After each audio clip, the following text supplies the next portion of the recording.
What's up there, guys? This is Galaxy Battle Phase 3, and you know the drill. You got me, Sir Danny, as the host, ready to bring you some action and obviously some great Counter-Strike alongside it. This time, again, it's another hefty day of best of threes. We're going to have plenty of the best of threes. We're going to have all the best of threes, and all of them should give us some interesting matchups. And to kick things off, it's going to be Astrum versus Novaq, the first best of three. And in all fairness, it's going to be, well, an interesting sort of matchup because Novaq, yes, they actually already managed to win their best of three, their initial best of three against their Kazakhstani brethren. Admittedly, I thought that best of three was Garbagio. It was a bad matchup by all accounts, and now they'll have to face against a proper opponent in the form of Astrum. Obviously, this is the ex-Aurora boys. In their current level of Counter-Strike, right, where their place is like 43rd in the world, I feel like for them, that's a really solid position. To me, this is a team that is a very solid placeholder, and if you want to try to break through to that, let's say top 50 in the world, this is a team you got to beat. I will say, though, Novaq, they're probably at the level they should be. They're a team that is ranked 100th in the world, and for good reason.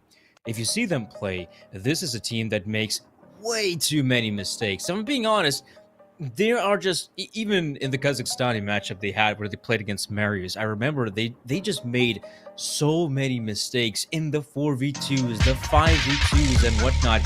And if you go up against another team, like, that will just absolutely destroy you, because if you give them those opportunities, they will wreck you.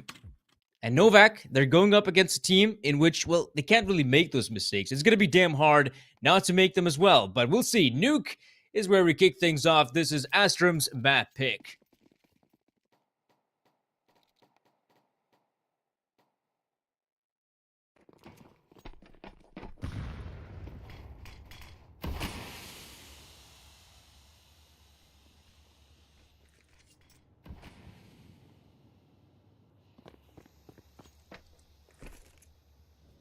I say it's a pretty slow setup now, but gonna walk on out as the utility is deployed over a side fork, is doing a lot of good work. Actually goes down in the middle of nowhere, but the Fizzer, good angle for him. Pump is still tapping away. Oh my gosh, the Fizzer and company, they finally get that frag. Now Buster is incredibly low HP. It's an easy target for Grix. Oh, Grix, ouch, that is a pretty splendid pistol round. I was kind of hoping that Astrum will just fully commit on the side, but yeah, I guess the commitment wasn't really like a full-on W push. I feel like that's where the problems began. If that would have been like a full-on commitment, maybe it would have worked. I believe I saw a few of those players just lingering about in lobby, expecting the ramp push. Fair enough, that could have happened. But all in all, probably wanted to see like a full-on commitment. Maybe they would have had a better chance. And now the chance they have, it's with a force buy. The pistols are out. You got a scout here for Grix. Obviously, the outside position is where he's going to be.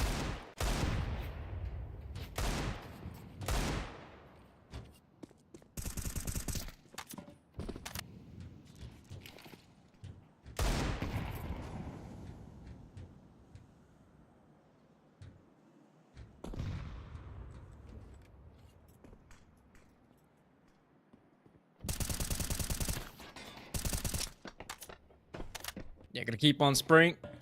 Actually, it's a great success story. Astrum have already made at least one player down secret. The other guys, yeah, they need another smoke to be deployed in order for the other players to join in. Pump is surprisingly still in garage. Like, he has not been flushed out by any of these players. Oh, tapping away. Grix, yeah, with just the scout. Hope to dish out some damage. There we go. Buster does go down. It has been, from some of the games I've seen, I would call him the weaker link on this team. Right now, he's the first to fall, and another player goes down. Diffuser takes the hit. Nealon is now the only defender. Okay, Nealon. That'll be one big frag to be found. 20 seconds. They're going to move up the vent. Pump is aware of what's going on. Oh, but he's not aware of the HUD player. And now they got a huge chance to win this round. Astrum, it's a 2v3. Sure, they will expect those CTs in the high ground. And right now, try to move in.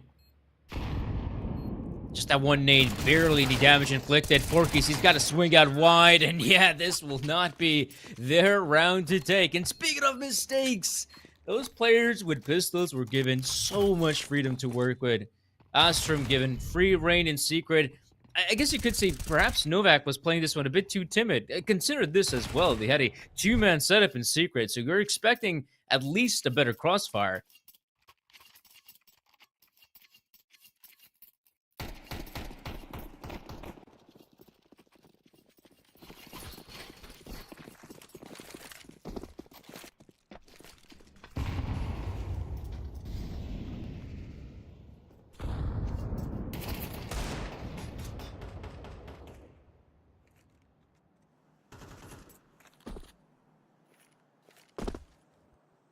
An awkward situation. So undoubtedly, Novaq will just go for the purchase. A force buy of their own.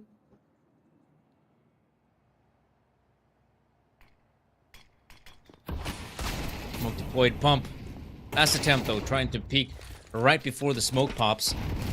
And now it's getting desperate here for Novaq. Players being dropped. Yeah, this is good. This is a good round.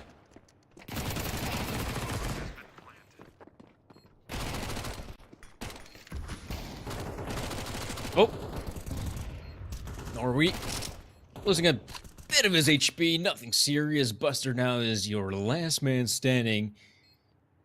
In quite the difficult 1v4. But yeah, as to be expected, the force blade does not go the way of Novaq. Next up is just the full eco. Bit dissatisfying. They barely get anything done. But again, this is sort of pummeling I expect. Also, I'm not even sure if guys here from Novaq have a lot of experience on Nuke. They have played it though. It's fast. They don't have a great track record on it. Basically got pummeled every single team out there, especially European. This is the only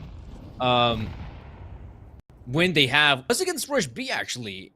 So that's pretty impressive.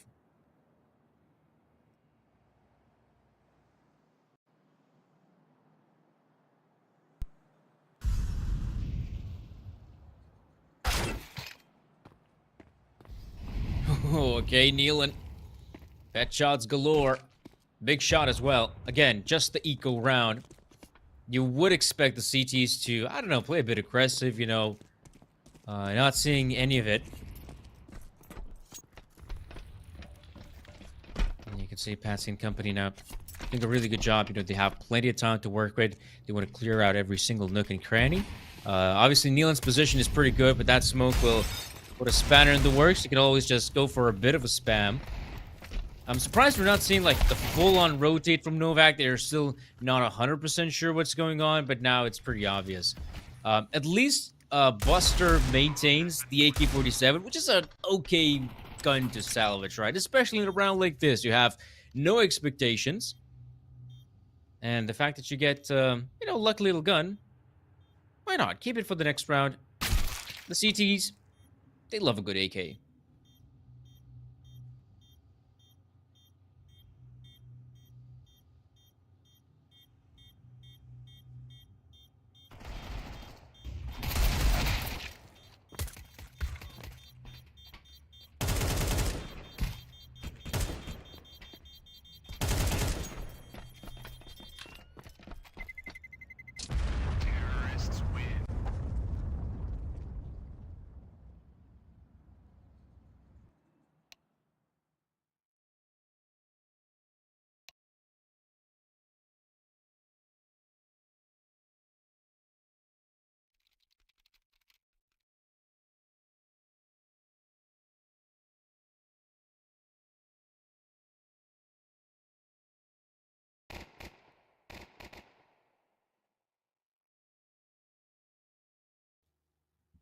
All right, here we go.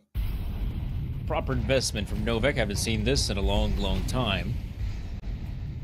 Wall smokes, your box down play to at least show some presence in the outside area.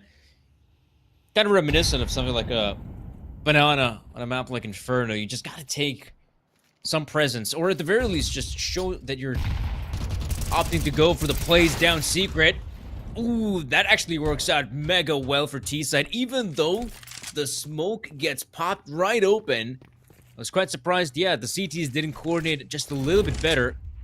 And once again, we're seeing a two-man setup on the lower bomb side, and last time around, they did not coordinate that one effectively. I hope this time will be the difference. Oh, no! What? Buster is...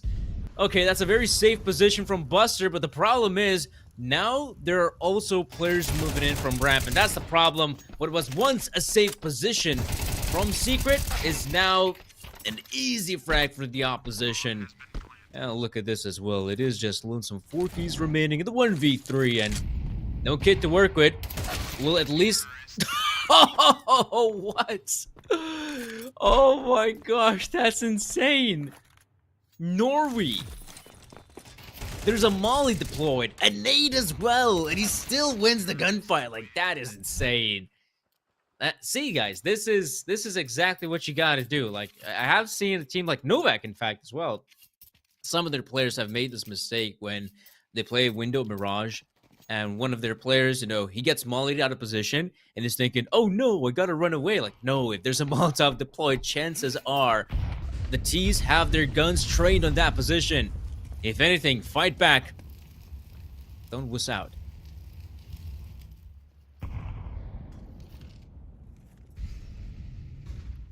Let's see, Forky's the only player that has some teeth in the round. The MP9. Good up close. In this duel, oh, that could have been sick. That would have been a nice start, especially. You could see how that round just could fall like a bunch of dominoes. If the Squeaky player goes down, suddenly the lobby players, they're wondering, oh wow, there could be some players from Squeak and Hut. Then the ramp crunch comes in, and that could have been a good start for Novaq, a start they absolutely need, because right now, CT side, just the one round is simply not good enough. All they gotta do now is just rely heavily on their individuals. Love the fact as well, like, it's 40 seconds on the clock, and they're still, you know, throwing the molly on Hut. That makes a lot of sense. That is a very awkward position to fight against. Bump up close. We'll have to say bye-bye to this round. Good start. 5-1 is the scoreline. T-side is loving it.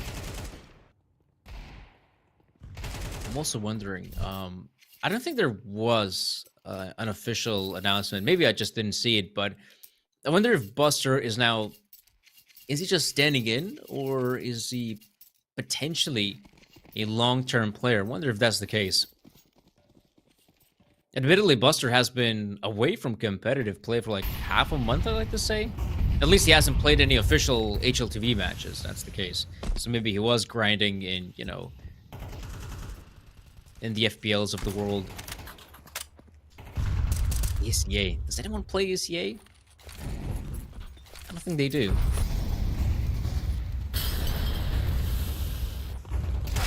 Well, that is now Buster with a big frag. In fact, the first time he's able to get something.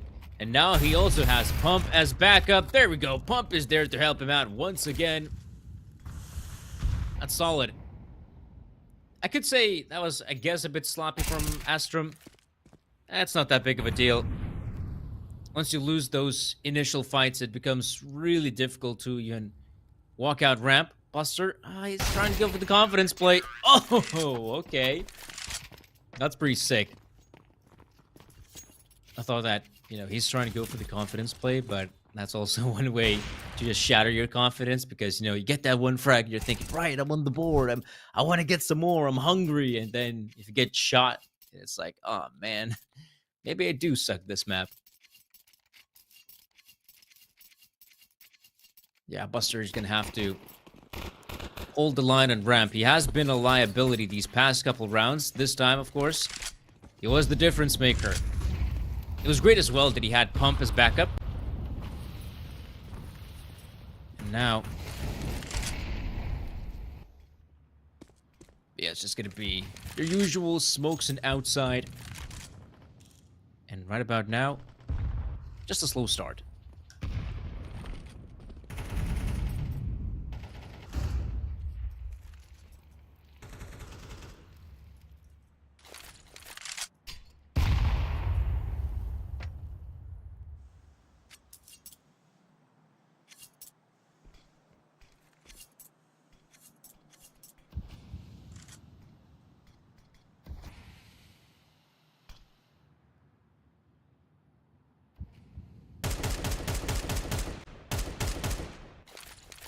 Okay.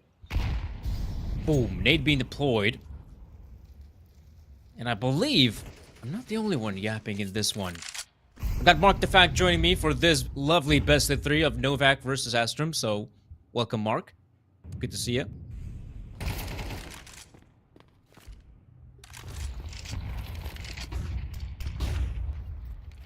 Okay. That is Grix finding a pretty important frag. And anyhow. Oh, okay. The visor with a good response. Kneeling up close with the AK-47. That's a big frag. And now they're opting to hit the upper bomb site. So far, so good. It's Patsy coming alive. And that's the problem now. You got the 2 defenders remaining, but they're both coming in down below. And down they shall go. To the 9th circle. Lonesome Pump remains. Can you actually hit a wallbang? I don't think that's even plausible with that angle. And yeah, it's a bit awkward that Pump was on the lower bomb side. It becomes like nigh impossible to even attempt the retake. And let's be real, saving the AWP is of top priority. And yeah, I mean, Kenzie's on the hunt. There you go.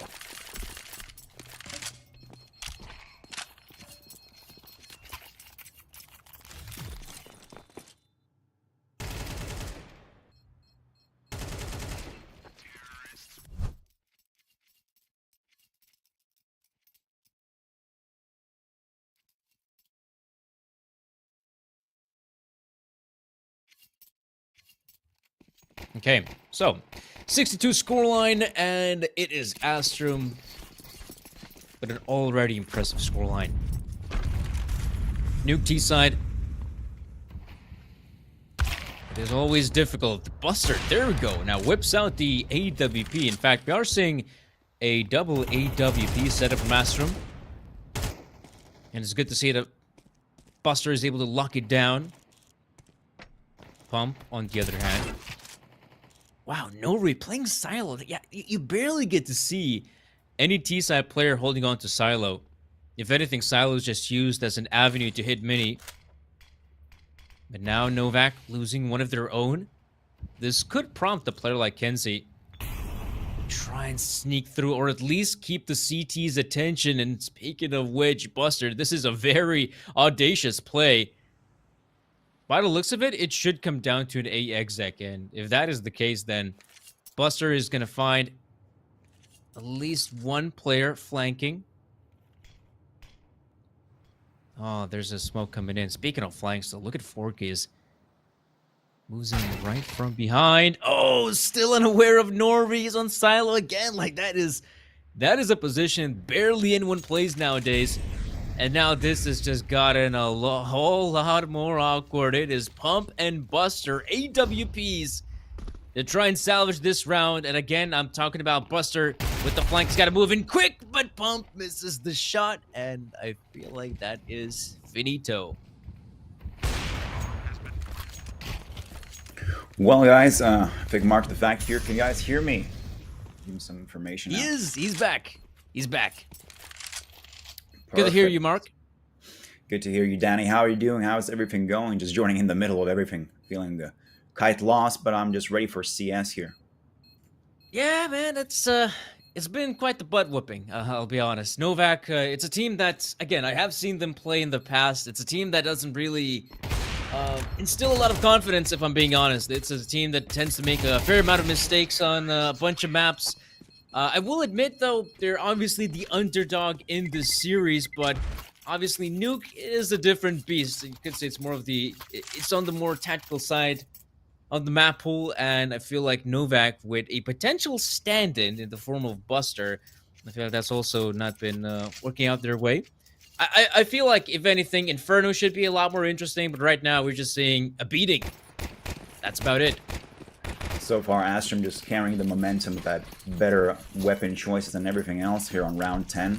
2-7 already, and just starting off, well, really strong. But I mean, after the switch, so let's see what happens then. That's the most interesting part, if maybe Novaq can make some kind of a comeback and at least deny Astrum the victory. But so far, nothing much in the trophy room. Everything's chilling out. Not a lot of a lot of tension, but playing quite passively, not trying to aggressively overextend out of Novaq's part.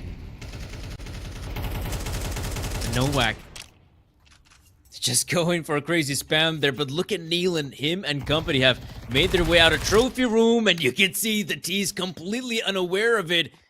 And Clax, I mean, he was supposed to keep a close eye on these pushes from ramp, from hut, but now this has gotten a lot more awkward. Nealon, we can just keep on holding this position. It's a very powerful spot to be in.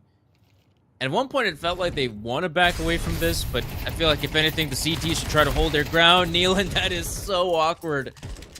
The molly comes in. Defizer, he knows, yeah, maybe I won't go for this, and it's another big flank from Forkis.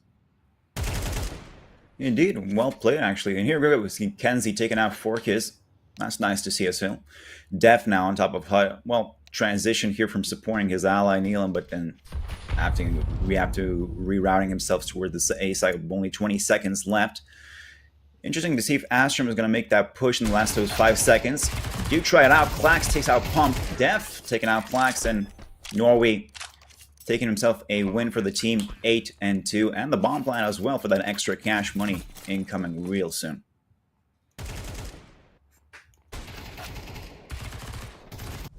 Yeah, I mean, right now Astrum have been doing such a great job just winning round after round after round. Sure, they have lost a few players here and there, not that big of a deal. They still have plenty of cash in the back, and even if they, let's say, end up losing this upcoming round, they'd still have just enough money for that final purchase.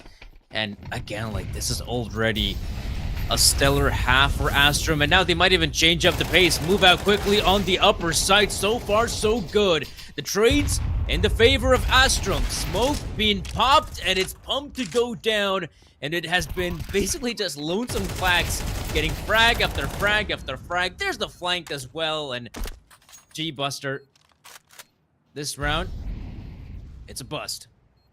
Indeed. Buster left all alone. Actually, kind of a weird switch up from the last round. Everything was going so slowly into the last 20 seconds. And here we see Astrum just making a play for A-Side immediately with all the Molotovs and smokes blocking off viewpoints and just spraying it down. Just leaving Buster all alone. But is he ready for the flag from Secret? And there goes Patsy taking a couple of shots towards Buster. And he's, for the lack of the pun, busted out of the game here. Well, it's 2-9. Of course, last round here of this half. Cash is in Astrum's favor. Well, Novaq, I mean, they spent everything on those M4s and those nades, and they lost them in this round, so that's sad to see. But, I mean, we do see some FAMASes, a couple M4s. I'm not sure about the utility. Okay, we have some utility as well. Well, we can see this last kick out of them on this round, on the 12th round before they switch up. Interesting to see if Novaq could deliver some kind of a performance right now. Well, we can already see Kenzie losing 11 HP to a nade. Pump trying to find some shots through Secret, but Kenzie already running into Secret. Well, he makes his way down towards B site. Oh, Nealon gets shot by Griggs. Sad to see. Look at this as well. A minute and 20 left on the clock, and they basically have Secret control. Uncontested by anyone from the CT side. In fact, there's not a single player on the lower side. Sure, they have deployed that molly, and yeah, that should have been a sound cue. Someone from the CT side should be aware of it. There we go. Looks like Buster will investigate what's going on lower side. Indeed, as Class actually was... Sorry, Class actually is near Buster, so he can't flank him from Trophy Room, if I'm being correct here. And, well, the secret's out here. It's going to be B-side. Buster takes a shot on Kenzie Norway, although taking a Kobe for himself. And Pump taking out the Clax, the man of the flank, out of commission. But right now it's only 30 seconds as we're going to be transitioning into 40 as Patsy's planning the bomb. Yeah, that's good. The post plan is once again looking solid for Astrum. No kit on the side of Novaq. Even worse, all three players from the same position from ramp. The smokes are wasting valuable time and expect to see some good frags from Astrum. Norby close by the smoke. Sure, Grix missing one more.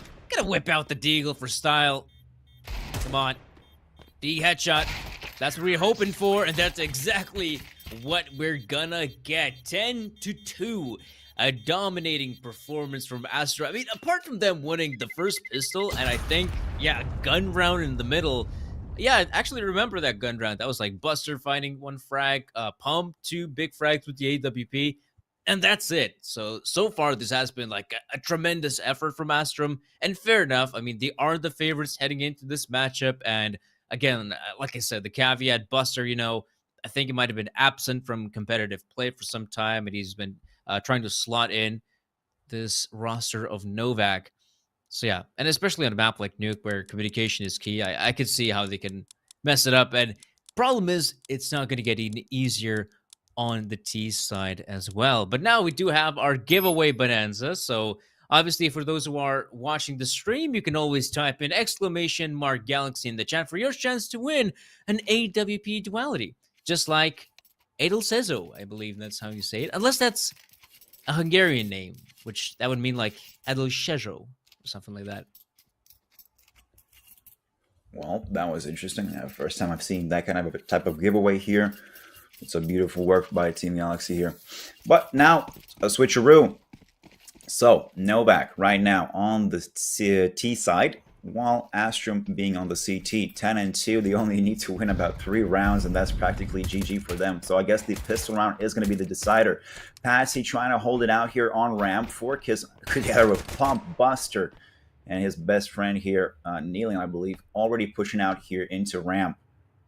Do get a nice shot on Patsy. So B-side could be an opening, but as the CTs are transitioning downwards, it could be a great fake to continue into heaven, maybe get Clax and then secure A site. What do you think, Danny? Yeah, already seeing so much. A big frag there from Clax. And it looks like, yeah, lower side is exactly where they want to go. And I like this mobility we're seeing out of Astrum. Already, they have a good glimpse of the situation. Obviously, Norvey's hearing a lot of footsteps. He's got to hit some shots, though. Gets the one. Okay, a second is there. Buster and Pump remain. And we got a player moving in from ramp as well. So they're hyper-focused on double doors, and they're just not aware of Klax's positioning, and he can just gun down one. And one is all he'll get. But that's enough for Astrum because they will achieve 11.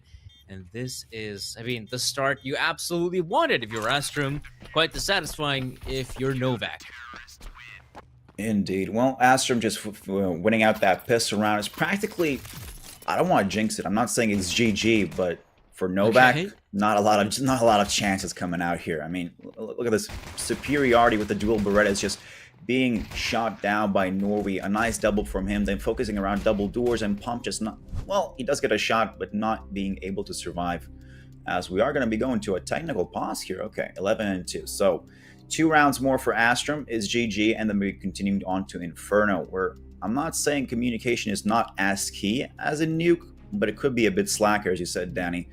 And just a more classical, I guess, I'm not even classical, I'm a bit more equally out map, if we can call it like that, something like that, I would say. Yeah, with Inferno, it seems like a lot of those rounds end up being pretty tight, or at the very least, tight scorelines. You know, your 6-6s, the 5-7s, and whatnot. And yeah, Inferno, I think it lends itself to a game where you can more or less rely heavily on your individuals. Though, then again, finding entries on Inferno on T side is, man, that is such a difficult task for a team that is trying to slot in a player as well. So the CT side is something Novaq must be banking on, but because it is their map pick, I'm sure Astrum will want to start things off with the CT side. And a quick start we have in round number 14 as they are just running it down to lower side. No one, and I mean no one, is aware from Astrum. And as that bomb gets planted, everyone's thinking, oh wait, they've actually gone down to vents. Oh, that is, that's a bit awkward. They're definitely chose. Just left B completely left alone. Easy for the taking for Novaq.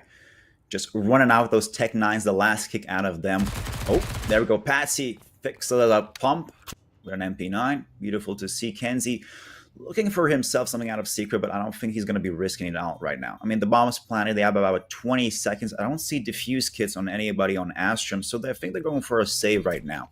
I mean, it's not a bad decision. You already have about, what, an 8-round buffer if you lose this? There's no way Novaq will catch up.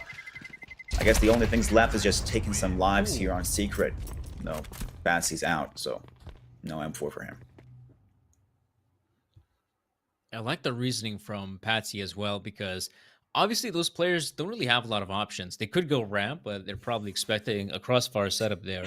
If they go up the vents as well, I mean, we know that bomb radius is insane on you. So they might actually move out the vents, but the explosion might just get them. So Indeed. Returning to secret. Yeah, it would have been just the right choice. And Patsy's case, yeah, I mean, he played it pretty smart. I mean, he knows that bomb radius will do some damage if he swoops in with the MP9. Easy frags for him, but not the case. Grix, though, good start early on, but the Pfizer is mega quick. Jumping in out here with a MAC-10, just making a mid-air kill. But it's nice to see. So Novaq having some AKs, trying to use it all here. Of course, the Pfizer picking an M4 on Norway, though. Now it's going to be equal out to a 3 versus 3. It looks like it could be some development towards A side, especially as Buster busts Klax out the game. Patsy taking 4 key. Now the Pfizer, top of hell, just takes out the Tech 9, finishes off Patsy, and Kenzie's left all alone with the MP9.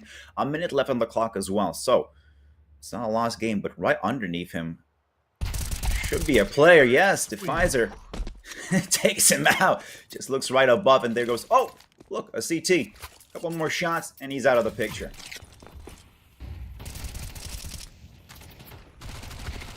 Yeah, look at the Pfizer go, man. Early on in the round, he moves up in some really aggressive positions, and you can see the CT's completely unaware of it. Even Klax, I mean, at one point he realizes there could be a player in heaven, so I'm just going to play closer near the box. And yeah, I feel like the Pfizer's positioning was the sole reasoning Novaq managed to win that round. It's a big round win, especially.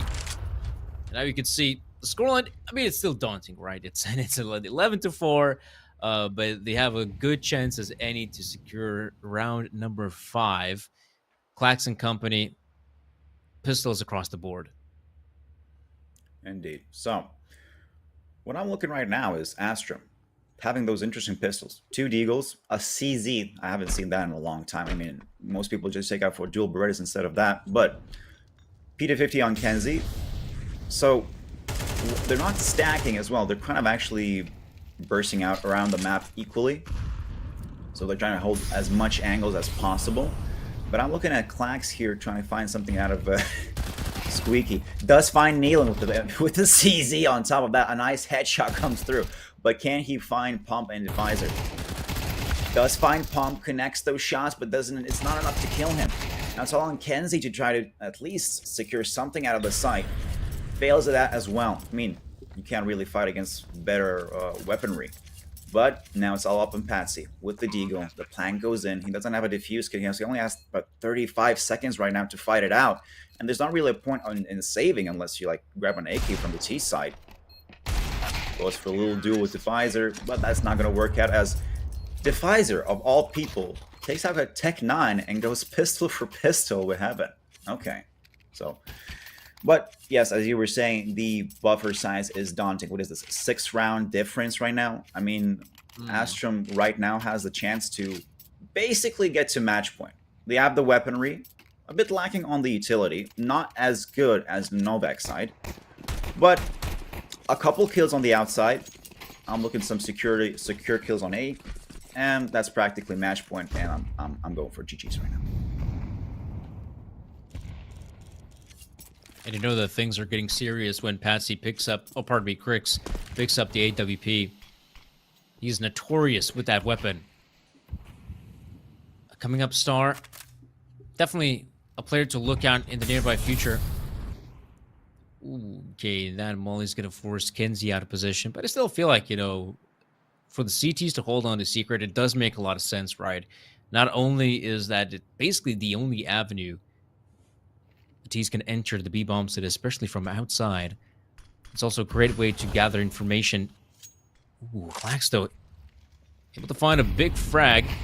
Might try his chances in outside. I was kind of hoping Kenzie on the back of it might consider to move up the staircase, but no. It takes a much more passive position, and Grix, oh man, that smoke grenade. He knows he's expecting someone in garage. Patsy's here close by, but it is Forkis to take the high ground, and you can see no one from the CT side is aware of it. And Forkis, he should be able to get this frag. A Norway, big frag being found. There's a great response from Patsy, and now down to the 2v2, and make it a 2v1. Kenzie, he has been that sole defender on the B bomb site. Now he has 0 intel of what's going on. And Novaq, I feel like they're also like questioning whether they want to hit the B side or A side, but it looks like Kenzie has the read. I mean, if I was on Novaq's side, I'd probably want to go for the A side as they are planning the bomb down. Now, Kenzie not having much information. All he knows that Nealon controlled 2 angles, deleted 2 of his teammates, and now he has to show up here to get that match point. He's slowly pushing towards A. I mean, Nealon already behind the vent. He's open to a lot of angles. I mean, Kenzie specifically right now does get enough information that there's a Molotov coming off from Squeaky, but Nealon just coming out of it when deletes Kenzie, and that's there. 11-6. I mean, and Nealon, of all people, picking up the op from the CT. I believe Grix, right, had the op. The man, the legend, blocked off by that smoke on the outside, could not pick up a kill for himself, which was really unfortunate. And now the op is in Nealon's hands. So, oh no, actually, they're changing it up here into Pump's hands. So, a more interesting transition here. What's going to happen on the outside? Especially as Astrum, just an MP9 and pistols all over again. I mean, this could be a crucial round. If they lose this pistol round and a couple more like this, like, we could actually be seeing a tie here on Nuke. And there's always that possibility with MR12. And I think about this as well. Yeah, Astrum have been putting more emphasis on outside control, but I feel like they have kind of neglected holding on to Garage, and that is an area of the map that is key for the CTs to hold. Nealon abuses it very well. Basically, he killed like 2 or 3 opponents that round who didn't even look at him. And now, once again, out of control. That's the name of the game. Klax is able to spot out a low HP Buster, so you can actually win this duel. That'd be huge. Meanwhile, that's also a lot of intel that, okay, nothing's happening. Ooh. Or maybe there is something happening. Forkus, yeah, he's got a really good position, but he's got to clear out the side. I wonder on the back of this intel, do they want to return? Yep, they do. Yep, absolutely. Because if you clear out the upper bomb site and you see there's not a single CT here, you're thinking, okay, they're probably in ramp or maybe stacking the lower bomb site. So let's avoid that risk and just return slowly but surely back on A. Indeed, Astrum's biggest problem right now was not controlling anything out of garage. I mean, Novaq, for the last couple of rounds, has just been making push after push from the outside. Just three-man teams there.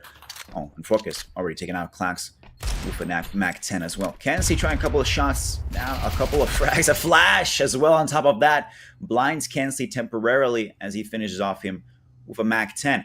Now, Norway, Grix, and Patsy so far just trying to, I guess, make it out alive out of secret. Trying to find Buster. Who's right now only about, what, 9 HP? Yeah.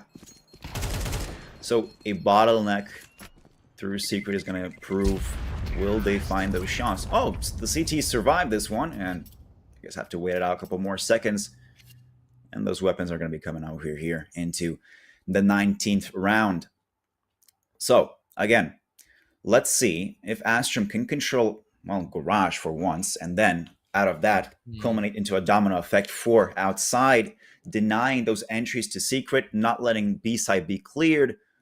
Well, yeah. I mean, if ramp holds out as well. Yeah, I'll say this as well.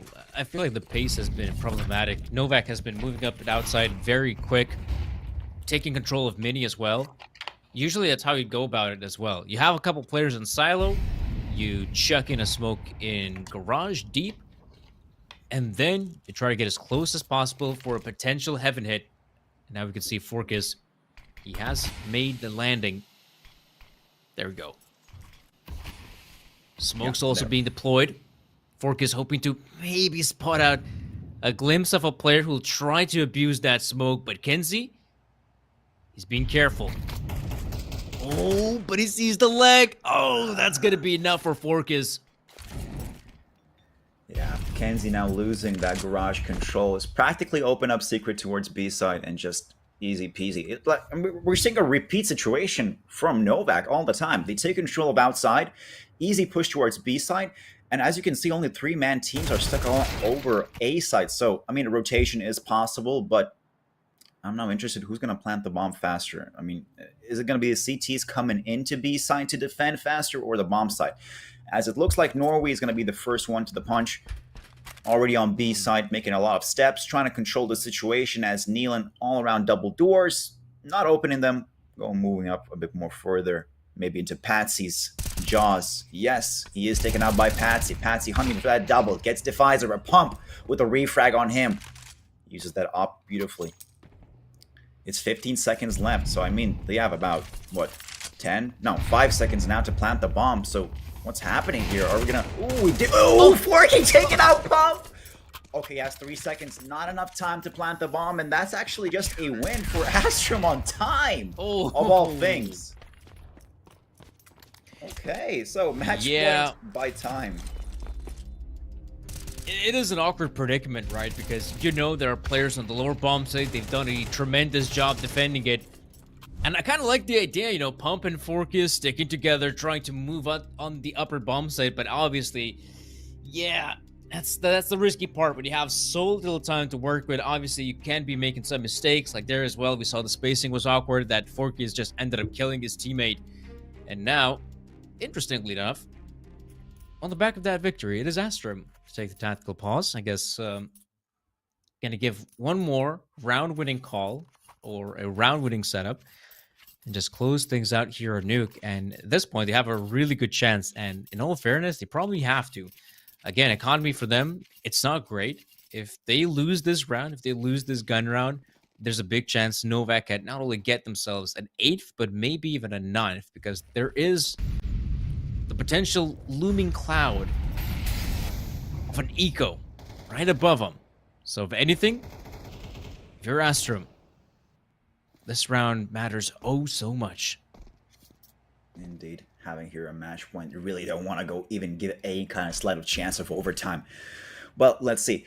Grix now on the garage with the op. Beautiful to see, but those smokes are flying in all over. I mean, it's a repeat situation again.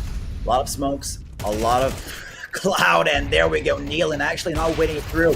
Pushing out here, gets Kenzie. Grix got down to 8 HP. It's taken out by Pump, but Nori might deliver a couple of refrags, though Pump surely securing a kill on that. Now it's Clax and Patsy left together at 2 versus 4. I mean, Patsy's making himself up towards having Clax right from behind. Doesn't deliver. Patsy though with a nice triple. Oh! Looking for that last one. A beautiful strafe. Now it's 19 HP against 14 HP. I mean, a couple bullets will decide. And there we go! Astrum taking a win with the pistol. Patsy with the 4K.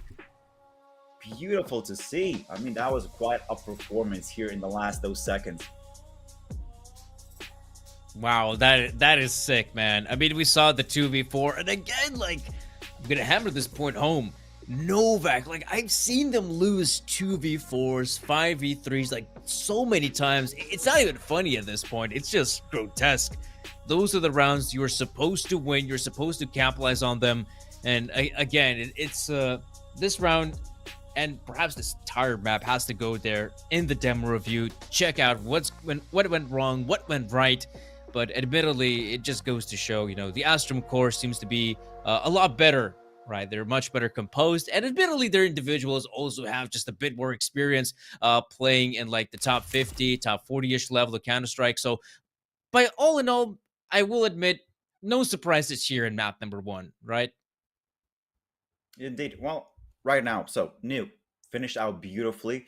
I'm waiting to see what's going to happen on Inferno. I mean, it's a bit more favorite of my map, I guess. I love it much more, especially those banana pushes. But as you mentioned, on being on the T side, those entry kills are very crucial. But they also carry a lot of weight. I mean, once you find those, I'm not saying it's easy peasy, but you like basically shift the whole favor of map control towards your side, especially being on the T side.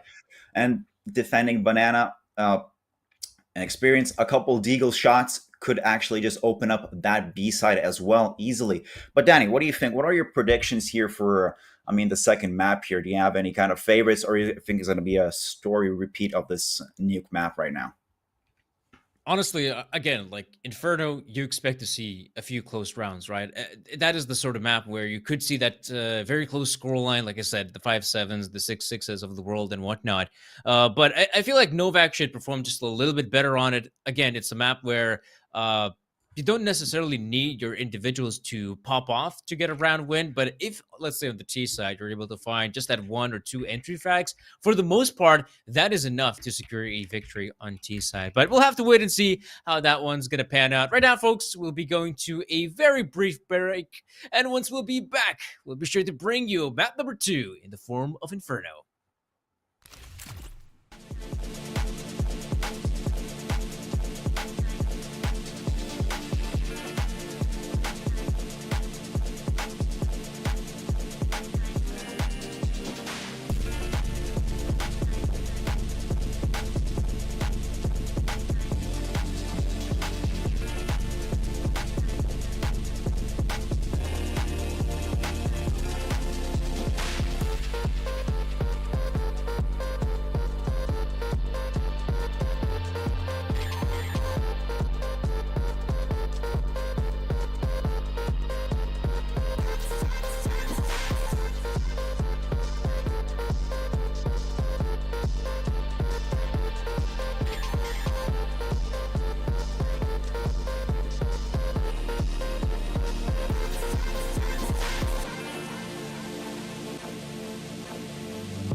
Hello there, folks, and welcome back to our best of three. Astrum versus Novaq. Novaq? Well, yeah, definitely anti-cheat could not detect anything even if it wanted to, because in this case, Novaq has been playing some pretty poor Counter-Strike. I'll tell you this, man. The first map, Nuke, fair enough. It's a map they don't play and whatnot, but in general, it's again, I'm seeing the sort of repeat of what I have seen in the past. Just Novaq making mistakes, having advantageous positions, and then losing them, throwing them, whatnot, etc., etc. So it's a shame, right? It definitely sucks to see them play like this. But then again, if anything, now they have a chance. If they ever wanted to equalize the scoreline in this best of three, Inferno is probably their best bet. Indeed. Well, I'm excited here for Inferno. Of course, Novak picked Inferno, so I'm expecting a lot of gameplay, wins from them. But so far, interesting to see how that's going to work out right now. The only time Novak really pushed themselves through was in those last rounds where it didn't really matter on Nuke. When Astrum was already on match point, I believe that's when Novak really shined. But regardless of the past, let's move to the present and the future, and let's see how this first round, this pistol round, works out for our guys. Yeah, right now this is a pretty slow start for Novaq. We have players in second mid believing this is going to be an aggressive push early on, but nothing of the sort. If anything, though, Astrum have gone for, I'd say, somewhat of a more unorthodox setup. You do have Lonesome Norview on B side. He does have the smoke, though, and that is key for any B side defender. And right now, they are lacking in terms of info, Astrum. But if they just keep on holding the positions they currently have, that might just be enough to win the round. As here we go. Patsy and Griggs from the get-go, two massive headshots to kick things off. And Kenzie there swoops in with another. Give him the third. No chance. It's Pump with a P250. A great weapon up close. Oh, he's struggling. But now we have the two players moving in to just seal the deal and win the round from Astrum. Props to Pump for getting those last two kills, but this was really interesting. Astrum just leaving Nori on B side alone, and it actually kind of really paid off. A push from Novak came into A side, but of course, on top of that, Astrum just defends it beautifully and getting that first victory here for themselves, enabling themselves to buy FAMASs right now and M4s and MP9s. Well, it's sad to say Novak just stuck with those Tech 9s. While we were talking about entry kills, I'm more interested in what's going to happen now. They're all spaced out around a side push, something like that. Forky's already throwing smokes and flashes through mid. Banana so far is a bit smoked, not a lot of action there, as Pump is going to be pushing towards middle just to ground himself there, maybe get a nice entry kill, but so far not overextending, so that's really nice to see. With the pistols, you want to be aggressive and push at the same time, but being split out so far around the map, not very advantageous, if I would say that. But regardless, let's see how it goes here. Astrum this time picking to have two people on B side, no longer only Norway. They also have Kenzie there. So a B side push is not going to be happening. It looks like it's going to be an A side rotation with a T side. Basically the default setup you kind of expect, the 3-2. 45 seconds though, this is a very slow round from Novaq, and the one thing that's kind of dissatisfying is they only have that one smoke remaining, which probably is deployed okay, closer towards library, fair enough. 30 seconds, here comes the push. Klax is completely unaware of what's going on. The flashes are actually sublime, and that's going to be enough to take control of the side. And you know how it is. Once they lose the side, this is practically just round over and no chance for Astrum to get back into this. Indeed, they're practically the only option they have left is saving on B side. A side's already lost. That's it. You're done deal. There's 4 people over there. Nealon already having the M4.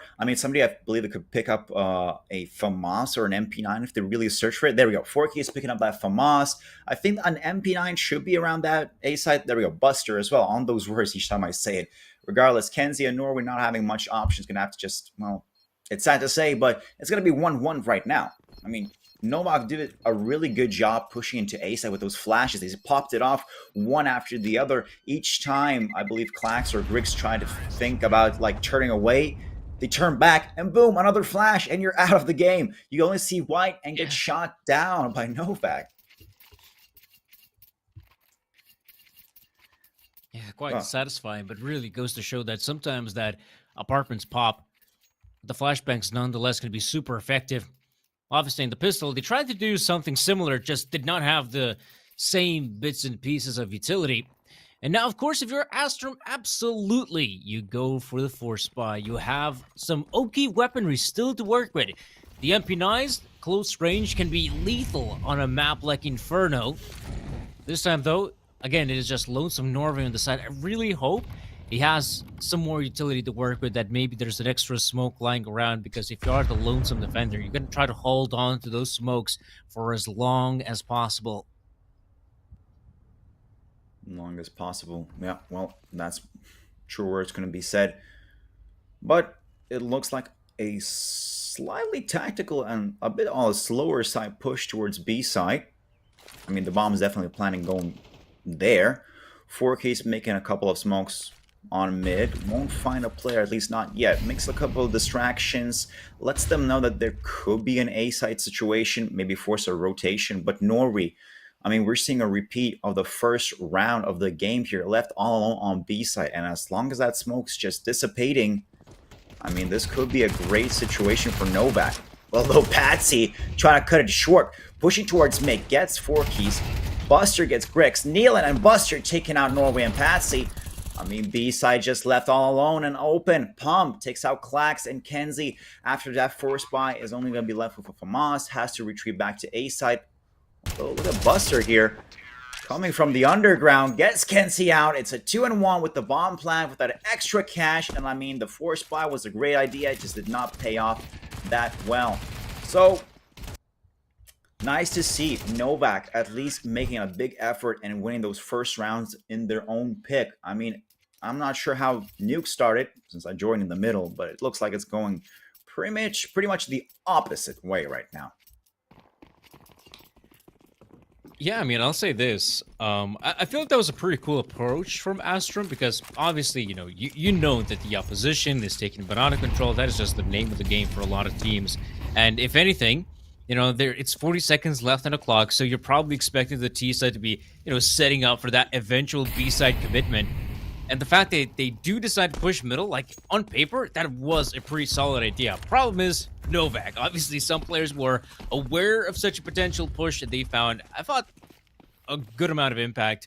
And speaking of which, though, this is again, we just have one of those players moving in first from Novaq. It's okay, there are free CTs and banana. I expect this to be a stack, so let's avoid it at all costs. And luckily for them, they have chosen a different bomb site with no defenders on it.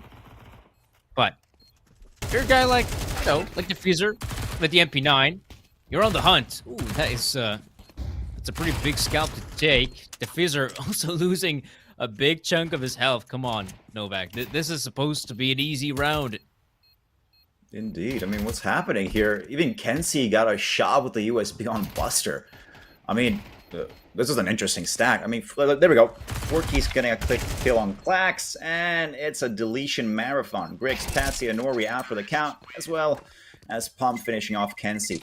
So, a third victory for Novaq.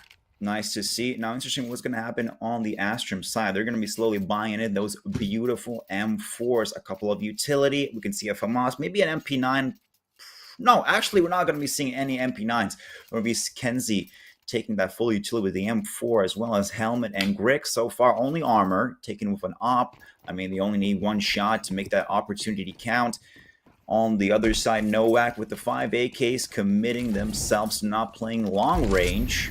No snipers in their artillery, but that's fine.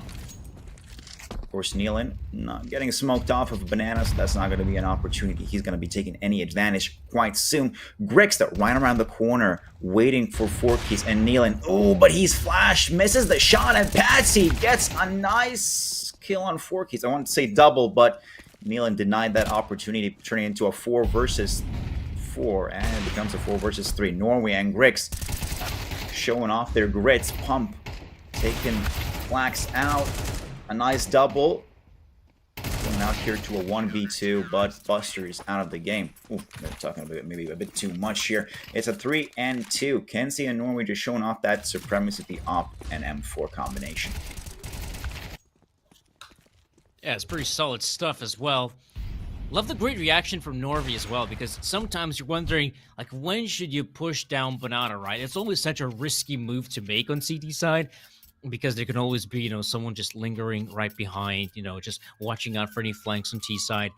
But in this case, Astrum, I feel like, yeah, they found some really good timings on the push. And Novaq, they have lost Buster, which is a bit of a shame.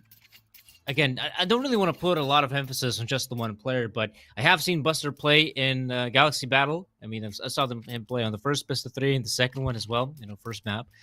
But I feel like, yeah, he has been a bit lackluster, to be honest. And I feel like, especially on Inferno, when they played against another Kazakhstani team by the name of Marius, I just felt like Buster just was the weakest link defending A side on Inferno, and felt like the opponents just kept on, pushing A side time and time again. Because he was, like, in the star position. I mean, he was in pit. Like, in pit, you were supposed to get at least 1 or 2 frags, right? And Buster would barely get the one, and sometimes he'd get nothing. Like, nada, zilch. And that's something I really hope he might have looked back at the demo and perhaps thought how he could really change it up. And right now, it is, yeah, the 2-3 scoreline. Astrum have a really good purchase coming into this round. Early on, we do see the 3-man Banana setup. It's not surprising to me at all. You can see 3 players, holding on to this position, deploying some bits and pieces of utility, taking some of that Banana presence as well, and the third guy can just simply back away. Talking about backing away, Grix failed another op shot, this time on apartments. I mean, a repeater of the last situation we saw. But Buster being the weakest link so far, okay, let's see if he can change that up. So, 1 minute and 10 seconds left on the clock. Nealon is out of the picture so far. Grix with the op in pit. Does deliver a shot on Forkies. Okay, it's a 5 versus 3. Well, Defizer, Pump, and Buster left. Going for the 3 Musketeers. Well, the 3 Musketeers just lost another, well, I guess musket, if we can say it like that. Patsy taken out. A third Novaq player. Now 45 seconds, Defizer and Pump looking for a better situation for themselves, looking to push in towards B side. But Norway right around on the backside, just waiting for them and looking for a better opportunity. ENCE coming out from Ruins. Stenopin up to Coffin. Does get smoked, so retreats back. That's okay. I mean, not revealing his position too early. Not at least yet. But Norway taking out both of the remaining players, turning this in a tie, actually. A 3-3 for the scoreboard as we continue to round 7. It's going to be interesting to see how Novaq's economy is doing after this. And it doesn't look too good. Only 2k in the bank, so pistols it is. Maybe try a quick rush on B side. Some Tech 9s. That would be interesting to see. A couple of flashes as well on top of that. Yeah, I mean, obviously the Tech 9, it hasn't really received any big, let's say, changes to it. You could say the Tech 9 has been broken for some time now in Counter-Strike.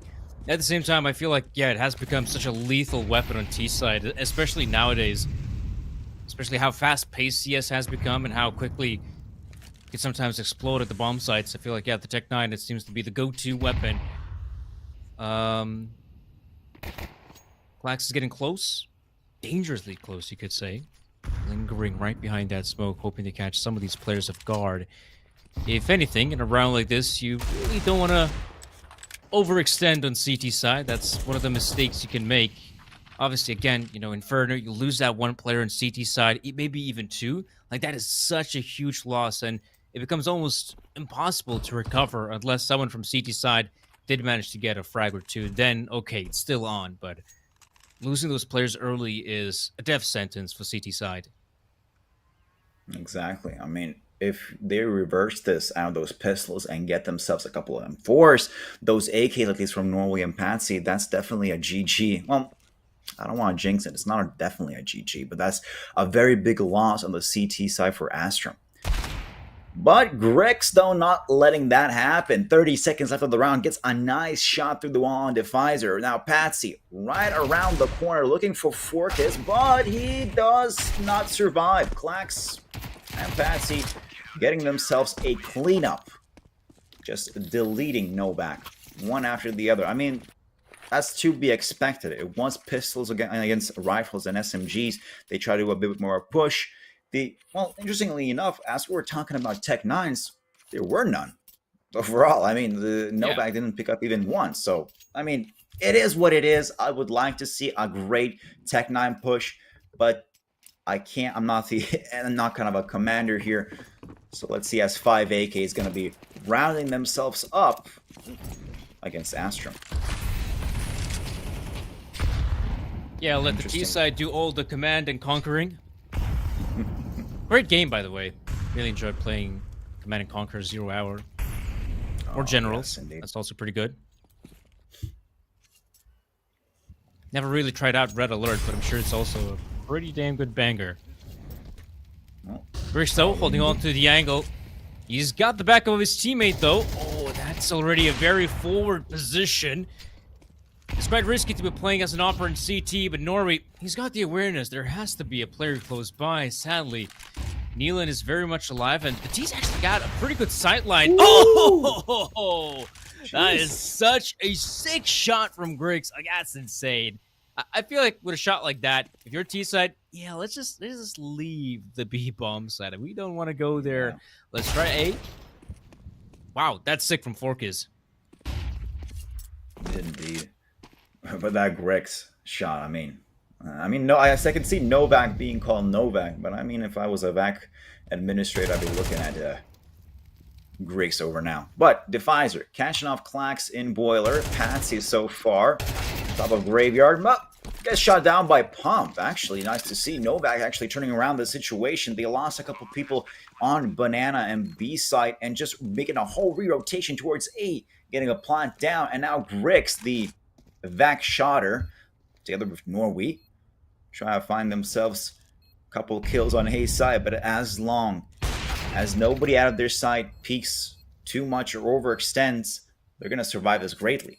And we can already see Grix shooting down an Opper from Library, as Norway's left alone, probably going to be trying to take that Op back into his own hands and save it out, but Pump denies that, takes the shot back, and Norway just giving up too much information of his whereabouts. No, gets a shot on Forkis, but will he survive? No, he will not. It's, well, rest in pepperoni for him. A 4-4 tie.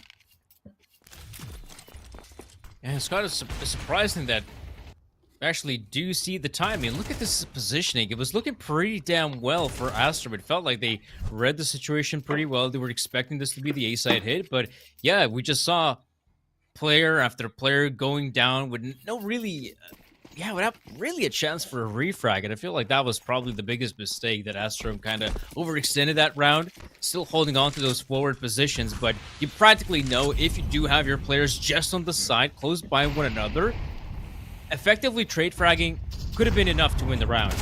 Nealon using the smoke to his advantage. That is such a nerd angle. Gets a big frag. Riggs with a response. Pfizer and company just waiting for a chance to strike. Utter chaos here on Banana. But yeah, you were right. Just sticking together, looking for those refrags would have been the perfect opportunity to survive that last round on A side, although they were just scattered around. I mean, scattering around is great. You cover much more angles, but what happens when three peek you at the same time? You're kind of lost, and if you don't get that first kill, that's practically a loss for the whole team. But talking about a loss for the whole team, it looks like a lot of chaos is happening in Banana and has dialed itself a bit down. So, two players, Patsy, together with Kenzie, as we were talking, going for those refrags, and so far coming out on top. Nealon is shot down. Of course, Pump trying to take somebody out on Banana, misses the shot. As Patsy is forced to go into CT, gets smoked off, re-rotates towards Ruins, probably getting a shot there, but there we go. Defizer getting Kenzie. Patsy on the pump, but he's refragged himself. Now it's going to be going to a 2 versus 2. 25 seconds left. A smoke on the CT stops Grix from seeing any much more further information. 40 seconds down. It's a bomb planted. So what's going to happen next? Grix slowly, well, transitioning towards ruins. Klax does now see a bit more information about the bomb site, but I think no, he's not going to follow the same steps. He's going to be going for a different angle. Defizer, if he loses and he doesn't, that could have been a bad situation as only Buster to defend from Banana. As we're counting a couple more seconds, Grix gets the shot, has to retreat because it's a victory for Novaq. As Buster, last man surviving, together with Grix, get their ops and get the hell out.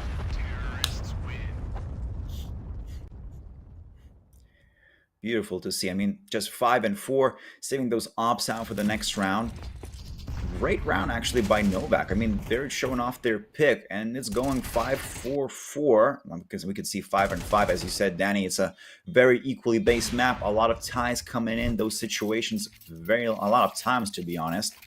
But right now, I mean, if we looked at that AA prediction, I mean, Novaq does have the statistical advantage to winning this round. Oh, I mean, you can see it with your eyes as well. Novaq up against pistols and that 1 AWP in the hands of Grix now. I'd love to see Grix to try and get aggressive, and we're seeing some of that. He might just go for a peek in middle. The problem is, though, this round might just be over before he gets it. Actually, does find it. Norby. Okay. That actually works out for Norby. He was mega low HP. Buster, oh, timing.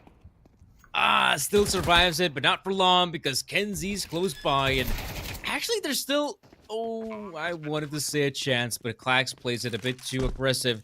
Thought he might get some good timing. Oh my gosh, they both lined up. That could have been just 1 AWP shot away from victory. And now Kenzie, gonna have a sip of Coke. and relax. Indeed. Although, big props to Astrum. I mean, they made that situation into a better one. Oh, he's chasing that KFC. Okay, well, I'll let him do that. Let's get that entertainment in here.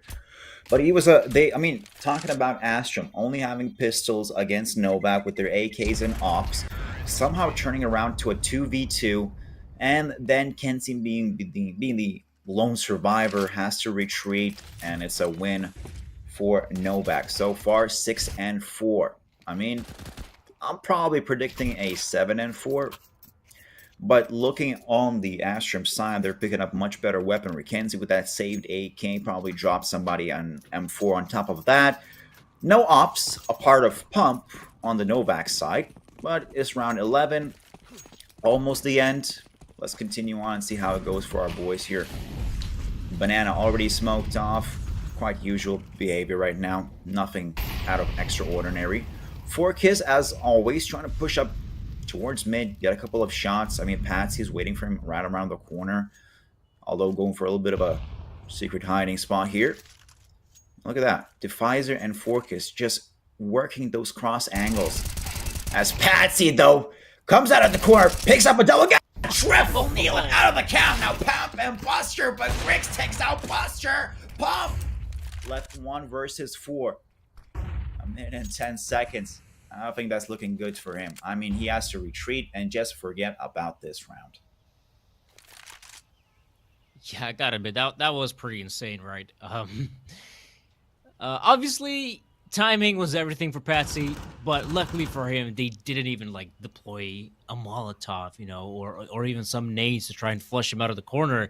They just wanted to, by the looks of it, just slow walk for a potential hit on sight without CTs really being aware of it. Well, CTs are definitely aware of what Pump is doing. He's still attempting this hit on the B bomb site.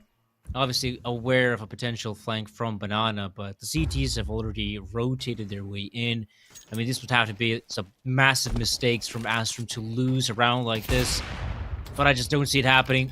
Bomb plant, not gonna happen as well. Kenzie, oh, wow, okay, I thought Kenzie will secure the easiest kill in his career. Anyhow, Pump will eventually go down. No WP saved, And the MVP of this round absolutely is Patsy. Hands down. Definitely. I mean, those shots, let's look at this. Right here. Getting that double. Looking for the triple. Does connect. Takes out Nealon. And, of course, Buster coming out of a balcony just shot down. As Pump just making himself towards B side. Slowly had a chance to get at least the plant down. But being surrounded from 3 angles by Astrum was just not making it easy. I mean, he was definitely sweating down his forehead. But right now, the last round of this half, and it looks like Tech 9 push is incoming. Oh, it's already happening. Wow. This round is just all over the place, man. But it's still good. It's still good for Astrum. There we go. Grix with a peek. I feel like it's always such a risky endeavor to be going for that CT peek. But not for Patsy. He's good. Oh, pardon me. Grix. Nor are we now getting close with the M4A1S. Okay, that's a pretty big frag for Defizer, but he still has a lot of time left on the clock, and there's always the chance that the CTs could make a mistake. What he's doing right now is just trying to isolate these duels. Oh, Grix, he heard the footsteps. He knows there's a player at pool that will activate Clax to move in quickly. And now Grix, he's got the angle, right? He should be able to pull this one through. Actually, Clax may not be aware that the player is still in pools. This could be a bit of a disaster. But not for him. 6-6 is the final scoreline. Astrum getting those 6 rounds in. I think they're going to be pretty okay with the scoreline they achieved here. Probably not too joyous, but anyhow, it's quite okay. Whereas for Novaq, 6 rounds T-side, again, I feel like they're just hoping to get the majority of the rounds on the CT side, but I have seen some big weaknesses on their CT side, so I'm not sure how successful will they be, but I'm telling you, speaking of success, it is Hunter. I have already seen this guy win the giveaway for the second or maybe third time in. He's a successful gentleman. Hunter, congrats to you, my man. And obviously, if you want to participate in the giveaway, you know the drill. !Galaxy in the chat for your chance to get a skin. Chance doesn't always mean success, but maybe you will be successful like Hunter here. Lady Luck has been grateful. But I do know the sort of saying that if you are I guess this could be applicable to skins. If you're lucky in poker, doesn't mean, or if you're lucky in the cards, chances are you're not lucky in love. Which is, ouch. Yeah. Lucky in skins, but not lucky enough for love. Ooh, now that's just a burner right there. Listen, he got the skin, right? He can do whatever he wants with it. I'm just trying to hype up the other guys as well, not to be too down on themselves. I'm just a people's person. Exactly. If you ain't got no skins, you got a lot of love in you, bro. Exactly. Yeah. Exactly. Yeah, that's what I'm going for. But returning back to this pistol round, a minute 30 seconds left right now. Clax already making himself a bit present in Apps, Buster, and Forkis. So far, great cross angle. If Forkis dies down, there's always Buster right around the corner to deliver that finishing blow. But it all depends what's going to happen. Forkis not seeing much, could be coming in. There is a rush through short. Norway gets a nice double shot pump, still controlling this side, but is going to get down by Patsy as the bomb is going to be planted. So far, Nealon and Defizer against 4 people on the T side. Theoretically Astrum, but Astrum already planting that bomb down is a big advantage. There's no defuse kit on Nealon or Defizer, so it is what it is. They're not going to really make a better situation out of this. They could get a couple of headshots that would give some extra cash for the next round if they do decide to go force buy on it, but it doesn't look like it. So Defizer, it's all up to you, man. What do you got? Oh, nice. He's got movement. Whoa. He's got movement. Oh, and headshots as well. Okay, that's slick. Won't win the round, of course. Won't win the round, but at least stays alive. Keeps the Kevlar, whatnot. Okay, so it will be Astrum running away with the pistol. Congrats. Indeed. Yeah, nice I kind of like this movement. approach on the pistol as well. Usually, I'm not a big fan of the porch hit because you're not sure where to expect where the players are going to be. But luckily in this case, they chuck in long smoke, as well as library smoke, giving them a good chance to just focus on any players in pit. And luckily for them, both players were in pit. So you dispatch of both of them, it becomes a lot more easier to just take control of the side, plant the bomb. There we go. Big win. But, Mark, this is Inferno, baby. Second round force buy. This is exactly what you can expect. Well, let's burn it up. And for a lack of better words, our guy Pump here, taking out the big Pump. I mean, the Max 7, the Swag 7, the leader of the whole team. I mean, I hope he gets a shot as Klax is coming in short. There we go! A shot comes through with the Max 7. Klax is out. I mean, they're trying to get at least a couple more kills out of that pumping action. I mean, let's continue this on. Let's continue on. Pump now. In mid gets a shot on Grix. No. I mean, Klax and Grix really have to feel disrespected at this point, as Norway's going to be coming up here towards Apps, looking for a better situation. But Pump right around the corner, though. Not survive. I guess the Swag 7 is resting right now. We're going to be picking up a bit later. But Buster with those headshots. Patsy coming through. Kenzie finishing off Buster. Now it's a 1 versus 3. Well, I mean, Kenzie does have a Galil. Switches up for an AK-47. But hey, Kenzie. There was a Swag 7 right there. I mean, an AK is cool. I mean, but that pump action, though, you really don't want to take that? I mean, whatever. It's your choice. But regardless. So, Danny, what do you think here? Kenzie with the AK-47, not going to be able to plant the bomb. I mean, it's only 10 seconds. So, a nice victory for, I guess Novaq. What do you see here? A 7-7. Do you think it's going to be following the same fate on the next round? Or are we going to be seeing some kind of a switcher up? I mean, like, economy for them is kind of messed up right now. Basically, Kenzie is your player with the hero AK, so I would expect the other guys just force buy, follow suit. That shot as well, like, that is... I never hit those shots, man. I never hit those shots with the Max 7. Sometimes I'm just like, I don't know, 27 meters away from the guy with a Max 7. I hit him in the body, minus 53. Like, I don't get it. Like, how does he get that headshot long range? It's kind of insane, but fair enough. More power to you, Novaq. That's a big round to win, because now I'm sure that is a confidence-inducing round, but also a round in which it goes to show they're still back in this one. They can still show up, do some damage, and definitely damage inflicted in Banana. Patsy is the first to fall. The Pfizer is still very much alive, though a visit to the doctor wouldn't hurt. A quick checkup. Well, but it looks so far pretty much okay. I mean, Pump is swinging out that Max 7 for an M4. That's beautiful to see. Patsy's out 5 versus 4. Defizer, I mean, he's lacking on HP department. Let's be honest here. 4 HP is not a lot of things. I mean, his best scenario right now is he use himself as a flank. I mean, he flanks somebody with those 4 HP, probably gets shot down by a refrag, but still delivering some great substance for the team, getting a nice kill. But so far, Gricky and Norway just chilling it back here. I mean, Astrum only with the pistols, a part of Kenzie, who does have an AK-47, which is nice to see, and a smoke tossed down by Klax. I mean, the timer's ticking. You got about 20 seconds to clear out A site, which is already stacked with 3 players. So, I mean, if they go kill for kill, only 1 player out of Astrum left alive to go for a plan, but Pump so far had a beautiful lineup for himself, only takes out Grix. Norway returning that refrag, but Buster here trying to bust all over them out here and hit. Doesn't really work out.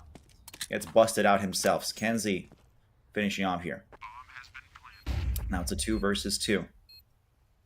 Kenzie and Klax low on HP, trying to survive here before the bomb plant. As Forky's and Lena with Moss and M4, trying to deliver some shots back. Yeah, Kenzie's got the headshot angle as well. That's pretty good. Wow, Klax, how is he still alive? Just 1 more bullet, that'll be enough. And now there is Forkis hitting his shot. And that'll be a big round win for Novaq. They'll be more than happy to claim 8. But man, oh man, still goes down to the wire, the 2v2. You feel like it's still kind of doable for Astrum, right? That was such a close round that I had hopes for them. But then again, remember, they walk into this round with just that one AK-47, a few more pistols to work with. Buster, though, again, just the one kill is simply not good enough in the pit position. And as you can see, 8-7 scoreline, a potential, I would assume 9-7, though they have just enough extra cash or Astrum to, again, just be a little bit more dangerous, right? You got that drive-by potential with the Tech 9, armors to boot. Seeing a pretty simple push right now in Banana. They got some good flashbangs in. Nealon unaware of the amount of players. The Pfizer. Oh no, why the molly? Oh no, it's a disaster. Wrong weapon at the wrong time. I mean, a Maul instead of an M4, that was a disaster. But overall, check out Griggs. The way he just ran into Banana, got those 2 shots, and then on top getting himself a third one, leaving only Buster and Pump left alone. And I mean, check out Buster. He gets a shot, I mean, while flanking, but that's not going to do anything right now. He can't push through. I mean, there's not enough information as long as Pump doesn't get an entry kill right now into sight. Well, but Pump's trying, but he's not trying hard enough as Patsy deletes him and Buster is left all alone. I mean, they had a chance to go towards the site, take it controlled. That Astrum push denies that. Now Buster's forced to go back into hiding. It's going to be going to 8-8. I mean, this is going round for round. It's just a tie all around. I mean, at this point, I'm predicting an overtime right now. But Astrum, with only Tech 9s, did so well. And they keep doing this as well. Each time they only have pistols to deliver great performance, just like they did in the last round. I mean, they planted the bomb only with pistols, had complete control over A site. Of course, lost probably more towards the beneficiary of not having better weapons. And then it is what it is. But right now, it's a full-on reversal. Astrum is the one that has the better weapons, while Novaq, on their downside, not using, well, great economy, just pistols, an MP9, and an M4 overall, as we're going to be hearing here. A tactical pause as well.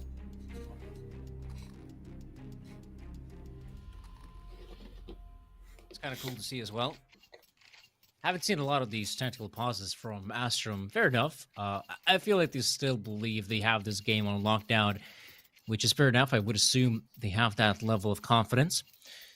It is scary, though, that we have seen some of these back and forth rounds in these later stages of the second half, and this is where economy can become like a huge issue if you're not able to get, some consecutive round wins, especially with like players surviving. That economy game could really be detrimental. This is such a bizarro play. Like, this is just matchmaking central. Like, no util, just a push down middle.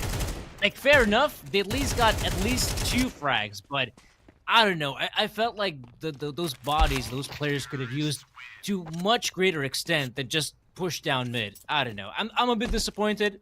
I'm a bit sad. I mean, I'm feeling sad. I'm with you right there. That looked like I'm not even saying a boring round. That just looked like a nonsensical one. Just a full-on push towards mid. No regards to any, I guess, tactics. They're just going to try to strongman it through. I mean, honestly, and it just worked out into Astrum's favor, and they easily picked up a win for themselves. But right now, I mean, Novaq, only pistols.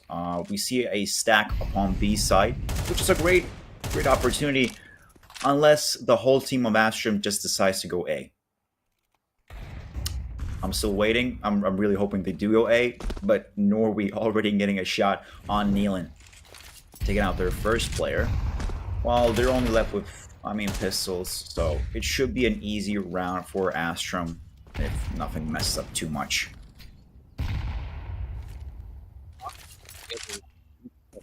One of your teammates on the MAC-10, and he could be the human decoy, a scout, if you will, to enter the bomb site, see how many players there are. I will assume that if Astrum get just a bit more pressured on B side, then maybe they will back away. Luckily, they still have a lot of utility to work with, so they can absolutely, molly, back of sight, second oranges, these positions where you kind of expect the player to be at. So I do expect the mollies, the smokes, perhaps some flashbangs to rain in. Nope, not going to need that. Okay, there's the one flash. Patsy is holding on to mouse 1. Goes down. But it's just Indeed. Lonesome Forkies in a unwinnable 1v4. And boom, that's it. A win for Astrum. Nice to see. 10-8. So it was an interesting position here by Novaq. I mean, as you were saying, send out one man as a sacrificial lamb just to see what's happening there. And it was quite okay. I mean, Astrum in the end did win the round. So far, but it's okay. Novaq, though, no. After that, full eco, and I do mean really full eco. No pistols were a part of, I think, part of Defizer or Deagle were bought. 3M4s, an MP9, and Pump with the op. I mean, I'm more interested in how's Pump gonna be, I mean, working out with that op. He, if I remember correctly, he did have more success with the Max 7 than the op, but that's fine. I'm just doing a little bit of banter on his side. But let's see how this is gonna work out so far. Buster now, nicely climbed on. A bit of an off angle if somebody decides to push in through boiler or mid. And let's see if Buster can deliver those kills. First one's in. Second out as well. Pump getting a shot on Kenzie. Grix with the double on the op on Buster and Forkies. Makes it into a 3 versus 3. But Pump trying to somehow survive against an op and doesn't. Norweek gets pumped out. But Defizer with the refrag. I mean, we were talking about sticking together for those kill trades. But this time it doesn't look that's really necessary. They're already trading from long apart. I mean, those long distances are not being proven a challenge so far. Grix and Clax versus Nealon and Defizer as Grix plants the bomb. Defizer right from behind gets a shot on Clax, and Grix is all left one. Yeah, low HP as well, so Defizer, that's going to be an easy frag for him. I was quite surprised that, yeah, it looks like the T-side were completely unaware of a potential porch hit. I mean, that possibility is always doable, especially they had the site for like, I don't know, 20 seconds or so. So you could always expect someone to, you know, come in with a lurk from behind. And yeah, if you do have a player in the pit position, I feel like that hold from T-side is a lot better. Right now, yeah, I like this from Novaq. You know, they win the round. Tries to scavenge whatever they can find. Buster, of course, one of the few instances he gets a frag, but an important frag nonetheless. Obviously, with an off angle, it would be a shame not to get it. And as you can see, despite them winning the round, I mean, it's not like they're doing that great in terms of economy for Novaq. So again, like, both teams are treading on thin ice. They can get very easily reset. Basically, just one loss away from getting economically reset. Defizer whipping out the MP9. Does have the backup of 2 more players. He's going to move in fast, and it's not good. It's simply not good enough. Grix gets the better of him. I'm quite surprised, like, of all the players to push in, it was just the lonesome guy with the MP9. And speaking of which, though, what's happening on the other side of the map? That is just Clax by his lonesome, finding opening frags. Yeah. And securing the whole site already. I mean, Nealon and Forkies now have to re-rotate towards A site because B's completely lost. That's, I mean, not lost. I mean, A's completely lost, so they have to at least find the kills for themselves. Nealon takes Kenzie out, but Norway already on the plan. I mean, it looks a bit like a GG round right now. Forkies and Nealon have to be careful of Patsy round from the flank. Have to push back. But yes, as you were saying, Defizer pushing into Banana. I mean, I don't want to be insulting or rude. That was not to say stupid or anything, but that was definitely not on a clear path. He basically went in blind, flashed a couple of teams on the opposition side. Didn't really work out and just got shot down. Basically just turned that 5 into 5 versus 4 versus 5 quite easily. But as the bomb's ticking and it's about to explode, it's going to be 11-9 in the favor of Astrum.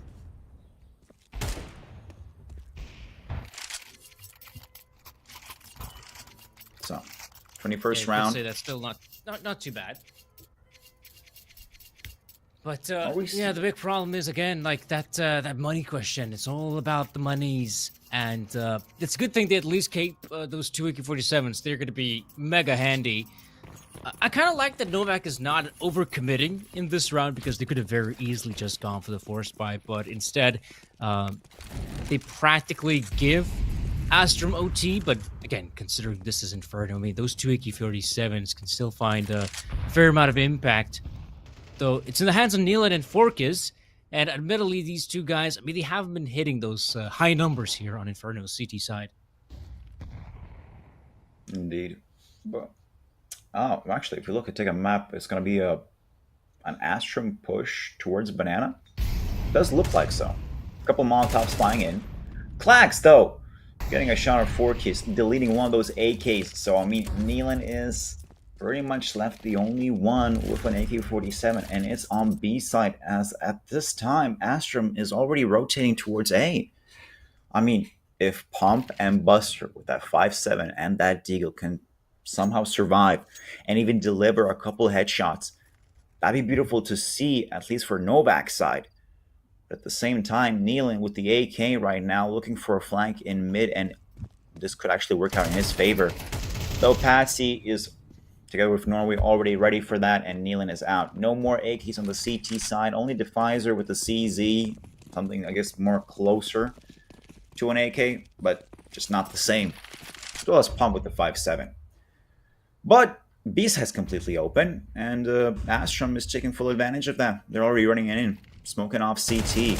Pump taken out by Clax, who's just on the back lines, providing support. And there we go. Astrum should be going for a plant any second now. That's in, and as Buster, last man standing. How would you say, Danny, the weakest part of the chain? Is that correct, or something like that? Yeah, like the weakest link in the chain. Admittedly, haven't seen that much action on A side this time around. It has been the B side commit. But again, like Astrum, they were meant to win this round, right? I mean, we saw early on it was just the two AK-47s in the hands of Novaq, so you do expect a round to go their way. But after this, I would kind of assume that, okay, we should be seeing some sort of tactical pause out of Novaq or something, because they have tried to fight for banana control. Admittedly, that's been a bit lackluster, like sending out one guy with the MP9. It's like, yeah, maybe not. I don't know if that's the right call to make. Instead, they will have just enough money to actually, have the utility that's necessary for banana control, like your incendiaries, your Molotovs, and whatnot. Again, this is not to deter them from fighting for banana control. That's one crucial area of the map that I think you have to contest on CT side, at least make the T's lives a little bit more difficult. And as we can see, 3 players from the get-go, moving in fast. Grix, of course, up close with the AWP, already has the high ground.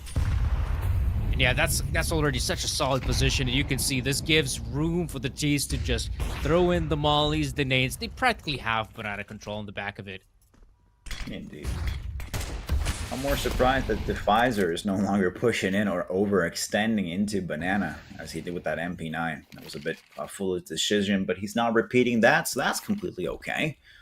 Apart from that, banana control is established, though smoked off a little bit. Patsy just already running it through. Nothing running around standbacks.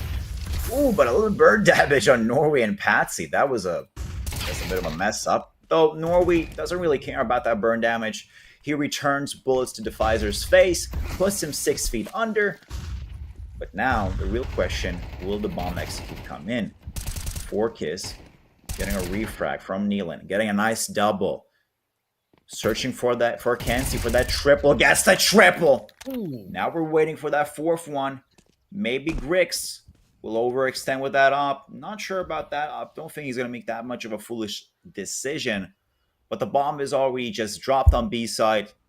So they got about 20 seconds to make a fast rotation. At least for Clax, it's not going to work out. Buster's in an off angle, waiting for him with a headshot. And that's practically GG, guys. I believe Grix not going to be able to survive that. We're going to have a victory for Novaq at this point. A 10-12. Yeah, that's it. It kind of sucks, though. I mean, Astrum, they were in a great position to seal the deal, right? They had 2 players going down.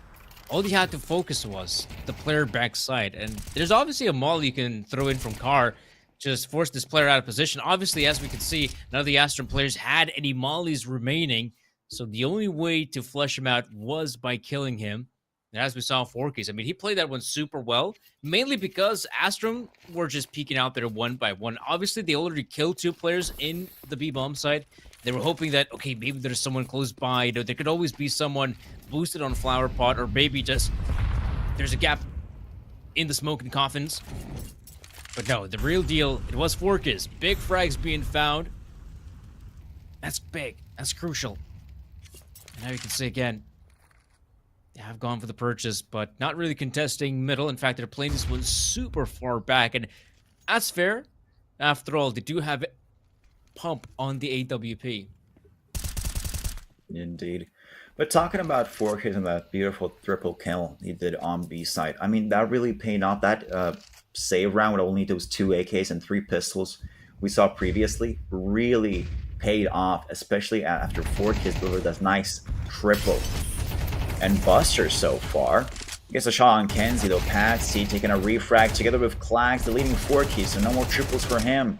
Defizer, well, managed to kill Patsy, gets shot down by Norway and Klax, as Neelan, the last man standing here, is left all alone versus 3 players on Astrum, and it's GG. 10-13. Astrum for the win. Yeah, Astrum for the win. They get it across the finish line as kind of expected. Inferno, you see those close score lines, right? And that's exactly what we saw initially. You know, the half end 6-6.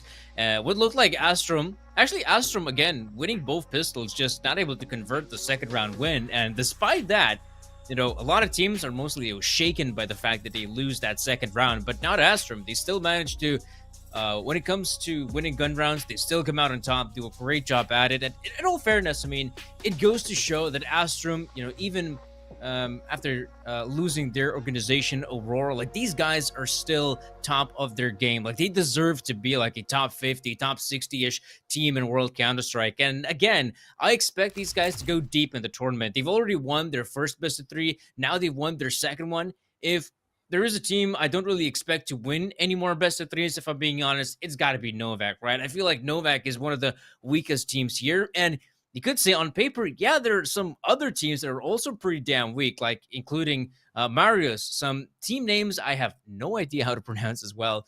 But yeah, I feel like for the guys here at Astrum, like this is kind of an expected result, right? I expect them to go into the playoffs. Maybe not necessarily free nail, though they're basically 1 best of 3 away from doing so. But yeah, I definitely expect them to do some more damage in the tournament. And the deeper we go, the more challenges they will face. And I feel like they should thrive in those challenges.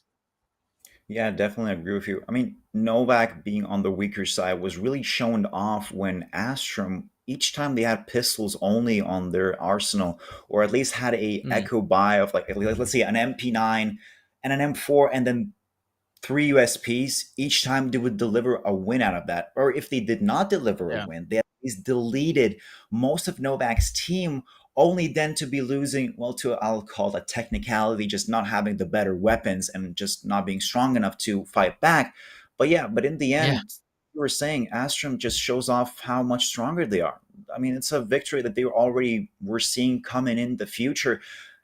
It looks like Novak was the one that were the ones that were actually like really stressing out, really sweating out as well, making a lot of interesting plays, if we can say it like that, and then not buying it off of that. So, I mean, all I can say, GG, easy victory for Astrum. Novak, still, there's a lot of areas they could develop upon, but that's for the future. I mean, so far, as much as they did, that was pretty okay, to be honest. Yeah, next up, folks, we're going to have another best of 3 lined up. That will be Nexus versus Leo, though right now we do have an hour's worth of a break time. So we'll be doing exactly that. Break time it is. We hope to see you all for the next best of 3. See you then.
Welcome everyone back to Galaxy Battle Phase 3. We have the duo on your screen here. It's Sir Sheep and several Danny. If I get those names correct, I hope so. But yeah, we'll have the second match for today. And it's going to be our previous winners who have re-entered the group stage. Nexus and Leo. Did you cast a lot of Nexus in the previous, in the Phase 2? Yeah, I think I did. I think I had a chance to cast a bit of Nexus, and I definitely had a lot of chances to cast Nexus in the past, not only in Phase 2. And yeah, it's an interesting team, right? It's a team that, you know, if we can actually talk about Nexus for a moment, it feels like a team that doesn't really seem to have like a solid footing in World Counter-Strike. They just have these, you know, it's a bumpy road for them. If you take a look at the rating, how it goes, like sometimes they're, you know, performing, they're on their highway, doing a lot of good work, and then they have a slump, and then back again they go with a bit of a perhaps changed up roster, stuff like that, and down to another slump. Right now, We're witnessing one of those, high periods for Nexus. And yeah, like you said as well, Nexus, reigning champions of Galaxy Battle Phase 2. The difficult part is that they're out here in the group, so it's gonna be a long road before they could actually secure a spot in the final. But before that, pistol round, here we go. Zello, 2 initial big frags, got a great response from Cleo and Malchus. Still down to the 2v2, and Raga has access towards A. Some dualies on Sound, looking to... Oh, not gonna go through that smoke, actually. They're trying to get through. Sound realizes what might be up here. With this flank through CT, extending the distance, making it more difficult for these dualies. Sound gets nothing, and that's dangerous for Nexus at this point. 1v2 for Raga. Oof, that's a very fast one. But can he beat Krivda in the 1v1? Now down he goes, Raga. I kind of like this from Krivda as well, trying to take the angle from the get-go. The problem is, he is exposed, and now it's all up to headshots or nothing. Raga so close, and eventually is close enough to secure the victory. Big round win in my books. Nexus will be more than happy to take that win across the finish line. Something as well you don't get to see too often. The first pistol round on the A bomb side. Usually you expect, first pistol on H end, B side. Here we go. Leo have changed things up though. Speaking of Leo though, I'm gonna ask you here several. She put you on the spot. Have you actually had a chance, to cast Leo? Honestly, this is a squad I think I might be seeing them for the first time ever. Oh, I've casted Leo a lot, and in all of those casts, I haven't been able to form a proper opinion yet. It's such an odd team. I mean, they have some giant scalps taken in like open qualifiers a couple months back, and they are able to beat the very best. There's gonna be the knife from UNiTY running in. The player on the bomb side, BTN, had already been taken out, but bomb side's theirs with the force buy. We'll continue on the details of well, we can actually continue on that now, as Nexus is already going in for the save. Don't want to throw everything away. Very fast play for Leo, and that's mostly what they've kind of been doing. Mostly.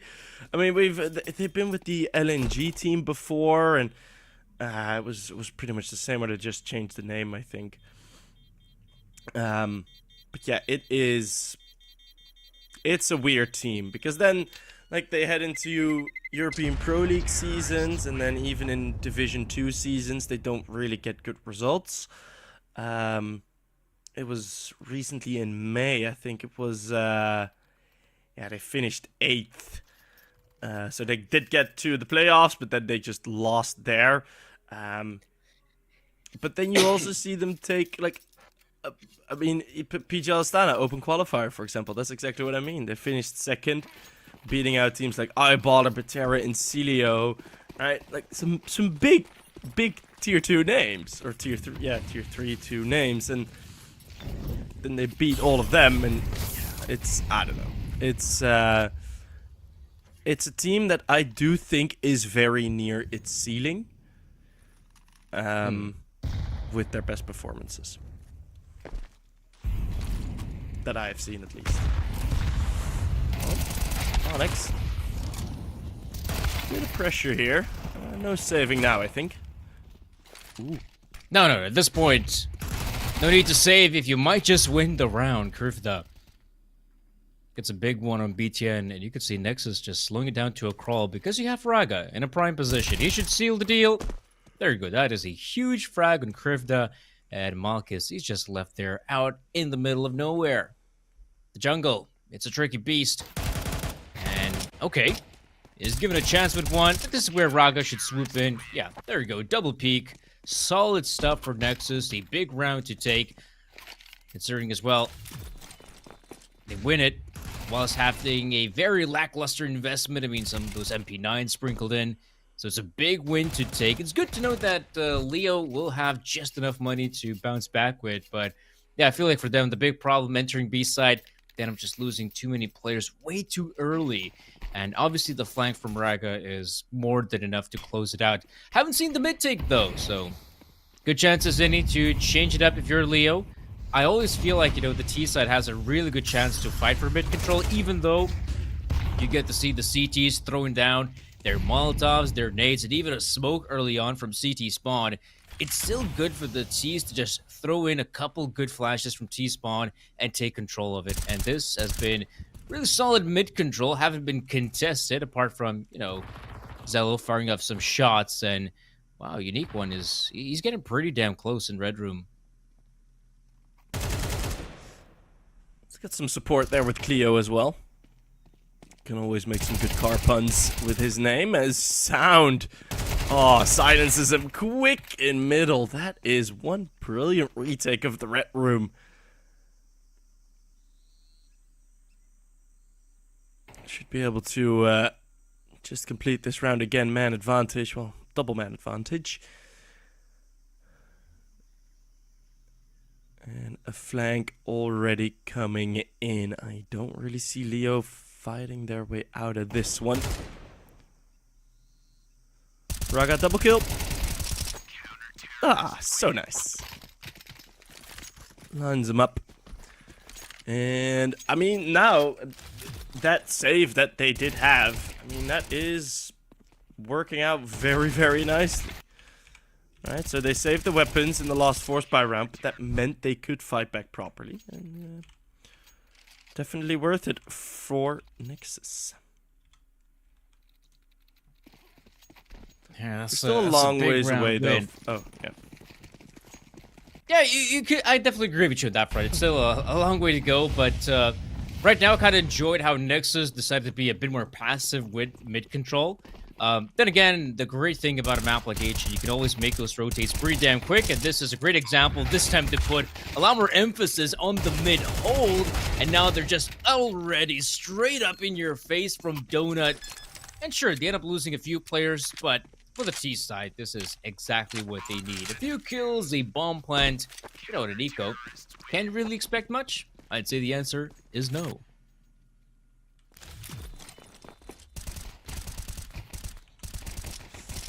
Well, they did get the bomb down, which is still pretty nice. But, yeah, it's a bit of a slow start. I also, one of the things that I've also noticed with Leo is there aren't really that many maps where I'd say, Leo has, a very, very good matchup on this. They've had some bigger win rates on certain maps, but mind you, they've also been playing very much weaker opponents than Nexus. It's a good one-for-one trade at the start.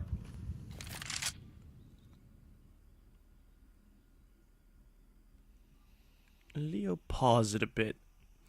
I'm gonna get through, but man, Danny, look at the HP, man. Krivda, Marat, 40 to divide between the two. Yeah, HP wise, it's pretty awful. I'll give you that. But now we can see. I mean, he's in prime position. Oh, yeah. I wanted to say that Krivda is a great spot, but problem is, Long still keeping a close eye on A side.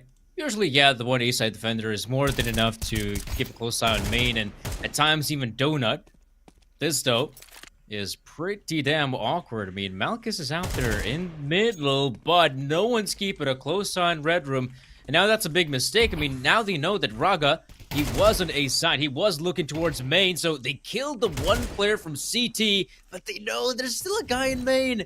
And this is just mega awkward because they're so hyper-focused on CT, on main. This is where the player from Donut should strike. No! Sound, he doesn't get a single frag. He was supposed to be the linchpin to make the big play. Oh my gosh, the tag is good! But it won't win the round. Cleo closes it out. And Nexus, I felt like they had that round on lockdown.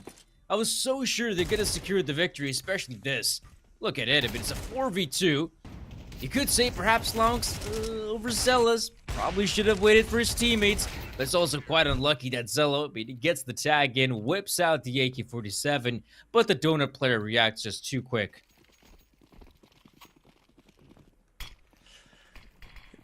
I did not think Leo would get a round win there after Krivda had gone down. I mean, that there was some nice info that Donut wasn't really being held. So, I mean, Nexus, having that gap be open and no adjustment made for it afterwards after Krivda got killed, right? You have the man advantage. You don't need to be deep A main. For the rest, some brilliant flashbangs there. Thrown from Xello and Lonix with the USP.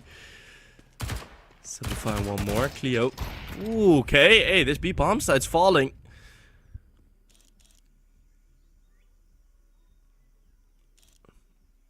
But again, disadvantage for Leo, but they do pause it once more. I feel like if Nexus now could... Oh, yeah. Oh, go ahead. Oh, this as well. Some good positioning. I mean, timing is a bit awkward there because Krivda, he's in ramp, and Marad gets a big frag from Cave, and now Rog, he's just so far away. I mean, they still weren't 100% sure whether this is the commitment on B side, and now, yeah, it's just obvious. AWP in hand, so if you're a Raga, might as well save it. You know, do some exercises, move your neck a bit. Even me, after this map, it will be over. I'll do some exercises. You know, move your shoulders a bit, your lower back, and all that. You know, sitting all day, it's not good, guys. No, it is. I'm still thinking about if I'll head to the gym. Still got some work to do afterwards, but maybe I'll pop into the gym for a bit. Nexus maybe should pop into the mental gym for a bit, because this was the second time that in a mid round, at least by my judgment, there's a very unnecessary move. I already saw it sort of brewing when they were re-clearing B, which I do understand somewhat, but you have that man advantage, and it's just something you don't often see teams do, is from a very backwards position try and clear something that you know has been taken already. Right, they probably want the info. Maybe if Cave is clear, you know, you can rotate one to A already. But that op can also just be passive on the A bomb side. You have that man up for the retake. It's not necessary, so they want to prevent any awkward mid rounds by going aggressive with all the rifles. But they're very much shut down by the Mac 10s. Yeah, that's kind of a weird situation Zello put himself in. I mean, yeah, if this was a gun round, I'm sure that he has more faith in his teammates to just look towards elbow. But considering they were just on the beer pistol, Zello, he wanted to be proactive. And he thought that, okay, I'm just going to go for the straight up ramp fight. But, uh-oh, there's some pressure mounting at elbow. Got to look towards elbow. Speaking of nade to the face. Kobe.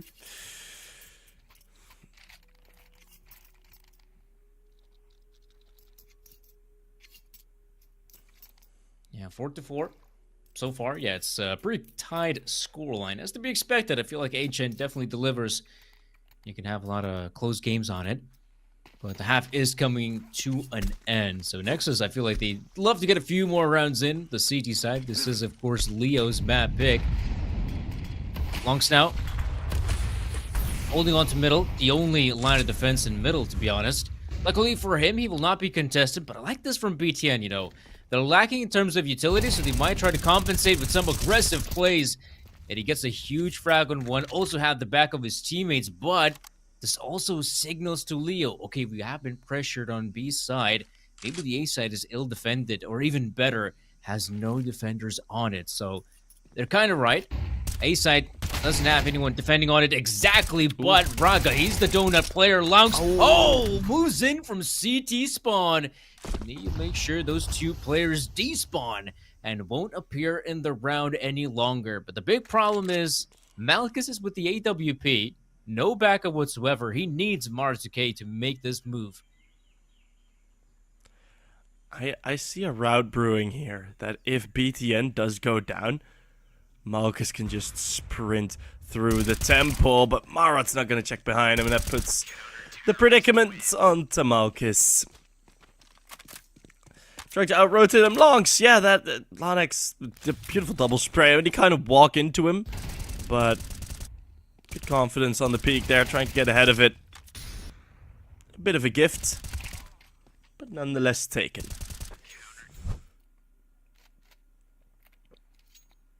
What are your overall predictions of this series, by the way? We're a couple rounds in now. We've got to see how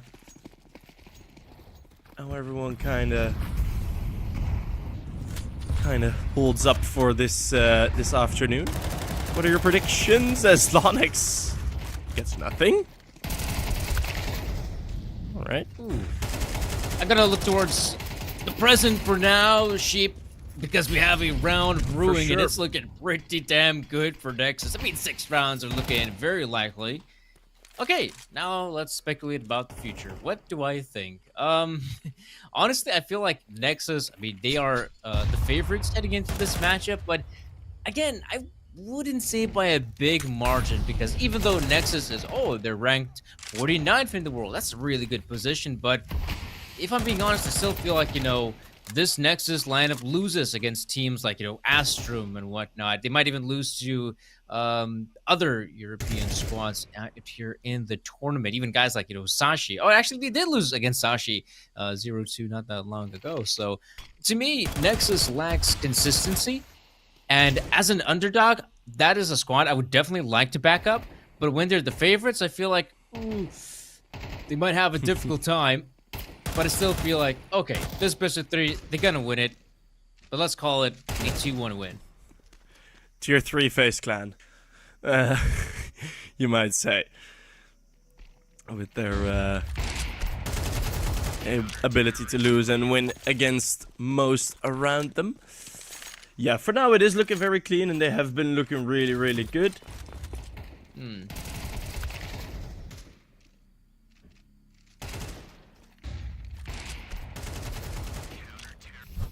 There we go. In the past, I mean, they 6 are rounds. on a they are on a 3-loss streak though. I think yesterday they had 2 games that they both lost. Oh, really? Okay. Yeah, yesterday 0-2 versus Sashi, 0-2 versus FAVBET. They lost to Ruby the day before.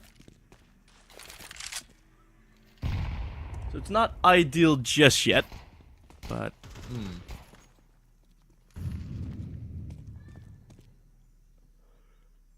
but yeah, then also in our semi-final, or in our phase 2, BetClick, Cybershock, Sinners, Paravision, all taken out. So a very good look thus far, hoping that Galaxy Battle can bring some more success for them, as somehow, through that conglomerate of bodies, there's no op shot being connected. And we are getting eerily close to, well, what could have been something, but Xelo eventually will take one more. Yeah, straight out of VP's playbook. Those Glocks almost winning the round. Quite insane as well. But yeah, despite how close it got, Nexus get the round win. And yeah, in the case of Leo, they absolutely had to go for that eagle round to get some cash in. They need a cash injection desperately. I will admit, though, that we haven't seen a lot of gunfights happening in middle, and it looks like that's the area of the map Leo will contest.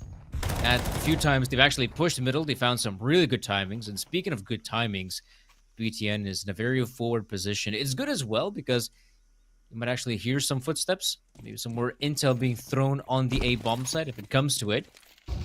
And this also gives a chance to strengthen up the B defense. As we can see, Leo just about now. That smoke being deployed on Red Room should give him a chance to cross safely on Heaven. But I would assume, with them having so many players here, you might as well, contest Donut. Even better, get a frag. But you have to be quick about it. There is a certain BTN in the backlines, ready and waiting.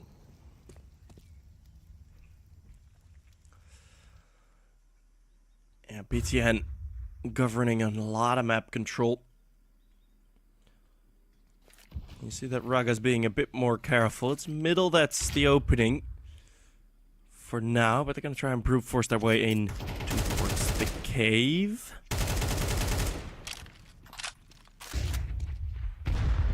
Just a couple of sprays, and that's 4 pieces of util off the belts of Nexus. They're still gonna try and have to breach this. Oh, this is gonna be some tight margins as they're shoulder to shoulder. Marat in the cave, able to find one more, but it's the op easily holding on and a late rotate. Already his teammates were still lurking in the B bomb site, and they already booked it towards A. Quick rotates. 1v3 for Malchus. Yeah, it's a difficult one. There we go. Double swing. That's more than enough to secure the victory. And I like the insta rotate from Nexus, because sometimes I feel like teams linger about once you kill, you know, at least a couple guys in B side, still thinking, okay, 20 seconds on the clock. I mean, there's still a big chance they might, you know, pull off and execute. But whoever made that call from Nexus, genius. They move in just in the nick of time. Big round being taken. And yeah, one of the few instances we see Nexus having a tremendous lead moving into the second half. And yeah. Oh, hey, got disconnected. Case pool. I'm back. Oh. Welcome back. The classic S for S for just Python. Not bad. Like I said, actually, no joke, Sheep. I've actually already started to see some familiar names pop up on the giveaway. So, I mean, there's a chance. There's a chance not only to, you know, win a skin once, twice, maybe even 3 times if you got the luck. And obviously, if you are watching the stream as well. So, guys, if you want to participate, be sure to type in !Galaxy in the chat. Meanwhile, you're actually looking at the chat box. To the left-hand side, you might see a couple banners. Click on them, follow our social media links. We'll be more than happy. Participate in the giveaways, sure. Show us some love on social media, even better. So yeah, 8-4 is the scoreline. Leo, investment-wise, just the kit. Actually, that does make a lot of sense. I feel like Ancient, you know, it's a great map for those retakes that can work. Mara is now hearing a lot of footsteps, but they will just opt to go on A side. And this is going to come down to unique one-hitting shots. Let's get the one.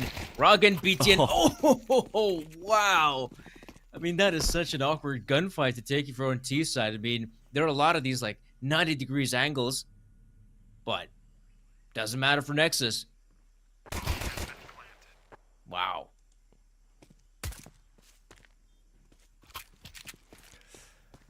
And pretty spontaneous reroute. Heading in towards the temple first. It's one unique that gets an instant tap, but straight afterward, Nexus just think, all right, then we'll go to the other bomb site. And well, the shot's absolutely there.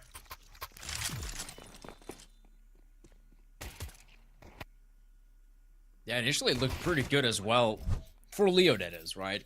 I thought if they had just the right number of players to try and get some big frags in. Like I said, I mean, that positioning outside middle, or outside red room, I guess you could call it. Yeah, it really is damn powerful. But despite that, yeah, Nexus getting their butt whooped. And on the back of it, it is eco for days. It's time to save up some of that dollar billio. Cream, get the money. Dollar bill show. I haven't heard that song in a while. Yeah, it's great, to be honest. I'm honestly more of a East Coast rapper kind of guy, so I can definitely, you know, vibe with like the Wu-Tang Clan. Great fellas.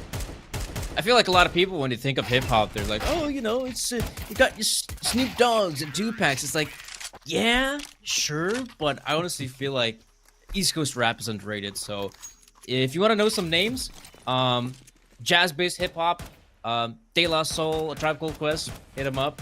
The Common, I'm listening to Yeet. Hell yeah.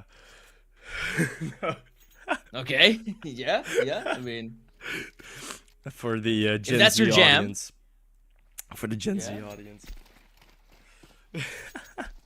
Honestly, yeah, the names I just there's a surprising amount of knowledge from you in in terms of the hip hop scene. I'm impressed. I do, man. I do. I used to do like hip hop dancing as well, so I got some of that knowledge. I'd love to, spread the knowledge to the younger generation out there. Trust me, it's good. It's good. Just because something is old doesn't mean it's bad. But do have some old players to the side of Nexus. They're still fragging. I was about to say. That's a good example. Yeah. Now look at this as well. Nexus just tear open this A bomb site. No struggle whatsoever.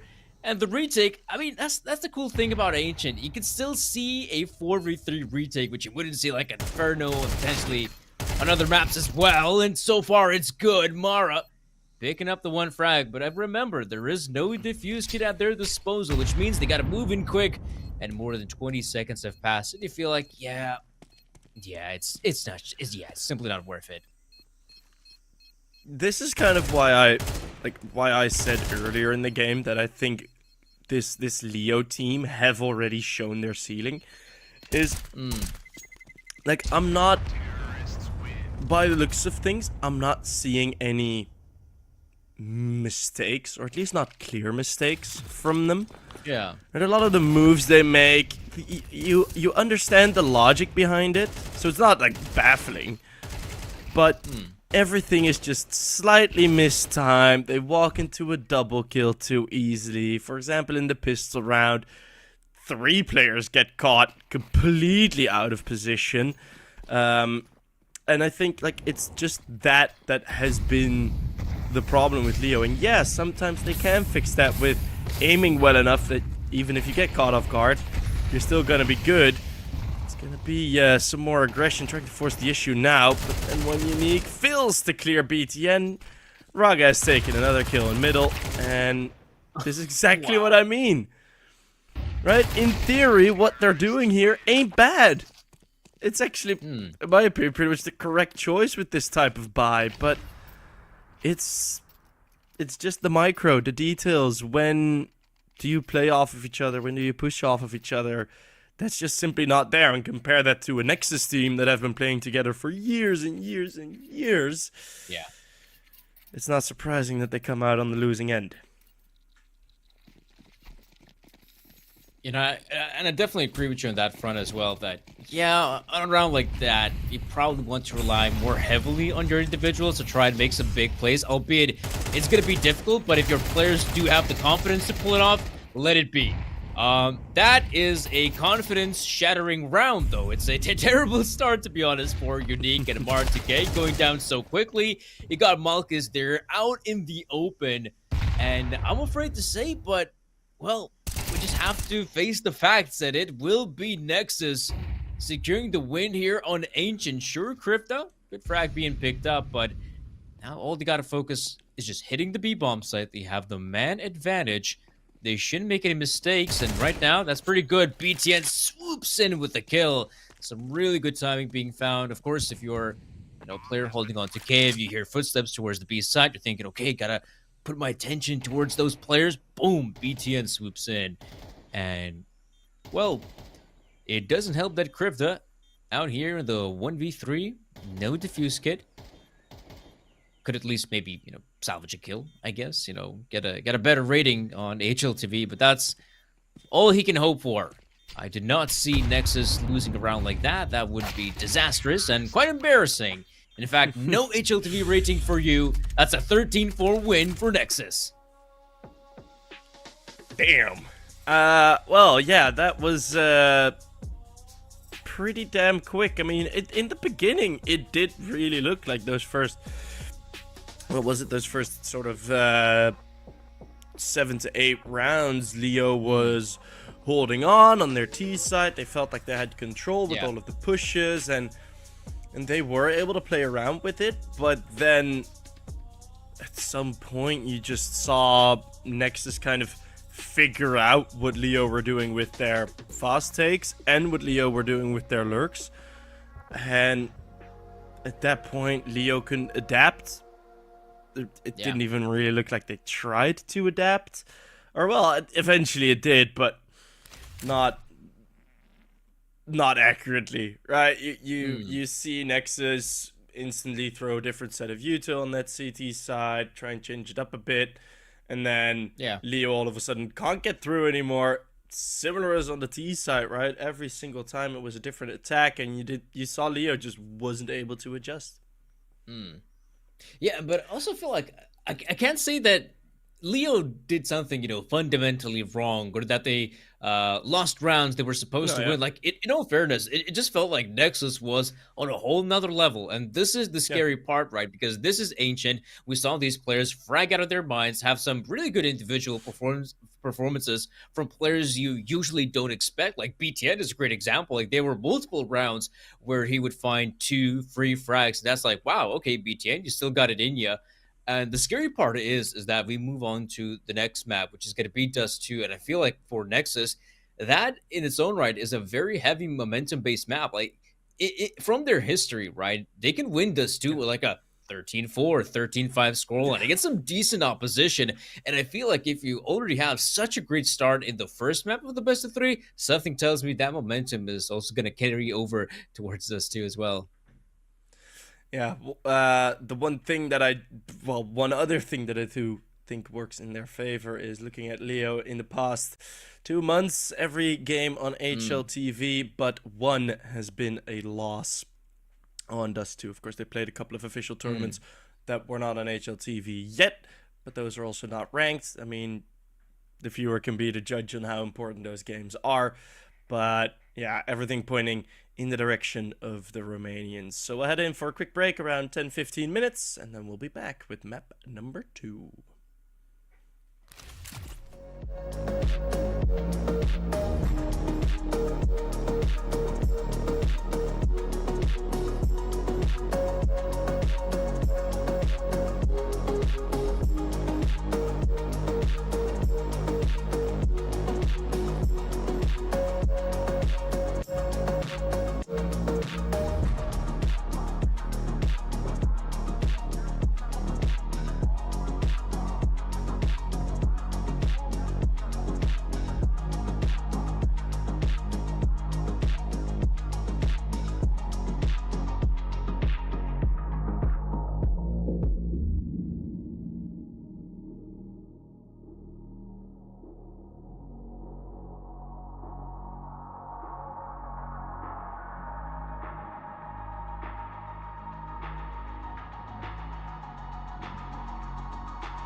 We have just seen a beautiful new magic trick. Instead of lions jumping through rings of fire, we have seen 5 lions disappear off the server, heading into the second half on Ancient. Can they reappear in a beautiful crescendo on the Dust 2 map, or will Nexus just continue to destroy them? That is going to be the question that we're going to have. And for one, I do hope that we actually are able to to see Leo return to form. But what do you think? Honestly, I choose destruction and disappearance. That's exactly what I'm thinking we're going to see out of Leo, because this will be a tall order. After all, Dust 2 is not a map they're really proficient on. Usually this is a map where they also get their butt whooped, and sometimes they might have a close affair on it, whereas Nexus, they're the ones delivering the butt whooping on Dust 2. So if something does, they will be more than happy to land on this map as a second map in the BO3, with a chance, of course, to close it out in a 2-0 fashion. We'll have to wait and see whether that's the case. Right now, luckily for Leo, they get to kick things off on the CT side, the side where you have to primarily focus on hitting your shots, and it has become a sort of standard practice for the CT players early on to take some of that lower tunnels control. And right now, Long C might be forced to back away from this. In fact, just gonna go for a bit of a peek, try and spot out Malchus.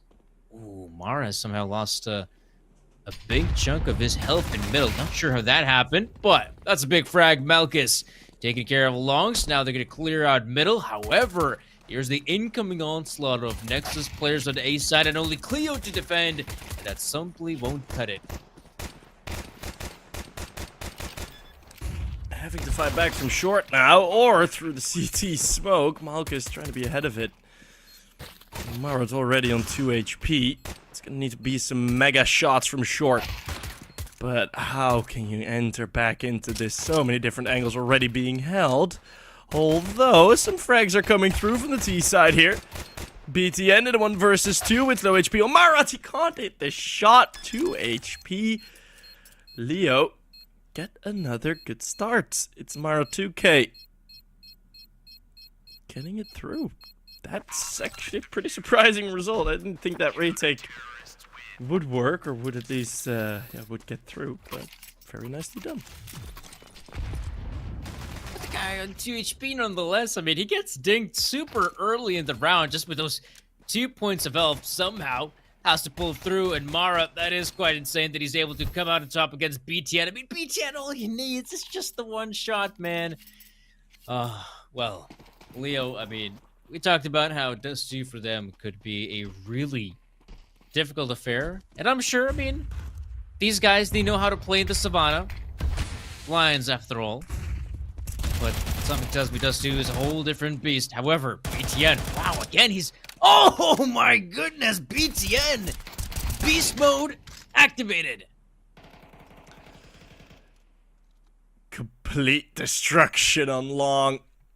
Just mows him down, and, well, similar to what we saw in the previous, this time roles reversed. Last time it was Leo winning the force buy, this time it's Nexus. And Krivda, he will at least hold on for 1.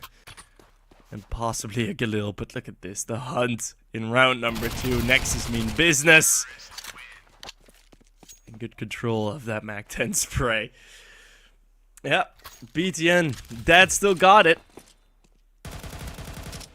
Look at that, just lines him up, a bit of team damage to help as well. And once more, it's this sort of awkward regress from Leo, right? I was hoping it at least would take a while before we would see it. But already round number 2, Leo back to their ancient ways.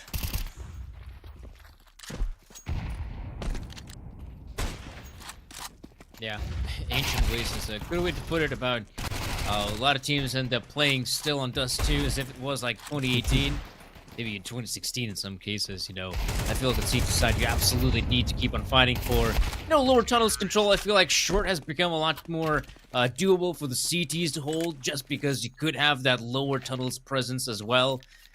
But all in all, for Nexus, it's the good start, right? This is a start they absolutely needed to get a, 1-2. Speaking of which, though, last time around, we did talk about how, BTN was able to find, a good amount of impact considering he's the player that usually is on the bottom. Like on the first map, he still remains on the bottom with 12 kills, but it felt like the kills he did find were mega, mega impactful. And right now, if BTN can also step up and his other teammates, Zelu in particular, Raga, can also just, participate in the heavy lifting, it's gonna be big. And right now, it's a good flash and short. BTN racking up them easy kills.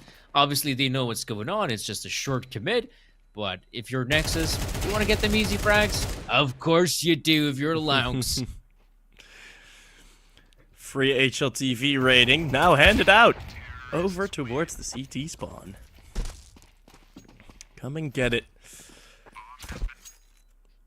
Well, if this does continue like this, it would be either BTN or Lonix to have to go for it, but they could still be on course for the highest HLTV rating, at least thus far. So let's see if FiCosts has to make another highest rating video. Some flashbangs bouncing in. Fast long take. Pretty damn sharp from as when well, first med in, doing pretty good work, but you can see they're instantly backing away. Once they lose those two players early on, that is finito. But Longs, that is such a ballsy move. You can see Mark 2K a little bit frustrated, but that's a big kill. That's such a fun play that they just pulled off there. Throwing the nades, trying to pretend someone is trying to peek through that angle, and then just swinging through that smoke. And as Krivda falls, he was under pressure, the sole defender on B. With that smoke already down, Leo just didn't react in time. A full 5v3. Nexus are looking to bring it back. And do you even go for this if you're Leo at this point?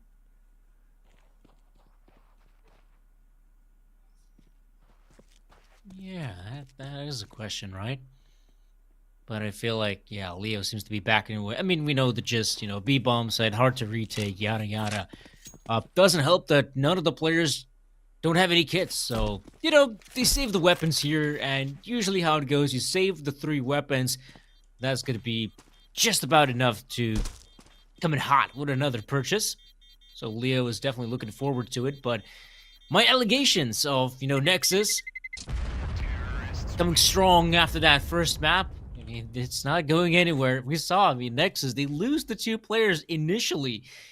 They find some success in middle. Eventually, they hit on the B-bomb side, and that 3v3 goes the way of Nexus. So a really cool way to go about it as well. Because obviously, you lost those players in long, and you're thinking, right, if we can just get that kill on B side, we still have a game on our hands, a round on our hands. And that's exactly what we saw. So really cool adjustment from Nexus. And obviously for Leo, the saving grace is that they do have some weapons.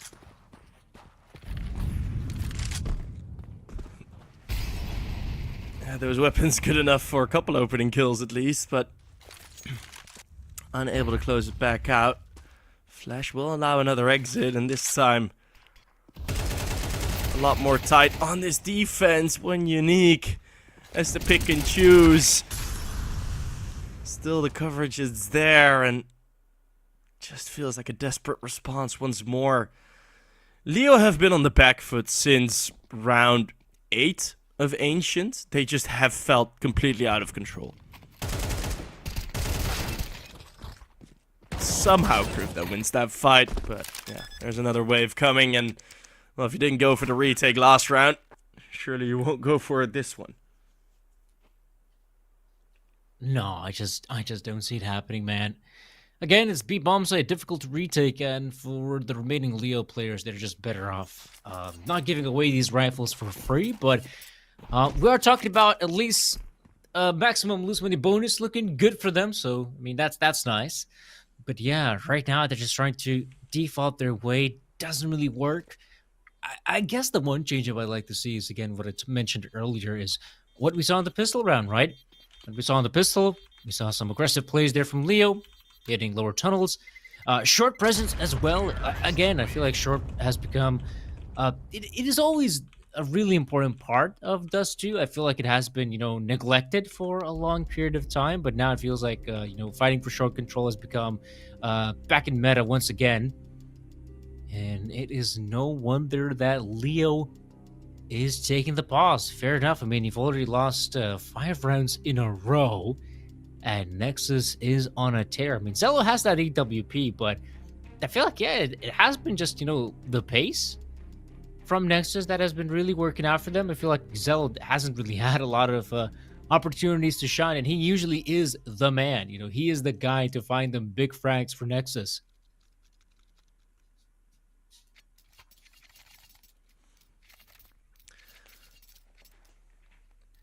I mean, it's, well, the frags are, a couple of kills are eluding them with all these saves. And boost into middle. Oh, for a second there, I thought Cleo was going to hunt back into it. Another form of response, which is now going on to short. They push through. One Unique is up front here. But, oh, look at this just surgical dissection. It's full deathmatch mode. Nexus doesn't even bring the bomb anymore. They don't care BM. about it. That is such BM.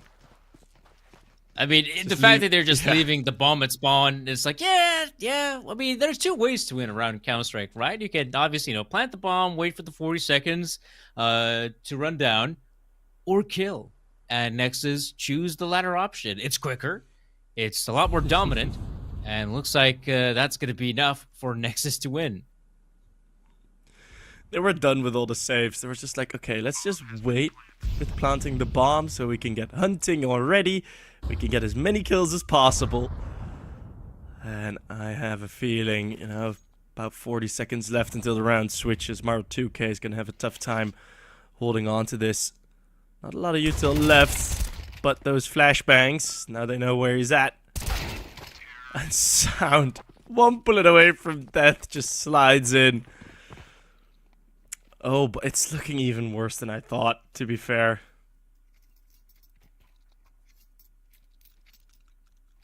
Yeah, this is bad. Okay, we are entering not only dangerous waters, we're practically in, I don't know, Chernobyl Reactor 4 territory. It's that bad. It's meltdown. And Leo, they don't really know how to respond. They have tried throwing bodies as if they were liquidators. But the problem is, that is not enough to cure the problem. The problem will stay for millennia. And so Leo have to come up with something huge. I'm liking the change-up, though. Again, short control, I feel like that is mega important for the CT side. Obviously, it can be super effective to have, a player with the AWP boosted on top, maybe trying to find someone in tunnels. The problem is, though, they're just not giving any opportunities. And instead of, waiting for opportunities, they will go on the hunt. And One Unique should be able to spot out long, so that's got to be an easy frag to take. That has got to be a frag he takes, and he sure does. Tunnels controlled, good, but it's the A side where it's happening.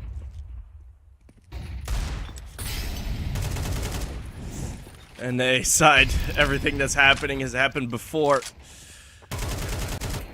Nothing ever changes, or nothing ever happens. I think is the meme officially. So even the push with the force buys doesn't really work out either. Sometimes you see that when teams are completely lost, and then all of a sudden the force buy round does get through. But even that ain't happening. They're gonna try their best though, Cleo. Never time for the defuse, but giving us a couple good kills to look at. Already on a 7th.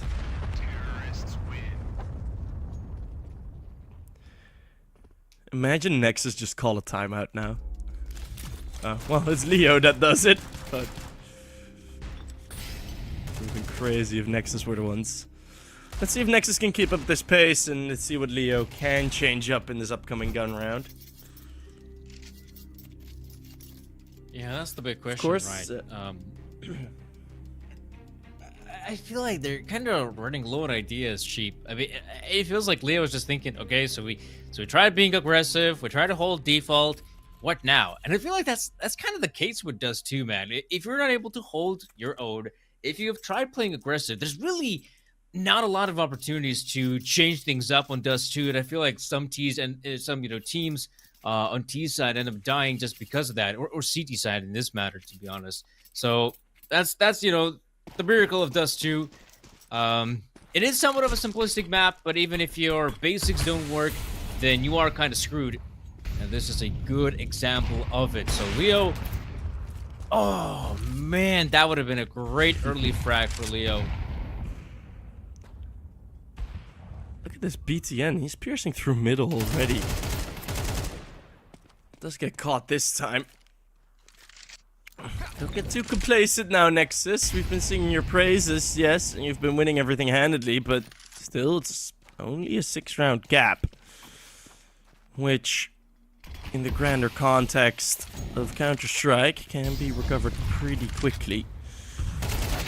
Going for that bounce flashbang. It's a bit too late to save his teammate. And it's a bit too shallow of a peek to get his own kills. Maro2K now being the mole that is getting whacked. Onyx takes care of the head popping up. Raga going in for the late flank. Cleo, I don't even think he turned around, simply unaware of the possibility.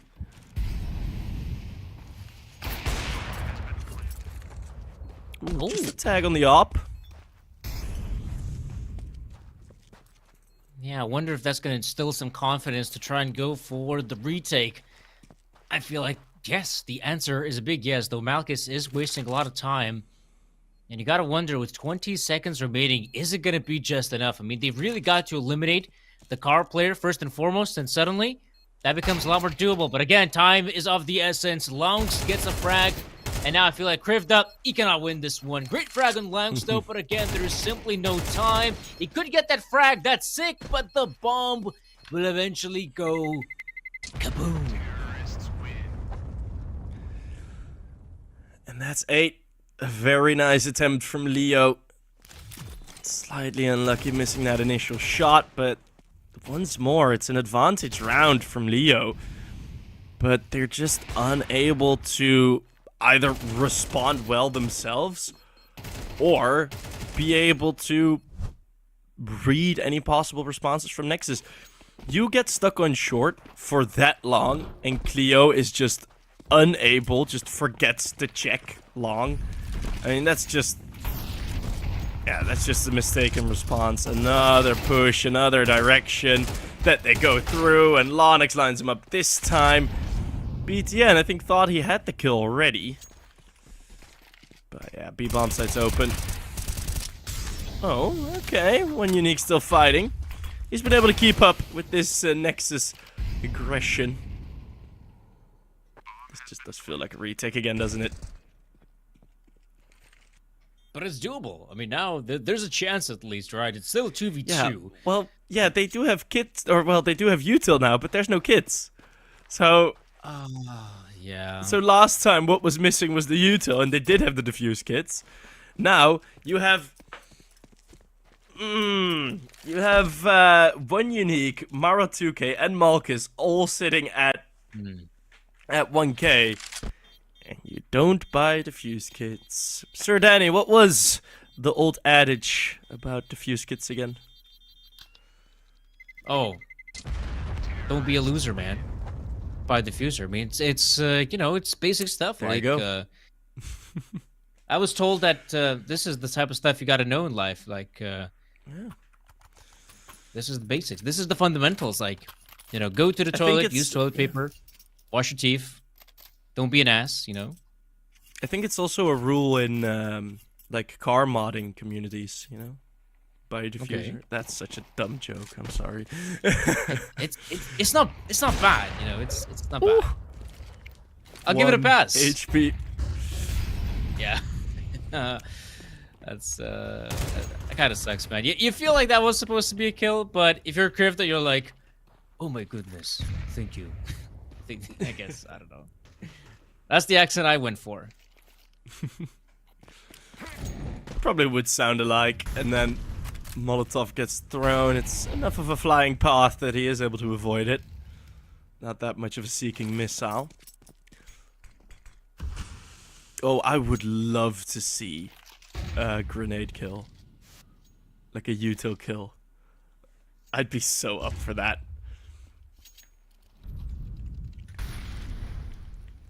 So yeah, you're leaving short fully open, so this is again a retake setup.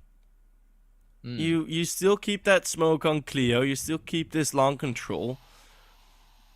But it is going to be a full free entry, depending on how much util Nexus decide to use for this. Because it does feel like a smoke and a contact play with a flashbang or two. Okay, that's a bit more of an execute. These Molotovs do fly in. It's a nice angle from Malkus. And I kind of like the fact as well, Malkus was just playing the anti-flash there, hoping for his chance to strike. But the problem is, long still. But a pretty damn huge flank. Now, this is the awkward situation. Malkus, he really needs to get something for the CT player to start making his way in. The problem is, though, it's Zello. He's got his trigger. Okay, on Cleo. Okay, Cleo, that's huge. Come on, BTN. He has done it in the past. Don't tell me he's going to win another one. 1v2. No HP, though. That is huge.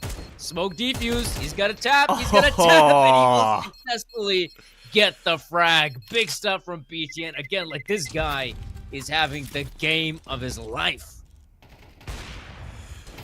I mean, it's Lonix once more with a double kill. Every single time you see two players get caught off guard, it's either Lonix or BTN just mowing him down. And I mean, we're at 10-1. This is such a ridiculous scoreline already, but Nexus have shown that, well, they are simply better. Completely caught off guard. Malkus just not even aware of the possibility that Sound will push there.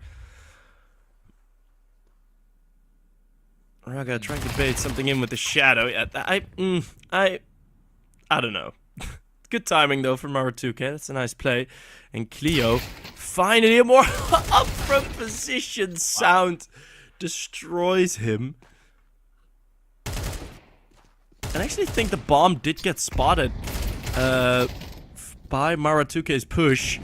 It's another trade, another 2v2, 3 times in a row now. Yep. And I have a feeling that we're gonna get the same result. Yeah, I mean, it's almost impossible to call otherwise, right? Sound has already picked up a 4-piece and Crypto low HP. I mean, Sound, he wants it, man. Give him the ace. He's gonna get it. Boom. Just a one tap to finish it all off. Whoa.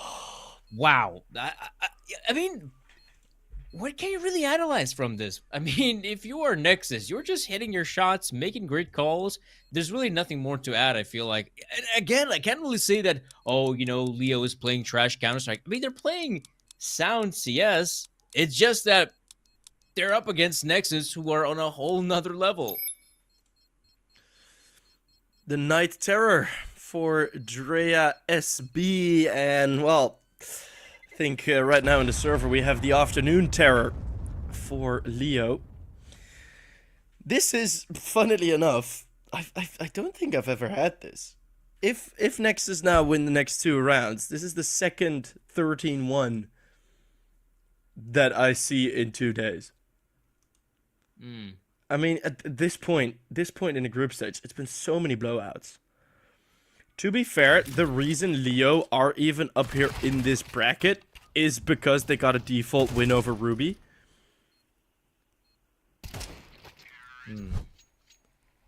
So that was a default win, right? So it was possibly very much more likely that Leo would end up in the 0-1 bracket. Yeah. But now they end up in the 1-0 bracket, and they don't get one of the easier matchups for sure. I think, for example, against a team like ENCE Academy, a team that they know slightly better, they would have done a lot better, but Nexus have just been destroying them. Raga. Those flashbangs are useless. Don't know who threw them, but he needs to fix them. 4v4. Okay, we're seeing them now being deployed. This is a very peculiar position. I feel like, yeah, Sound, you gotta swing out and just give a chance for Zello to peek. Let him be the element of surprise. This could be huge right now. Sound going down. Okay, Zello's gonna move in. Perhaps a bit too quick. And that's the problem. The short players go down, and the round comes to an end. Man, I was that whole setup. It played out a lot better in my head. Yeah.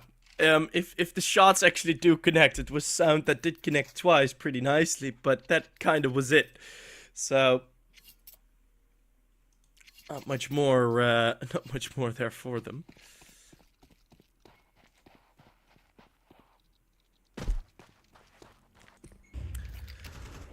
But another force buy. And just see how much more fear Leo have in these types of rounds, right? You saw Nexus just sprinting down and feeling good, even playing against the 5-7s. It's a bit more held back. Oh, if they timed as well, this could be one horrible mid-crunch. Could be. Yeah, there you are. Sound. Now it's starting. Frag. Look at this, Raga. Time for him to shine. Sound picking up a second. Zello. Oh, no, Yep. no. Yep. Leo. This is not the round you're supposed to lose. And look at the bomb. It's firmly planted on the floor in tunnels, and Krivda, he knows it. He's got to win another 1v3 just like he had to do so at the very last round of Ancient. And this time, well, he at least has some time. 50 seconds. And actually a smoke grenade that could help him recover the bomb, so that's pretty good. And there's not a single player in B side, so if he's quick enough and avoids all the bullets, slows down time, might pull it off, but he is just standing still. Playing off of Sound alone. Not playing into Sound alone, and it's a triple with the Deke. Oh, he had already picked up the AK, didn't even go for it. Just wanted to dig him down. We have Lonix on 16 kills. Sound overtaking him quickly, or, well, getting there quickly with 14. And I feel like Raga has had like the most chill game. Raga's just been throwing util, hitting a couple of shots, you know, just being there, just vibing. No pressure. Match point for the Nexus team. A very, very quick one once again, I assume.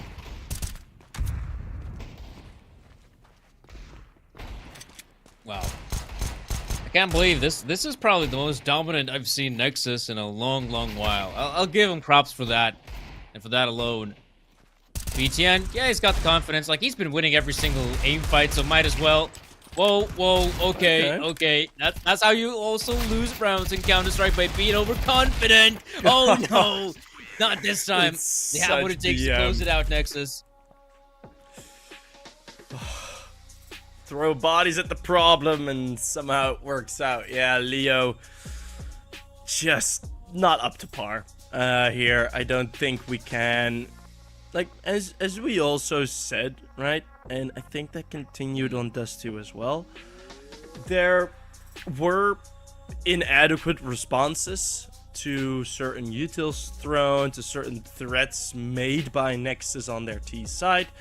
Yeah. Where, you know, certain smokes were thrown in on short and middle. Right? There wasn't the correct response. But as you said on Ancient as well, it wasn't like they lost rounds that they 100% should have won, right? That 1 3v5, I think that should be like the only one that kind of counts in that category. But that in 13 is like, but it's just, they were just inadequate, right? There wasn't enough for them available to be able to do anything here to put any sort of opposition against this Nexus team, who played really well, by the way. Yeah, they definitely played some really good Counter-Strike, and very individually sound Counter-Strike, which is something you don't always get to say about this team. And yeah, that's pretty sick how they managed to play through. And I don't know. Like, I don't want to make any assumptions, obviously, but I mean, it's kind of fun to think about the fact that Nexus, when they played in like Galaxy Battle Phase 2, they were actually one of the teams that made it into the 3-0 pool. That means they kept on just winning every single best of 3 they faced off. Now, it's a good start in Phase 3. They've already won 2, and coming up next, I mean, there's still some stiff opposition remaining here in the group stage, but admittedly, Nexus are definitely looking like, again, like one of those strong favorites to secure a spot in the playoffs. Like, I thought, Astrum is a really good contender to do so, but man, Nexus as well, definitely deserving of a shout. Yeah, for reigning sure. champions as well. Let's not forget that as well. Yeah. Reigning champs. 3-2 in a pretty fiery battle versus Paravision. Yeah, looking at the other teams that will possibly end up in that bracket, my judgment will go to UNiTY and FAVBET to be the other 2 teams that will go 2-0. Will we see that today, actually? Yeah. Pretty sure we will. Yeah. UNiTY is a good shout, yes. man. UNiTY, I've seen them play. They play some really solid, like, tactical Counter-Strike, and I feel like they have some, they got some really good fundamentals laid down. And they made but it some always big feels like changes if they're recently. Yeah, that too as well. And I feel like as well, like if they're coming into a round, they have an idea, they know what to do. Even in the mid round, it feels like they're able to adapt to situations pretty damn well. So yeah, I mean, we still have some really good matchups remaining. It's going to be exciting to see what's up next here in Galaxy Battle Phase 3. Yeah, for sure. I think we're going to head into a break. Next game will start at 4 European time, so that is going to be in an hour and 30 minutes. So make sure you get some lunch and make sure you head back in for UNiTY versus Copenhagen Wolves. We won't be there, or at least I won't be, but I hope you guys will. See you guys there.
Hello, everybody. Welcome back on into the Galaxy Battle here. Third phase already coming at you, and it is the second part of the day out here with the last two best of threes to decide how the day is going to continue to go after we've had quite fast 2-0s. My name is Atro, and joined with me, of course, on the mic is going to be Mr. Met himself. How are you doing tonight?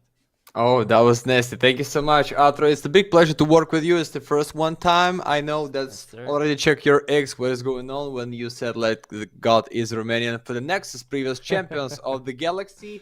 But today, Nexus just destroy Leo in the 2 maps so fast. We get for the next best of 3 series, which is Team UNiTY against Copenhagen Bulls. And I hope, to be honest, that's gonna be so fast because we have the big favorites as the UNiTY. Yeah, if I'm right for the odds, I didn't check this before, but I just like feel for the roster. Yeah, in theory, that should be the overall, the feel, the statement. But as we come in and looking at the vibe of these teams, right, UNiTY haven't necessarily been hitting the highs that perhaps some of the names out here on the roster have been hitting before. Neofrag, FIDA, right, big names out here into the Czech scene. But coming in alongside them, Darber, Purdy, and Woozy even to some degree haven't been necessarily putting up as high of numbers as they would love to, as they would like to. Purdy especially has been hitting quite a big low as of these days. But the people we have on our screens right now are the guys that are actually considered the favorites by the majority of the people watching right now. Copenhagen Wolves have brought in Nixon away from a couple of Danish rosters, right? He's been here for 3 days. We remember his stunt back on Sashi, back with Ecstatic. They've been looking really good. Of course, under tapeware now, the Nord IGL is going to be looking towards Junime and Mateos, actually, to new additions yet again to be making up the waves. But with that being said, of course, Copenhagen Wolves, we've got a lot to talk about for them. But more to talk about is going to be the battlefield here. The map veto is actually quite interesting, and I'll let you try to figure it out, what is going on, why they picked into all of these maps. But 2 particular maps I will want to get my voice in on after you tell me where we're gonna go today. Oh, like for the drama, for the boys in the chat, for the viewers, for them who had a bet on these match, for sure I want to see like full race for the 3 maps, but somehow I feel the team who will take the first one can easily destroy them on the second. The question is how the young blood from Copenhagen Bulls is ready to play on their favorite map, but this roster looks like, as you said, Brian, just for the how many? Let me check National TV. Nixon for the 3 days, Mateos for the 2 months only, and Bialini with the Jaquinho and Type were like in general average like in less than half a year. So, but it's ancient, balanced map, good for the T side to start, great for the CD side to end if you had enough. So let's go for the pistol round. That's what can I say. Let's go indeed. About the map veto as well, it's Ancient Inferno and Nubis. Surprisingly, you don't get to see a new map pick actually coming out of UNiTY. They don't want to go into it, and Nubis quite tough there on UNiTY themselves. Copenhagen Wolves so far happy with this map veto and happy to be starting off T side here for Ancient because they're going to be going in really quickly to the B-bomb site and planning away that bomb. Rotate's going to come through CT. UNiTY have got to get something going on because they've only got a defuse kit to work on FIDA and a smoke right here. So it is going to be an all-out brawl on the defense, trying to get themselves back into the bomb site, and look, incoming is going to be the entirety of the city side, already finding Mateos. Into the bomb site we go, and the defuse kit to boot as well. UNiTY never to be losing this as long as Copenhagen Wolves don't contest it, and the city side is going to start off with a 1-0. Yeah, boys, you kill them all, but it's just so easy. Prepare for the pistol round, 1 smoke, 1 pair of defuse kits, and you can win it just like that. If somebody is gonna be at your cover, take your back. It looks like UNiTY ready for the first one, but a few kills because of bomb plant. Copenhagen ready for this AK-47 for Nixon and Bialini, and the boys with the first 1 tag should be the opener. Oh, it's nasty angle in the red room, but my mind is going around. Careful with these guys. Somebody maybe not to be so strong to see these angles, but it is strong defense at the A side for Verdi. It's just like for the info, Neofrag for the crossfire, but the Wolves with no sound. It looks like almost without nades, ready to go in just right now. Okay, first one flash and Verdi, hold it up for the one only. It's fine, but 4 and 5 somehow you can end this. Nah, not for the Neofrag. There you go, Neofrag manages to trade it back indeed. Purdy being very attentive at that monitor. You saw him actually bend down a little bit to figure out when the cross is going to happen. Speaking of crosses, FAVBET has got one more coming in for us, and the CT side, great at the retake so far. Tapeware left in the 1v3 has got to deal with an incoming triple attack there from CT. Great UNiTY play out here so far, and they seem like they're really ready for this Ancient. They knew they were going to get picked into this. It is a map which they've played a lot before, so they don't really have any issues with playing the CT side. They're having these retakes really well thought out, and something that you do have to really recognize here is, you mentioned Purdy, only good for one, right? He steps back, Neofrag kind of gets in the fight there and just buys a little bit of time. Even in the pistol round, UNiTY first managed to get together and then push into the bomb sites, then find a retake. So it's been some very good communication coming out here from the Czech side that we will have to see out of the Wolves as well out here on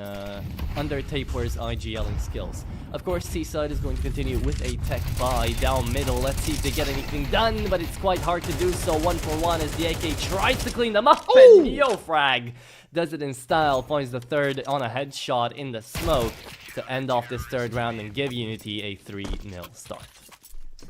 Yeah, even this spray control was the lucky one. Talk about the last one kill. We're gonna see this with the replay, maybe with the slow motion, but yeah, that was nasty. Sometimes with a pistol you just need to proceed as fast as you can, guys. Like, you can use this round as for the pause, like walking around so slow, make no sound, like discuss what we prepare for the next one. But thank you for the Wolves, that was not for so long, and they just going for the mid so fast. You get the highlight of the Neofrag. And right now, with the ult for the UNiTY, which is main sniper for the roster, ready to surprise them at B side, looks like, because that is main 5 players without mid, without top mid, without cave because of smoke, ready to go in just right now. K1 FAVBET with a teammate. Darber, come on, guys. It's so easy to close them. Oh, yeah. Yeah. And they'll never check. Bye-bye. Yeah, they'll never check FAVBET. Yeah. UNiMap. Left in 1v3. This man... Oh, falls away to Uzi. UNiMY, he was the guy that, you know, came in as a stand-in out here for today's game, really, for Copenhagen Wolves. He'll be standing in for a little bit for these guys, but he has been having the biggest performance, the biggest impact out here on the team as of lately. And you think he'd be the hero, right? In that 1v3, he's got the AK ready to, with the bomb strapped to his back, to try to take them all down. But UNiTY right now are looking like a different type of beast. They're looking amazing, 4-0 up. And the AWP just came out for Woozy as well, who has been having quite a decent game himself. So it's really going to come down to the Wolves trying to change something around. East side here, you'd like to see them go faster, waiting for the incendiary to thin out, but it is going to be actually the grenade dealing a bunch of damage. And Bielani, first one in, can he take care of FAVBET? No, he cannot. AK ready to go, and it looks like the techs are still connecting shots. Tapeware finally good for the first, but one might not strike the iron hot enough. Left to Nixon and UNiMY. Again, I talked about him. UNiMY has got to do something here because Nixon is in a tough position right next to Darber here. Head to head, and he is out. That's the round, and yet again, UNiTY, no issues in the retakes. Yeah, like for one kill, it's enough. When you feel you play with attacks, UNiTY ready for this one, guys. I checked what is going on for the team UNiTY on National TV for the previous month, for the previous 3.5 years, and that is like the default one for them to play.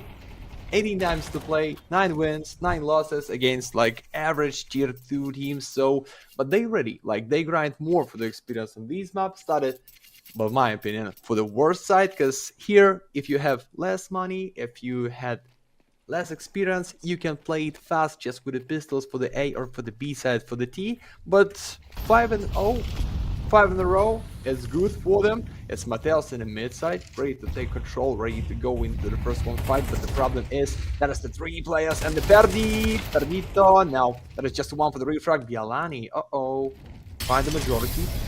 Double one against Neofrag. Enough time to save his ass. Okay. K1 FAVBET, surprise out of cave. And yeah, it's the 3-on-3 and need to stay alive. Testing 8 and K1 FAVBET trying to get the once more, but no, it's 1 in 3. 1-on-3. Uzi has got to do it with his scope out here. In towards the B-bomb side will walk as well. A good rotation coming through out here from the Wolves, trying to peel for each other. Nixon playing alongside UNiMY right here, right behind him, Tapeware on the bomb site. Could just be a safe call being made out here by Woozy as well. Doesn't really want to attempt the 1v3. Knows it's tough. He hasn't found the kill on the cross either to make it a 1-on-2.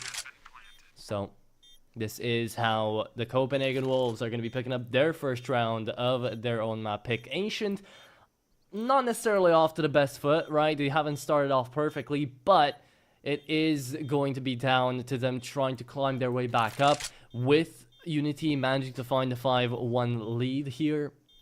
If the CT side manages to even pick up 8, I'd say they'll be moving into their T side really, really comfortable. They won't really have to worry about this Ancient, and I mean, could really turn to be a predicament here for the Wolves. The way they got themselves out here into the 1-0 bracket, by the way, for the Swiss stage, was by managing to take down ex-Saber, right? Which wasn't necessarily too big of a worry, too big of a problem. The ex-Ukrainian team hasn't necessarily been finding their good space either. Hot extra cast, they didn't really have the best of games. And yeah, they kind of were given a 1-up. And now they're fighting the more tier 2 opponents, as you've been mentioning. And UNiTY definitely manages to scale up those rankings to try to make themselves worthy of a tier 2 team. Right now, still down in tier 3, I'd say. But they as well had to fight Modiame to get to this point in time. A Kazakhstani team, which we have seen just come out of the woodworks, come out of left field. And they themselves don't really have the best performances either. So both of these teams allowed kind of free entries into the 1-0 Swiss bracket. Now, one of them might have a free entry in towards the 2-0 Swiss bracket, but with an opening right like that, Mateos already takes care of middle, and it's a gamble out here for UNiTY. They all managed to go up to B and try to hit the nail on the head on this one. Hope that the Wolves are going to be jumping into their cross sights and not the other way around. FAVBET might just be finding his head on the skewer, though.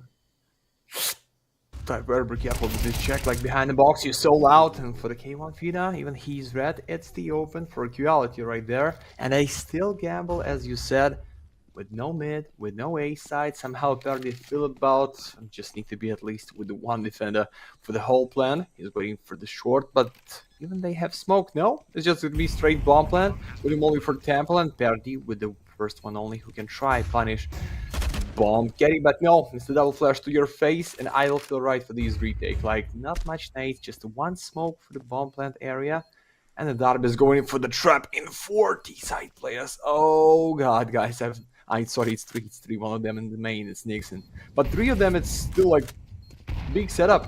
Boom, great nade. Darb open the alley for the 2 enemy. Oh, that was so fast, and Perdi just run away as fast as you can. That's gonna be second round for the Wolves. And guys, right now I check the stats for the Wolves on the Ancient, and you know what? Distribution of 1 round is 56% for the D side. So you need to express yourself, your team, like your enemy, and get as much as you can at the first, because the next one not so good for you. And UNiTY maybe use their strats to going with the win on the first one map, and immediately going with the tactical pause. Maybe it's too early, maybe it's not, but who am I who give them advice?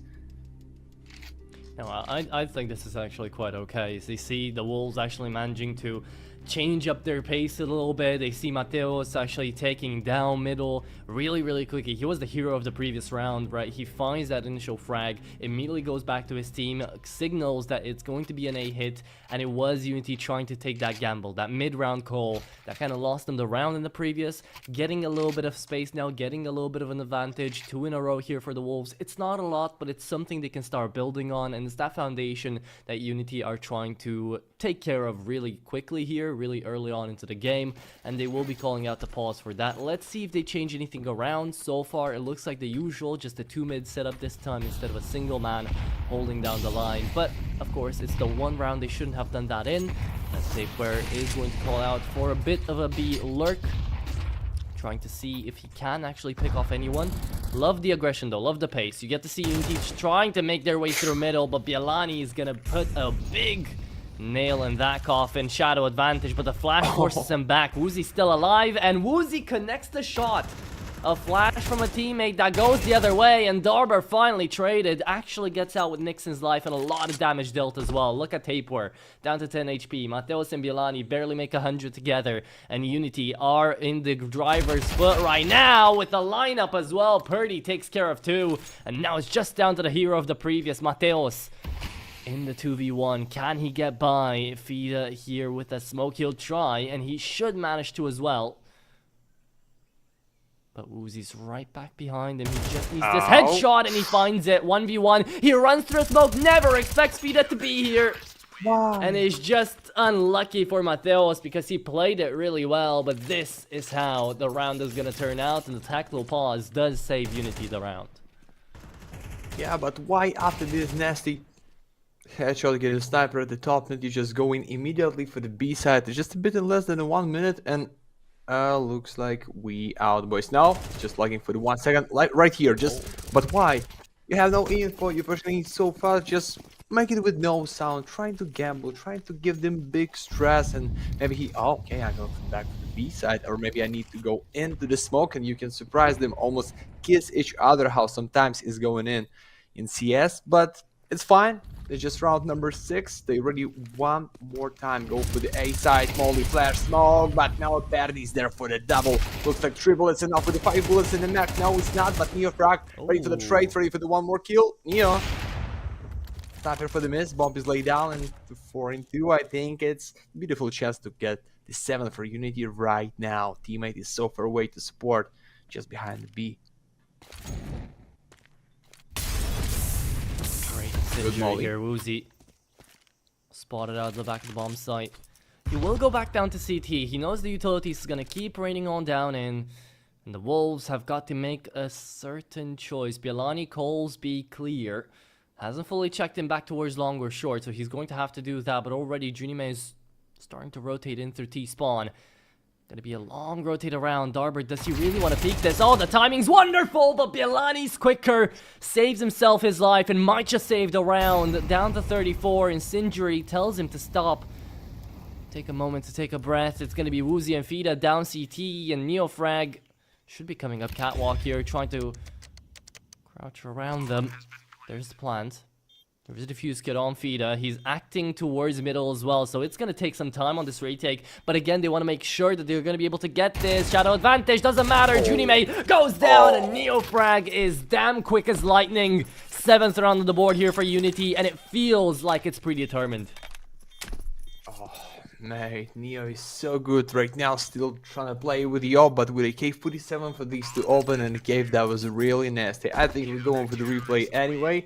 But Team UNiTY proves that they used to play here in the defense so well, even that's not their own map pick, but why not being with the 7 just right now, and somehow Wolves need to get back in this game already for the first 1 side, which is stronger for them by the stats for sure. But yeah, you see this, Neo for the first, for the second, immediately he understands somebody need to be so close, but being in the cave for himself, that is just like not every time the greatest decision. Like being in 2 is fine, but he ready even for the trio, guys. We going for the round number 10. One more time, they want to build something strong in mid side, but Mateos, he ready for the timing, ready to open up the smoke, but not ready for the type burst open towards the cave. So 5 and 4, temporary hunting for the next kill.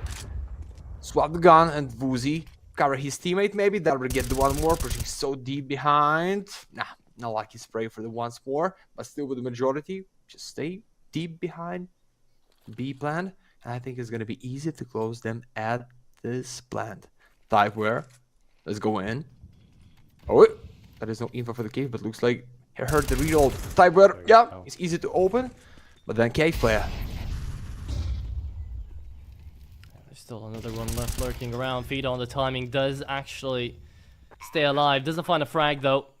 Needs to communicate this to Purdy, but he goes in a bit too quickly. FAVBET left in the 1v1 on Jag. He wins it out, leaves us in the 1v2 now. He's gonna attempt it, of course. It's 7-2, why not? Even though you don't really have that much cash remaining for the next few rounds. They're both playing Ninja right here. It's very smart, but they're banking on the fact there's no utility left out here. The flash peek could have been amazing. FAVBET, though, never expects them both, and will take down 1. Nice try, FAVBET, but it is going to be Copenhagen Wolves taking away their 3rd round here. Tapeware, again, a good call made out here by the IGL. He goes in first, he tries to lurk around, find an opening after the initial fight, and it does work Copenhagen Wolves' way. But again, very dominant out here, very pressing. UNiTY do not want to give these Wolves any time to breathe.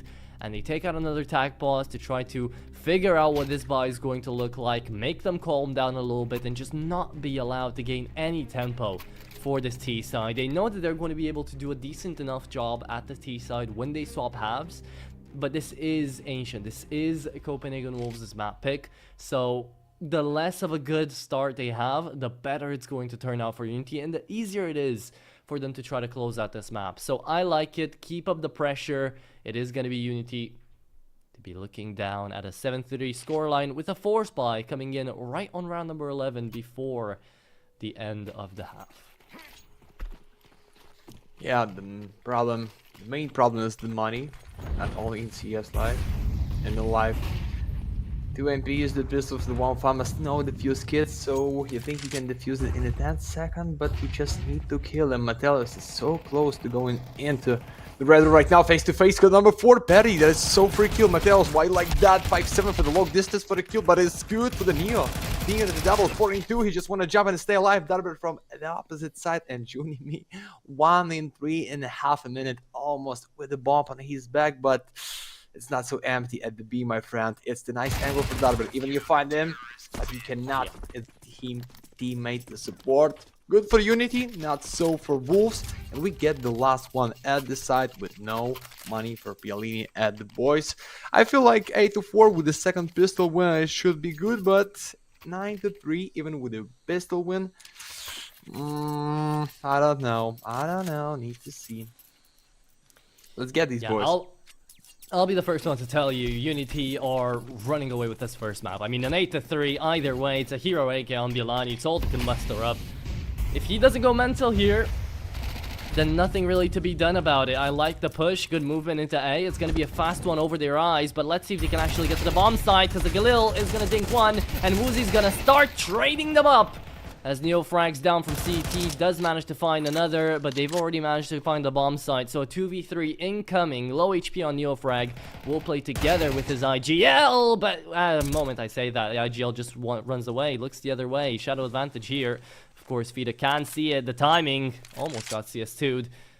But in from behind, it's a good lurk from Darber, gets spotted out, so they have to play together. The timing just has to be right. And Nixon's left on 15 HP. Good luck, have fun. You need clean headshots, and it's not going to happen. 9-3 split out here for UNiTY, as they're the ones on their enemy's map pick to be making a statement on the CT side. Ancient is only 4 rounds away if UNiTY take away this pistol. Yeah, I hope we can make it fast, guys, because somehow you can play it for the defense, prove that's the reason why you pick these map to play. But before the next side, next pistol round, guys, participate in the giveaway for the Galaxy, !mark Galaxy to the chat, and maybe something purple or something which is cheap but looking good can be in your inventory, or you can bring as the gift to your friend, and that's okay. I'm in the line, to be honest with you boys. I wanna take something, but today it's nothing for Edgeback, unfortunately, my friend, but free, it's free. So yeah, welcome for your 5-7, which is like for the 10 cents. There you go. Free. Money always the problem, bro. I see in the chat. More money, more problems. Yeah, it's fact. I mean, you know, money's nice. No one's gonna say no to money, but it is what it is. There's gonna be another half quickly incoming your guys' way anyways, if the map is going to end as quickly as I think it will. UNiTY onto the T side. Copenhagen Wolves, nothing really too big to show for that CT side. It was individual prowess saving them those 3 rounds. It was Bielani connecting on a good one, Tapewear finding that lurk around down B to be connecting on the second, and then just a random round to be won out after that. And that random round was actually Mateus down on middle right. So it does come down to individuals, but it's still going to be some decent calls coming out of the Wolves to save them some way. And that is going to be good for the CT side. However, we're talking about UNiTY. We're talking about team play. Mateus, though, does it all by himself. Takes out 2 with the dualies down ramp. Gets up a lot of space. And that flash, just a flash in the pan indeed. Not really going to be able to do a lot. And that smoke destroys completely the defense out here for UNiTY. They have to move through it, and there's going to be a second one where that came from, but that's an incendiary actually. No one's defusing because there's not a defuse kit in play. Neofrag just trying to fight down Ram, but it's still Mateos to hold on for dear life. If Mateos wasn't in this round, would not have gone the way of Copenhagen Wolves, but because he was, and because he picked up those dualies, man oh man, the CT side picks up another pistol. Oh yeah, maybe not the greatest stand in 3 in the cave, but anyway, they had a molly, they had a smoke, even without the fuse kits. Mateos going with the quadro, and right now at the 1 KD, ready to use his rifle to stop. UNiTY is there, then give them chance to play with no money, because like 9 of 10 times when you listen to pistol round, but you plant the bomb and get a few kills, you going with the first, as we see right now for that Brazgaril. And the boys just with a pistol for the K1 Vida. Wanna be the first one to use the space with a mag. Yeah. Need to go in for the whole mid spot. They have a smoke. But I don't understand what's the plan there. Looks like something like it's the split for the A side. The question is, you want to go through the smoke in the red room? Nah, it's gonna be done at push. Number 3, it's Nixon for the 1 only. It's fine. Just find the one more and the whole side is yours. Like in the Scarface, the wall is yours, but you need to open and fight for this. 2 and 3, okay. I believe for the bomb plant, but to win this round, just need to see how they're gonna retake them. The fuse kits, none. 2 smokes. Set up from Temple. Perdi. Oh! Nice pick, Perdi. Good one, but 1 and 2. Okay, Mac 10 left on Vida. He's still almost able to find another. Got greedy. Tried to go after him. Didn't play the timer. You know, the only mistake out here by my Vida was not trying to be a little bit more patient. Had an MP9 in the bomb site, better than the Mac 10. Didn't swap around. Didn't have enough information. Just try to go for the kills. But that's okay. It's still the CT side looking around, connecting on 2 in a row here, and the retakes not looking as clean as UNiTY's on their CT side, but still looking clean enough to win the rounds. That's what's important. That's what matters. Man, oh man, that MP9 is still crazy as all hell. I mean, we got to see it in the major, right? The way that they just took phase down, that was not phase. The way that Legacy took Vitality down with just MP9. It looked absolutely insane. Oh, double kill as well out here from the nades. Mateos still the mid king here for the Wolves, and it will be a 9-6. Yeah, that is not how you want to start with your 2k buy. Even you understand, like, anyway guys, looks like we're ready to lose this round, but somehow want to find at least something. Maybe a few kills, maybe bomb plant, but without mid, you just need to proceed for the B side right now. Tapware is close for the first 1 kill, because B's point can surprise you. Yeah, just behind the box. Tapware, easy double. Nexus there for the last one. And we get the 6-9, the full buy for Team UNiTY, but somehow I feel like Wolves back into the game. Prove us that's the reason to play at the Ancient, and still playing without op. As for the UNiTY, but maybe don't need. It's Ancient as a straight is for the Das to aim map as the cash. The previous version of the game for the CSGO, so you just can run and fight with your boys for the glory. That's it. Let's go. Indeed you can. Let's see it. If you can, for sure, yeah. No, well, if you're gonna get your boys to listen to you, of course. That's the main problem usually. Let's see. Do you remember, I mean, I was really looking forward to see a lot more out of him. It looks like Mateos is currently the savior of the day. Good shadow advantage here for him. As I've spoken about him, immediately goes out. 1-for-1 trade. Does manage to find it. Great defense here from Nixon to back them up. Bomb dropped right in front of that smoke, and it's all done and dusted. UNiTY left in a 2v4. Good luck, have fun. Purdy and Neofrag, though, stuck behind enemy walls. Doubt they're going to be able to get a lot done into this one.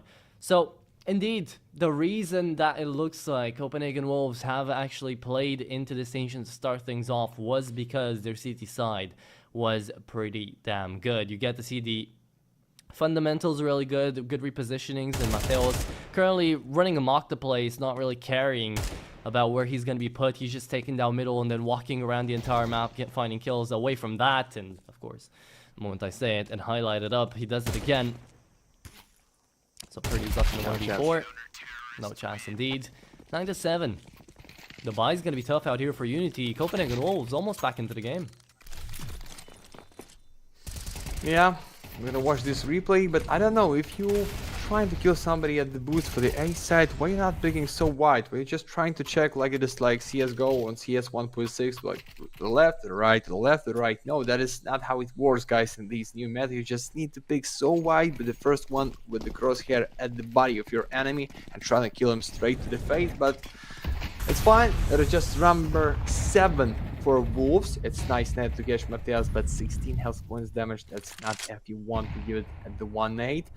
And yeah, that was net against KFida almost for the half of his health to the face. Make it slow. The problem is number 1 is going down like that. Matthias, why Soul is there? No support, no nades. There is just number 4, UNiTY out of short for kill somebody, but it's just only 1 kill. No nades to close them. Darber with the smoke, but he's so far away. Looks like they're ready to change direction for the win this round. And maybe surprise them at the B. No, Woozy. Now with the block against the K47. Smoke to ramp. Looks like Woos going with the 8 anyway. Even that's going to be bomb plant or even tough clutch 1-1. He's sure as hell gonna try. The bomb side, there it is, UNiTY. Oh, I've lost Arbor, that's the AK, that's the highest HP. Already gone, 2v4 now left into the equation, and the CTs finally figure it out. The bomb has actually been planted, even though they heard it. The rotate was slow. It's up to NeoFrag. He has to go berserk on this Deagle. He's holding down the line. Vida not taken out just yet. NeoFrag does get one, but Bielani lines them up, and it is flawless so far the CT side to get it going for Ancient. The Wolves truly back into the game now, but a full buy coming up next for UNiTY might be the denying factor that they need, and the last tag pause to come through as well. Something needs to be said, something needs to be done here. UNiTY have got to change up their game plan, especially with that AWP now being picked up by both Junimei and Woozy to try to figure out round number 18. Yeah, dramatic music joined the chat right now. Still the lead, but this for the 1 round, and you understand this, boys, when the enemy running for the great comeback. The score was 9-3, and you see the round history for the second half. 5 in a row with a lot of money to buy for the next. With a great reset for the 2AK-47 in the defense, that means they can buy fully for a lot of rounds. Like at least 2. And don't forget the option save some guns for the next one. So Team UNiTY, I think it's time to get yours. At least 1, guys. Just like for the confidence. To feel like, okay, maybe not our map, maybe not the strongest side for us to play in general for the whole competitive map pool, but we can go win with the 1 only. And yeah, a lot of nades behind the B side, give them chance, make it for second timing or make it slow at the mid side. Mateos cannot support just with a lucky spray to the smoke, but they catch you just a bit, be careful with your pick. And they even ready for the push out of A side for the main, but UNiTY ready for this boost, and for sure he's gonna punish Woozy. 5-4. No. Wolves is coming for the draw, guys. I think they're ready for round number 9, yeah. Well, they should be, they have the man advantage, but rounds can still go away from them. Junimei is the only one on the B-bomb side. I like the crunch coming through from the Wolves. They're going down mid, but they have to move faster. Figured out there's no one here. They're looking towards Catwalk. There's 4 of them looking on the same damn position. It could all go away with a single spray. And again, the timing's good for the T side. NeoFrag spotted. Needs to look behind. No one does. And Fida's out. Oh, I love the trigger discipline as well. There's the firing squad away. Nixon even takes down his own because he knows the round is won. There you have it. UNiTY not checking behind. The Wolves going for something that a lot of teams would decide not to. A 4-man push into middle, a 4-man stack inside a Jaguar, a trigger discipline, and a round 1 at least. It's 9-9, baby, indeed. And it's flawless for the CT side so far on their own map pick.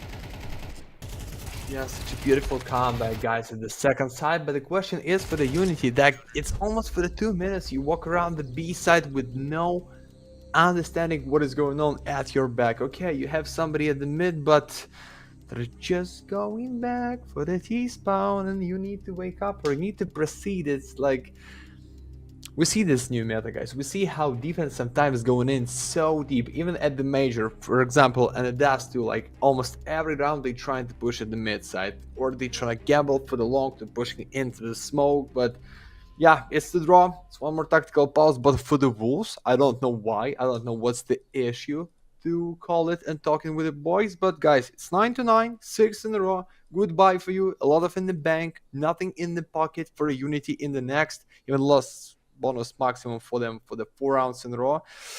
That is just like reason to find your lead and get your map pick. Here we go, guys. What's the plan? Round number 19. One more time for the mid side. One more time for the B with no play out of top mid. Molly on nade. Okay.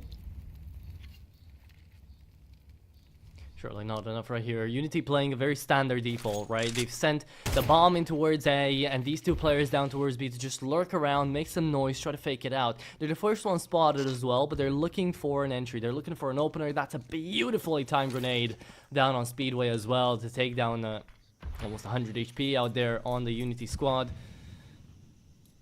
And now they're up to A. They're slowly shifting that through that smoke. I like it. It is risky, but right now they are in a decent position. Fida's the first one to make moves though, make noise. So it might be up to Tapeware to communicate that and send Bielani back to CT as he does manage to find Fida. Now it's up to the A hit. Is it going to be enough out here for UNiTY? Smoke down onto Donut.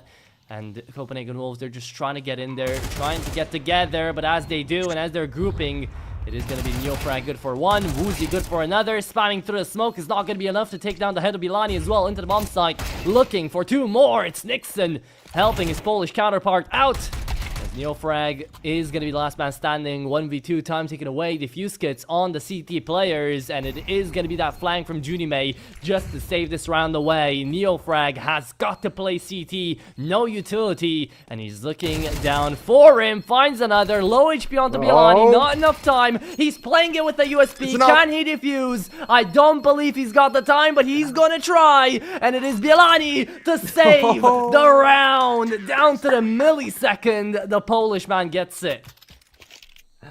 What a lead. 1-1 just in less than, I don't know, like, and then it's not even close for the half of a second, like 2 ticks of the bomb, and that's gonna be Team UNiTY for the win. But guys, Darbert, I understand why you're moving with the knife. You want to be so fast, but with no sound for the A side to support the boys. But Neofrag is there, cannot support the boys, and the Wolves taking the tactical pause one more time. Okay, need to breathe out and understand. Need to prepare everything for your 11, because you understand somehow is going to be 2k buy for Team UNiTY. Not let them plant the bomb, not let them like find a lot of the kills, and we have everything to end this map just like in 3 rounds. So pick up your nades. I want to say weapons, but you're already with the guns. No AK-47, just one for the Bielini because of clutch 1-in-1 for sure. He deserved this gun. It's like the big gift for defense. And Team UNiTY, guys, what is going on? Like 9-3 was scored, guys, if you forget about this. 7 rounds in a row. That's what I want to see. Let's go. Yeah. Great overall momentum here from the side of Copenhagen Wolves. Again, remember, this is flawless. It was a 9-3 split, 7 in a row. It's not easy to come by. And not easy for UNiTY to get out of as well. Here's the lineup. Let's see, the flash is good. However, Bielani doesn't get any. Tapeware only trades out 1, so now the bomb's finally planted. Good advantage here for UNiTY. And where was this? The entirety of your T side so far. They just walk up the ramp, no noise being made, all util coming out right after, and it's down to Bielani, not connecting on anything, looking away for his teammate's flash. And that's exactly the timing that UNiTY find to get into the bomb site, take out the round 10-10 immediately, right as the Wolves take the advantage. It is unfortunate here for the Wolves, could have done a perfect CT side, but now the game starts getting close. Now UNiTY are back into it. And to a 10-10 lead. Oh, Mateos, I love this. Come on, let's see it. Okay, he tried. You gotta give props to Matt. He definitely tried. Yeah, it's gonna be full buy for him anyway, and not just for the next round. I think for the 2 in a row because of Boys Bank. But guys, UNiTY, what's the problem to play like this? I don't know, for the whole second side. You wait then too long. Remember this trick for Nixon at the 1 line behind the cave, and you just go in with the all but gold struts for the B side. Make it fast, trying to open or going down for 11 for your enemy on with the draw. That's what I'm talking about. Just play it so fast, trying to surprise, trying to be the first one with a header. for the majority, for the bomb plant. That's it. Like, nothing to lose. You better for the stats. You grind more with the stack. Just kill them all. And you see the round history. 1 round in 8, guys. That's a lot. But we go back for the round number 21. And can I be wrong if I give the take, like, who will take the next round will win the whole entrant? I feel just like this because of money, not because of stats or because of KD or average damage per round. Just like, why not? 11 is so close to the map point. I need to be there. I mean, that is definitely a wild prediction to throw out, because both teams do still have enough money to figure out their buys in for round number 22 if needed. It really just comes down to who manages to find that opening frag. We got to see it before for the Wolves, right? It was UNiTY finding those frags down on ramp with the AWP to be securing a lot of rounds, a lot of momentum here for the CT side. UNiTY currently trying to head up in towards Red Room. Mateos already opens up on the lurker, so that's one threat already taken care of, and UNiTY have got to completely revamp and figure out another strat. If they would be going back to B, now this wouldn't be bad at all. However, it's a bit of a coin flip, and appears that the information out here for Tapeware is going to be more lenient towards the A-bomb side. So he's going to leave Bilani out here on the rotate alongside himself to try to play around a little bit faster, find some information, while the boys on over at A are just segmenting util, trying to sequence it in such a way to have enough time for this incoming push. And UNiTY, well, their shadow's going to be spotted first before they get any kills made. So here's the information. Here's Mateos. He's insane. 20 and 17 this time. He will go down first. Darber, great trades around, but it's still not enough. Onto the bomb side we go. Bilani down from Temple will look for more as Tapeware spams away. CT hasn't been pushed just yet. He goes back down. Darber peeks with a knife out, but never expects the flank to come through. Bilani and Tapeware might just be dead men walking.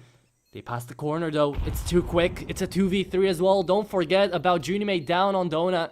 Could always push at any time. Darber though, another headshot. And now Tapeware just going for the bomb. He's actually sticking this, knowing he's got a teammate right behind him. Looks away for just a second. Connects the headshot and goes for the stick, but it doesn't even matter. Tapeware, savior alongside UNiTY to be playing this double up really damn nicely. And for the CT side to continue their momentum, it's still the advantage here for the Wolves, and it's 11 to 10 as their own map is starting to prove a little bit hard, but still overall in their favor.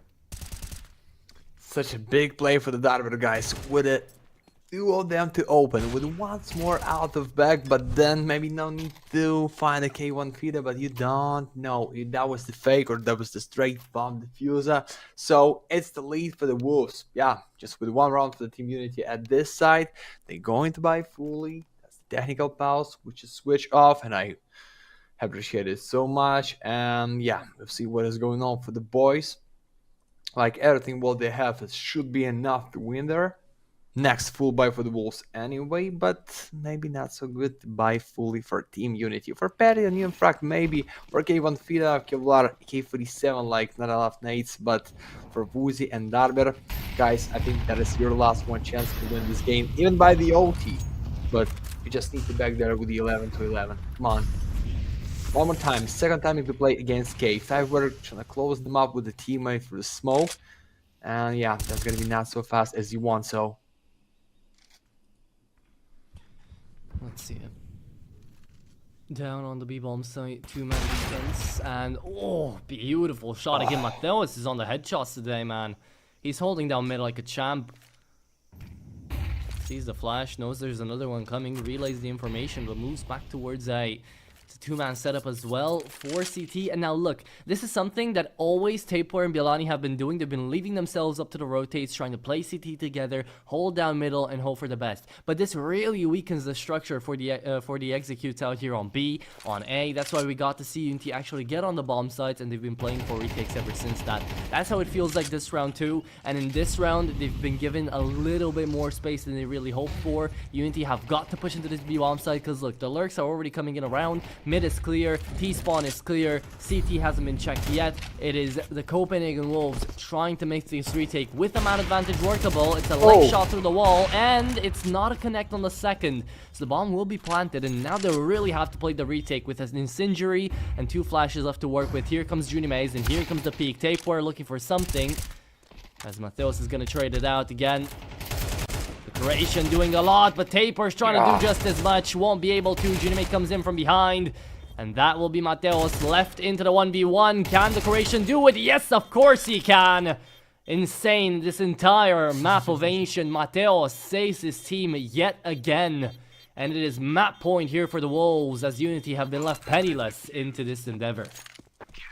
Yeah, beautiful triple with the op save for Sniper, and oh, straight to the dead body with the op. Okay, we hear you, my friend, thank you so much, but that's the good chance for the team UNiTY. One more time, guys, 1-1. Even you tell me, oh, it's the big comeback for the Wolves, they take this so free just in the 10 rounds for UNiTY, but you need to watch this game to prove that was really close. 1-1 for the few rounds in a row. It's the great call, and Wolves had one last tactical pause to talk. Just build something good, something straight, something power in the round, maybe gamble at the mid side like UNiTY did for the full first 1 half, and then we go for the Inferno, which is not so good for the team UNiTY too. I see that's like 2 official league games for the previous months against Modi Amin. It's like the X Team Delta in our tournament. They too lost against Team Novaq in the full best of 3. So, as I said, I still believe we're gonna take the Ancient, we'll win the second map. I don't know why, I just feel like this. We shall see it. It is a possibility, but right here with UNiTY, who started to look so damn good at the beginning of this. Remember, 9-3 split in favor of the Czech side. Now are left on a last buy. Well, it's not looking good for them. Let's just say that right now. Copenhagen Wolves have not only brought it back, but they've been doing it in a big fashion as well. They've only taken a single tackle pause. They haven't needed them because they knew they had this in the backs of their pockets. 12-10, looming and teetering on that 13th. It takes away just a single damn round. Can they find it? UNiTY playing a bit of a slower round this time around. They need to find that opener. That's how the Wolves have been managing to get away with these intakes, with these rounds. Taper's playing a dangerous game as well, so UNiTY might be able to find that first. Setting up for UTIL. Mateos could have taken up a little bit more space here, right? But he doesn't. Stays inside a Ninja. Inside of the cubby, waits for something to happen. Missed away smoke as well here for Taper. Might just lose them the round. Bielani on top of the smoke though. Will look towards ramp. Oh, taken down the middle as well in the meantime. And that is going to be the first. Bielani, good peek. Finds Woozy. Darber's down to 34 as well. So into the bomb site as we go. A spam could go a long way. Another boost here. But a player spotted again. Bielani, just the turret. Goes for 2, taken down finally. Taper needs to trade if they want this round. Nixon comes back and moves around into middle. There is going to be a flanker, but it might just be too late. Neofrag does get spotted. And it's just Darber to hold on from Cave. There's the timing though, and there's Neofrag saving them 1v2. And the defuse kits coming through. There you have it. It should be Copenhagen Wolves taking it all day, every day. 13-10. And a huge comeback scenario from 9-3 on the split. A flawless almost half out here for their CT side. And just a single round 1 by UNiTY on their T side is going to be how this first map ends. The Wolves happy as ever to be taking away this one, but now we'll be headed on over to the second map to try to figure out if it is, as you say, a 2-0 really quickly. But for this map, goddamn, Mateos played it out the park. 23-18, 103 ADR, and he had headshots galore to go for this map. Yeah, for sure Mateos is the most valuable, guys. Number of kills, like average damage per round, so high, but it's gonna be Inferno in 10 minutes. And that was one more time so close. Sniper for the miss, 1 and 2 with a nade, but unfortunately for him it's just not enough time. Maybe with the molly that's gonna be a chance to kill the bomb diffuser, then somehow end it 1 and 1, but it is what it is, guys. 10 rounds only for the team UNiTY. Like weak T side just with 1 round, as we saw for the round history. So we go back in 10 at the Galaxy with Atro and MediCS. So ready for the 2-0 or for the decider, we don't know, just need to wait anyway.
Welcome back, everybody, out here to the second map of the best of three. I mean, first one already coming was a big turnaround, a big event to be witnessed out there. 9-3 split going away into a comeback out here for the Wolves as they pick into their own map pick of Ancient, and they managed to indeed take it away. Now we head on over to different realms. We go on over to Inferno, where UNiTY are the ones to take away their own map pick out here, or at least to hope they'll be able to take away their own map pick on Italy. How do you feel out here, Matt? What do you think is going to be coming at us out here on Inferno? Yeah, I'm still with my predict, guys, and to be honest, I prepare for this analytic because I'm just watched what the enemy was against Wolves in the previous 3 months, and that was Amcal, Tricket, Eyeballs, and Astrum. So that is not like somebody we don't know. It's the straight good teams at the tier 2 CS. Somehow Team UNiTY just with the 2 games for the previous months, as I said, against Leo and against Modi Amy, so I feel alright when they start for the CD side, looks like that, and then ended for the team with the strongest side. On the third one, it's like the 55 for the fifth, 45. So yeah, I still believe in the 2-0, but the question is who start to win this pistol round and grind for the money to buy in the next Wonder as the observer, guys.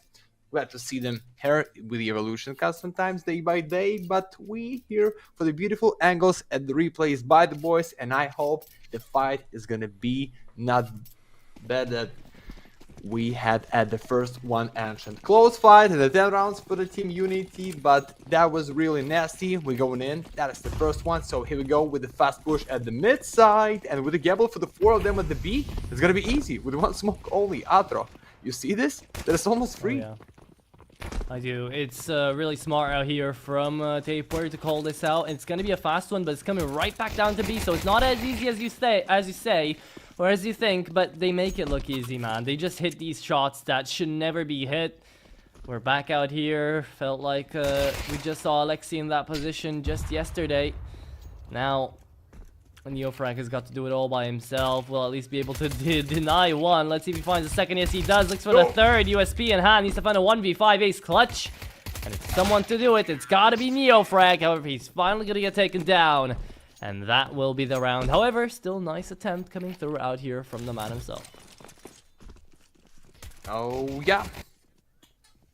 Looks easy. Even they gamble and pushing for the mid side straight for the B with the Neofrag sneaky position, guys. They can make it anyway. And I'm talking about risky force for the Team UNiTY. You need to make, you should to make, I don't know, just prove us. But 1 scout, 3 pistols, 1 MP with no defuse kits, have some nades. You need to use it at the right side. But it's just like, okay, smoke at the start of the banana, so maybe somebody is being scary to going in, but they have already Mateos with the grill behind the wine spot. And the Neofrog just with his shoulder prepare 1 nade, and that's it. He's going back. He's going deep defense for the Church, trying to use his smoke.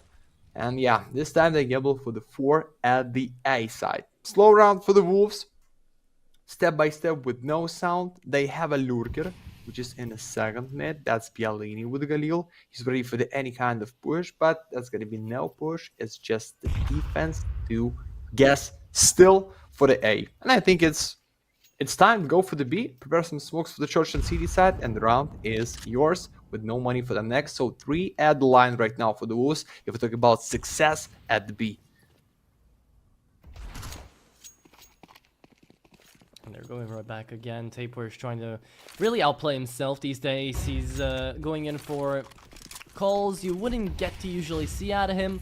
And it's not half bad, right? They managed to fake out into a B hit. The UNiTY do indeed take the bait, go right in there. But now it's up to the defense to feed and Purdy. And it looks like it's quite a decent one. The MP9 stays alive inside a balcony as the bomb site is going to be swarmed on over. The Wolves, sure, they find a bomb plant, but the retake here, quite tough to deal with. Tapeware shot with a scout as well through that smoke. Left down to 30. The Galil plays on mini pit, and Bilani is still checking down for balcony for whenever. Purdy's gonna try to get out there. 2 people in from short side as well, trying to make their way heard. Neofrag Waiting for the call to get made too, and here it is. UNiTY starting to push. No defuse get out here though for the CT side. They gotta move in quickly, and they're already running out of time. UNiTY just has to stay alive. Finds one, looks for the second, last bullet connects, and it might just save them the round. Indeed, it does indeed. Really well played. UNiTY takes down the round away from Purdy's hands, who finds a 4K to try to save it. And it is Copenhagen Wolves to keep it up out here on the second map as well. That's what I'm talking about, guys. Just make it through the time, and that's 2 for you. With 1 MPs for Mr. Perdito. Trying to use the boys as a free victim to get kill and maybe reach some money to be with the up, but you know, that's a lot of team used to play without sniper rifle on this map because a lot of distance, it is so mid or so close to fight that you can even play with any kind of MPs. Oh, a lot of the nades, nice boom against Woozy. They're going in, but that's the 3 of them, guys. Be ready, please, and be careful. Violani, yeah, it's easy to catch, easy to kill, and that's easy to gain 1 more. That is already 2 kills, why not? It's a great ego for them. Gardini just with the same option from previous round as the save, his helmet and Kevlar. Wolves get the 3. I like to see them with the start. And guys, I believe my predict is going into the live for the 2 maps only, as I feel, but I can be wrong. Don't forget about this. And Perdi is still going in? Why? Because of bite in the next round anyway? Oh yeah, I think so. Yes. He's trying to get out some exit damage here. Let's see if he can find anyone. He's going to tap away that bomb, at least try to kill someone, but it's never going to happen. There you have it. Coming through. Looking pretty darn nice here indeed for the Wolves. I mean, they're having quick starts. They're not really wasting any time. We get to see Tapework calling out some really damn decent rounds. And because of that, we get to see them really go at it time and time again. Doesn't really seem to be a tad bit of an issue here for the Wolves. Now, with that being said, we are taking a look at a full buy coming through from the CT side, where if they lose this one, money becomes to be a real damn issue. However, for now, we're not talking about any issues. Out the way. It's gonna be a mid info gatherer here in the name of UNiTY. And UNiTY, you can tell already, they've been scared by the previous rounds. They're playing way further back. They're using up their util early into the round. They don't want to get overwhelmed, but that might not be necessarily up to them.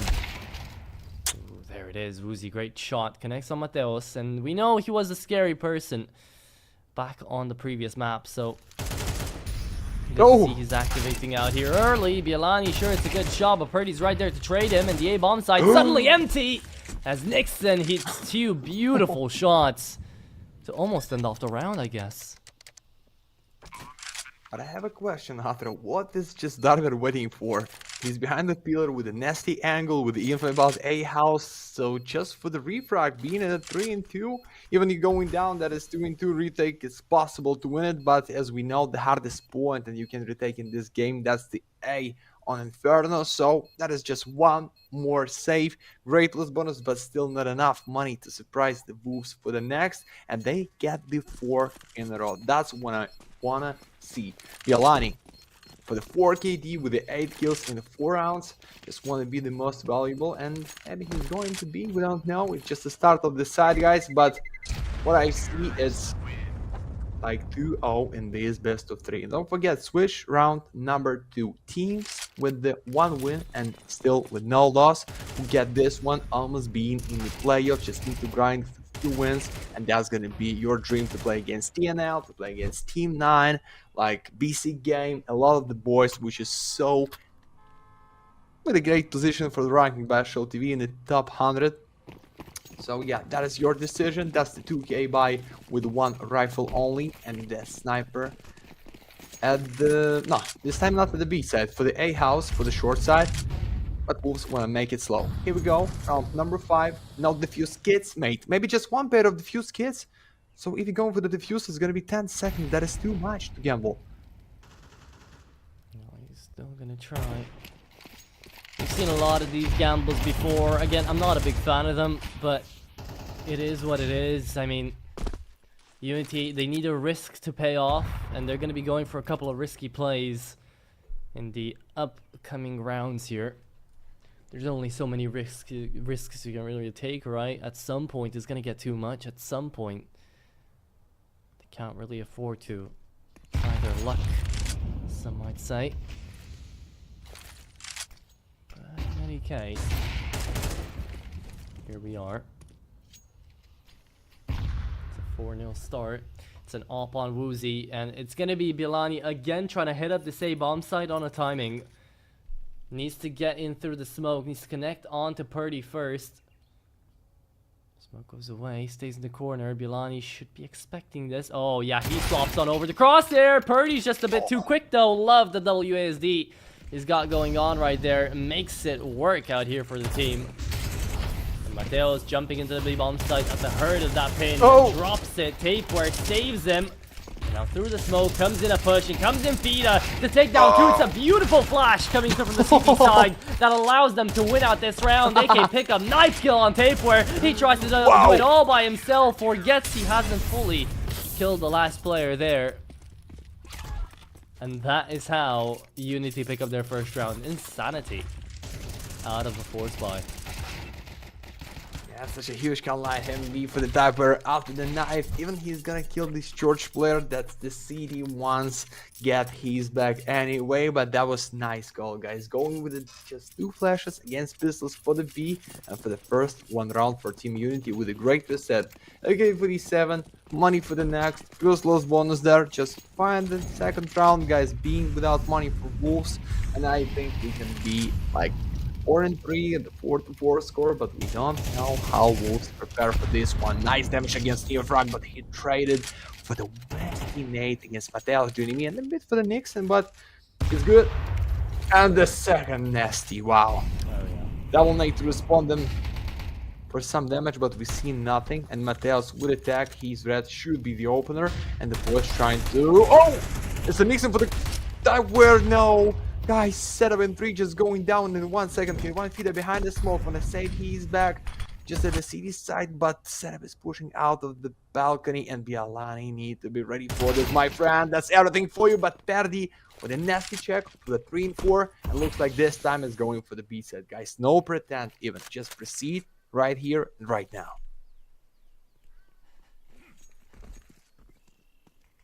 Into the B-bomb side, we go back again. Yeah, it's Mateos down on 6, trying to be the first one in. Good utility down towards New Quad. FAVBET to stay alive, FAVBET to take 2. Oh, what a nasty shot on the USP. That is magnanimous out there from the IGL. FAVBET does a beauty of a job to take him down, but left in a 1v2. UNiTY knows there's a player down on Church now. Smoked away, Purdy doesn't peek.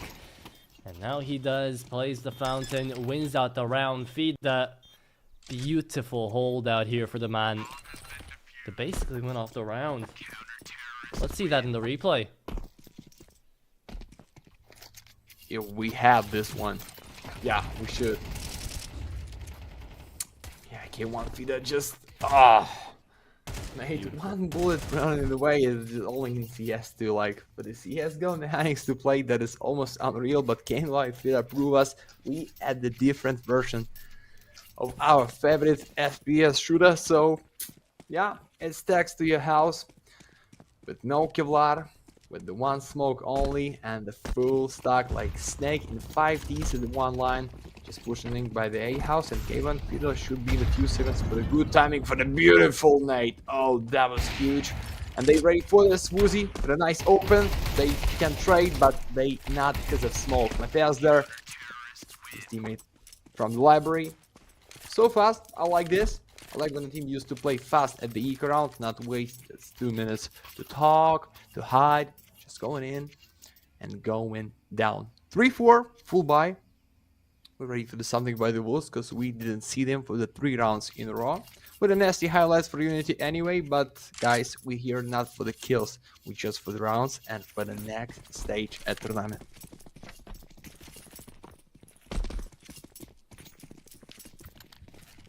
Okay. After a play like that, FAVBET happy to see his team clawing their way back out.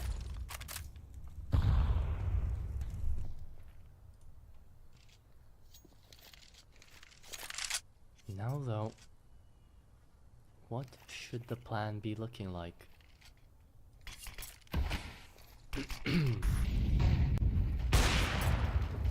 Go, first shot does connect. Tapeworm down to 16 though, legs. Spotted out right at the head level as he jumps before that peak.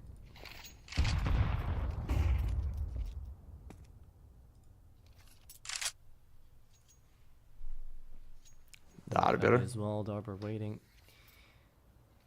Yeah, again, it's gonna be the tapeworm calls. I've been loving it so far. You know, Copenhagen Wolves have really been just holding around, waiting for a call to get made. We've seen a couple of good peaks coming through as well. It's just waiting and waiting and waiting until you can't really wait anymore. Not much time, guys. You need to go in right now. UNiTY is the first one, but where's the type where he just with a few bullets, so I think he needs to be at the first one line for attack. A1 feeder with the right click flash. Then maybe you need to go into the smoke like Novaq trying to deal with this. Nice double, but I think it's enough for deal with the whole squad. I don't think so. One more flash, guys. 10 seconds left only to plant the bomb, to kill them all. Triple box. Uzi's in a smoke. Guys, in less than 10, you think that's enough? I don't think so. Sniper for the miss. That's enough to plant the bomb. That is enough. For the last 1 second for the 2-in-2, Mateos is wet, but set up from the CD side. Yalani, the risk is big, but you think it's the nice stand. I don't feel right for him. It's Mateos 1-2. Should be tough, but boom. Next time, UNiTY for the draw. Beautiful. There you have it. Draw indeed coming through 4-4, and well, they weren't sure of what was going on. The retake wasn't fully covered for either. The bomb site wasn't cleared. Couple of mistakes that definitely the Wolves don't really have the time to go over right now. Wish they did. But you know what? At the end of the day, another round, another game, another time to play.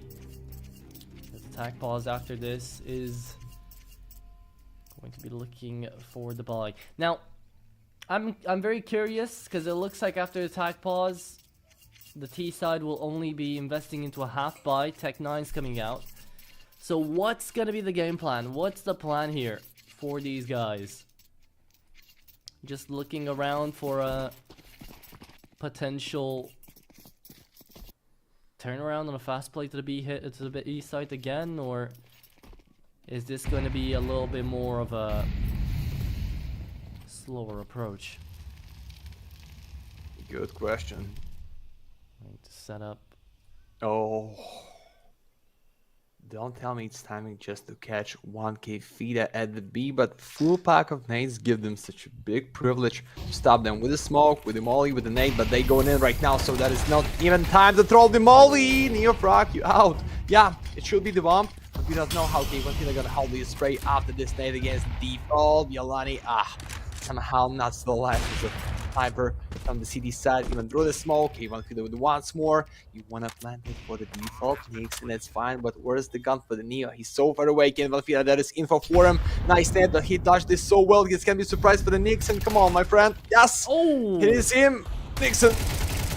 No chance. UNiTY 1 and 3 for the Deagle. Whoa! Oh, okay. That's the first, though. Needs 2 more. If he can connect on that, surely he can find a second, yet the op goes faster. And there were the peaks that was supposed to be around out there here for the Tech 9s. However, UNiTY turning it right back around just like their enemies did back on Ancient. CT side starts to come alive. The retakes on Inferno out of all maps actually connecting. And it is going to be a 5-4 scoreline. We have to talk about utility usage as well. UNiTY have been doing a great job at denying a lot of entries, a lot of openings here for Copenhagen Wolves. And because of that, we've seen struggles coming out of these guys. Now we'll have to see who's gonna struggle next. Attack pause is being used. It feels like I'm re-watching Ancient, but just from a different perspective, right? It's just a different team Yeah. going at it. UNiTY being the ones retaking here, and tactical pauses being used up by Copenhagen Wolves. It is pretty interesting to see how it all starts to pan out.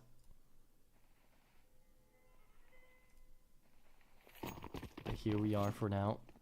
Yeah, UNiTY with the lead, but just for the one. When I see a lot of money in the bucket for the defense, I feel like it's the good majority for them to buy fully. Even we see Boost right now with the strict. It means like we're ready for power for the everyone. Mateos, guys, you missed it up, but thank God he wanted to check him on the right, but that was so close for the beautiful highlight and being 5-3 just at the start. In round number 10, Cypher with a smoke. Perdi, you need to kill him for the A side, and they have only one Woozy. Yeah, he's the sniper, he's the good one for the more than 1 KD, but he's behind a sandbox, behind wall at the big sand. Sorry guys, and yeah, that is no chance for him against Nixon. 4-2, you out. Starter, not the greatest pick of your life. A1 pillar for the save, Wolves for the 5. Yeah, just in 1 minute. Clean everything, going with the bomb, and with the K47 in the next for defense. That's what I'm talking about, guys. You need to play fast. Sometimes when you're waiting too much, it can be played against you. Not like it's the part of the second timing play or slow round. You just need to surprise and find this space. And because of viewers, because of fans of CS, which am I would like this highlights when it's so fast, like boom to your house, boom to your face. Yeah. There you go.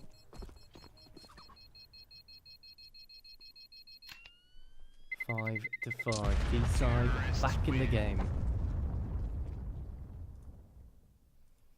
For how long that's going to be the case, we're about to find out. But for now, doesn't seem to be looking half bad.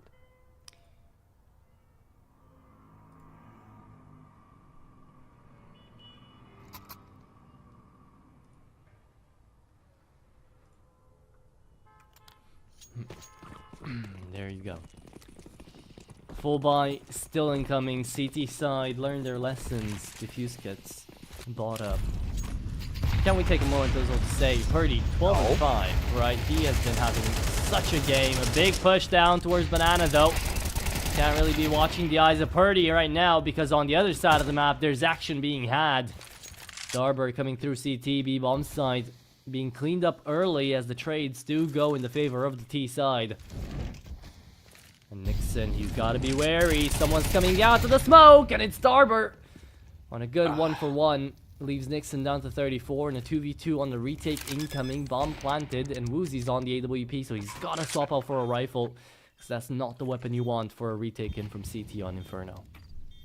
Yeah, for now, Perdi is the main carry, but he's so far away. Right now, he connect with the sniper, make it through the church, make it after the smoke. They have Molly, they have double nade setup, but if you have enough space, if you have enough time, because you have no smoke, yeah, you can like try to burn it out.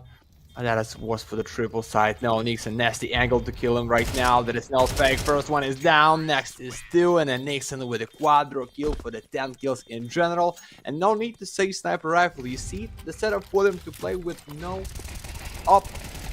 That's what I'm like. Kenavafida, unfortunately, with this spray to the smoke, like walking around out of bullets, can be with something huge. And maybe Nixon, no need to go into the fight just like that, because sometimes retake this in 3 against 3 is better than 2 in 2.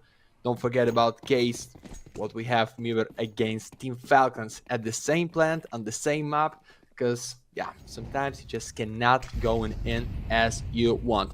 Last one on this side, bad buy for the defense. One more time, gamble it without the fuse kits for the 10-second at the bomb, and I hope we see something good here, but I feel like ready for the minimum advantage as you can reach for the side. It's 7-5 for the Wolves, and they so close to surprise right now. Perdi, he's only one there. They gambling for the B. Oh no, oh no. Love it. There's the opener.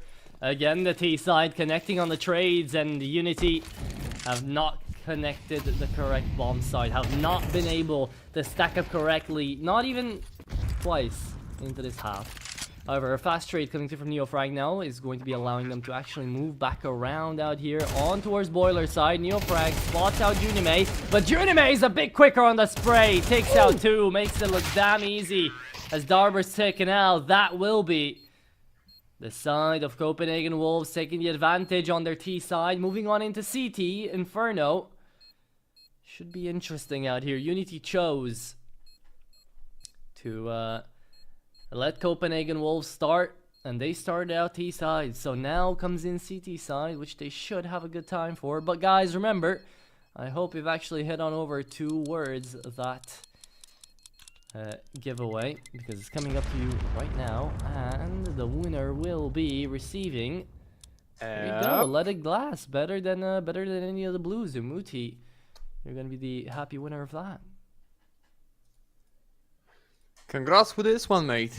Maybe not too expensive, but looking good to your inventory. Don't forget you can use it like free gift to your friend, to your girlfriend if you play together, but just advice. Don't play with the video games with your girlfriend, guys. Just walking outside, like, spend some money, make some fun, but not only in CS. In CS, it's all about the gamble and all about the competition. So, yeah, we get the second side. Financial advice for the Medi CS with your girlfriend is something crazy, but it's okay. Ready for the Team UNiTY side? Without pistol round, I don't know how you're back in this game, so I'm ready for this 7-7, and only then talking about result at the map and in general in the best of 3, because we can be at the decider, which is Anubis today, but I feel like Wolves have enough to stop them. Not the greatest guess in the one player, like almost at the B, just for the info by Mateos, immediately Junimi trying to support as a type wear, but yeah, they want to kill him. But not so fast. Second timing retake. Okay. Smoke for C and the George, such a default. Oh! Lucky for Junimi. There's the pistols coming through. The first one connecting. CT side loses out the anchor, and Neofrag connects through an amazing shot through a smoke on CT. Left in a 3v4. No retake tools whatsoever. No defuse kit here for these guys. Where is it going to come through? What are they going to be able to do? That is the question. Bialani looking around the bomb side. Purdy takes down another. Fida makes it look that easy. And again, we get to see this side not having any issues of being able to hold on to the B-bomb site. UNiTY, great timing around. And a pistol round under their belt too. 6-7, as I said, is good for them, but Wolves like feel enough to win the map, so maybe Ika is the decision for them. Just bring this 7 so free and then start the fight, but no, they don't want. Or in peace to your house with 1 deal. I hope it should be enough to stop them at the banana in the 3, but they use some nades and you see they so deep stand in the pit side. Nobody want to get immediately for the fight because they understand that's gonna be force or Ika guess and stack Astralis, like build the pyramid in the 5 players, or just trying to guess. Okay, a lot of plays for the long fight, no damage unfortunately, and a setup in the A house can be something huge against Perdi right now. He's just with a mug, and show us maybe number 3 is Junimi for the kill, or Perdi at the house. No? Yes? Yes. There you go. Okay, let's go in. Should be the rolling call to be made out here, trying to get into the bomb site. However, Bialani is still holding down the line, still waiting to try to connect on someone. Doesn't even know there's people on the A bomb site already. And that's going to be the round. 7-7. T side easily managing to maneuver into these bomb sites. And again, it is Inferno, right? So what we're seeing is definitely to be expected. We're just gonna be waiting and lying around until something gets found out.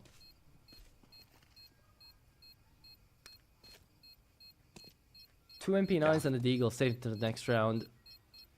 I wonder if that's really gonna be enough to try to take down this bonus. We've got 2 Galils, 2 Mac-10s, and an AK. Could be UNiTY starting to run away with his T-side a little bit.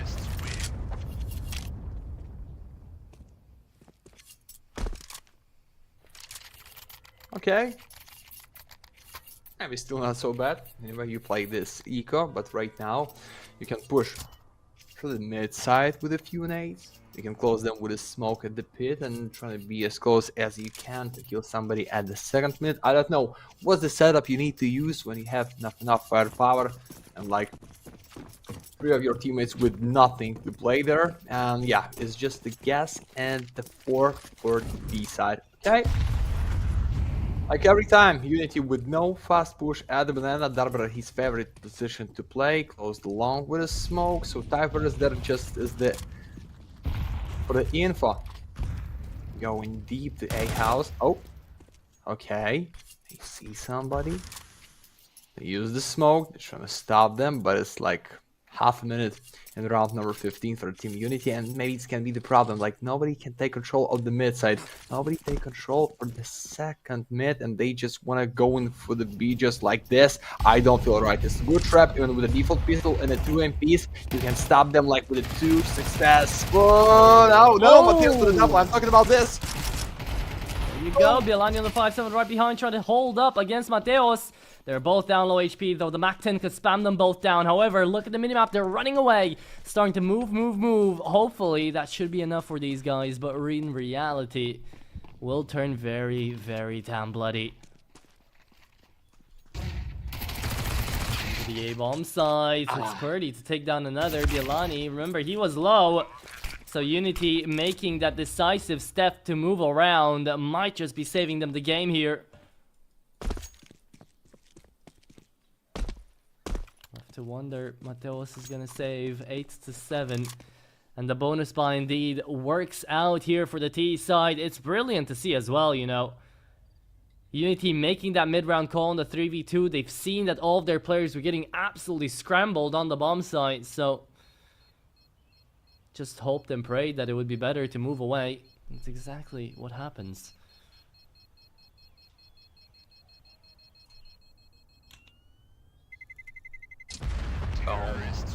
Okay, take your lead, UNiTY. You deserve it. You grinded from 7 to 5, but right now it's the guns for the defense.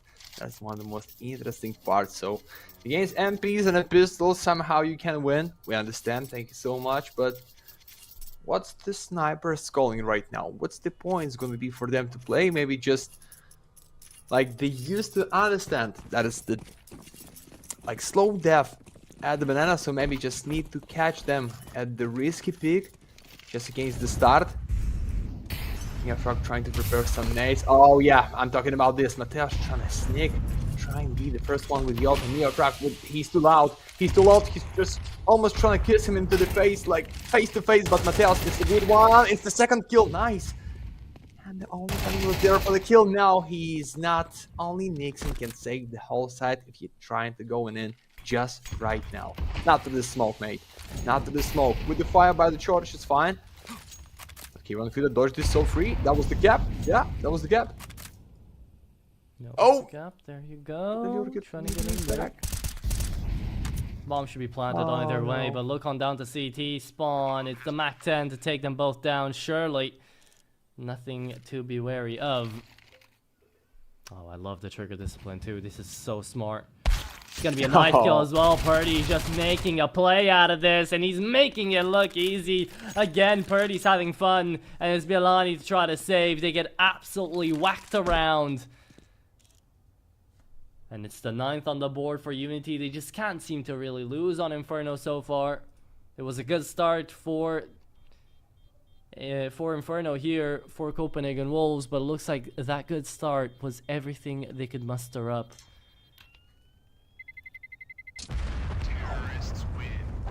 Oh yeah, UNiTY for the 9 is good, but I feel like it's gonna be full buy anyway. Yeah, it's too much for the Junimi. It's the greatest start of the B side as you want so, but you forgot to check for the Lurker. Perdy's second kill against Nixon was nasty. Like, you need to kill him, and maybe that's gonna be a chance because you had the teammate which is trying to go in closer out of banana, but not this time.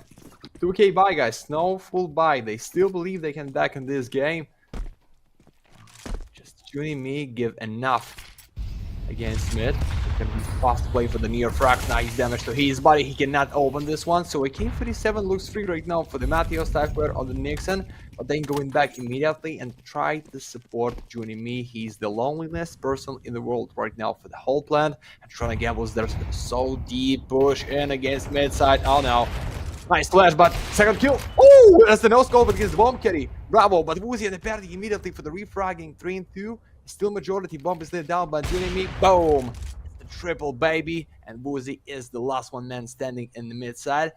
Yeah, looks like they done. Oh, nice flick. There you go. Woozy left in a 1v2 out here. In from Rat, he needs to pick up the bomb. A whole minute to try to play it.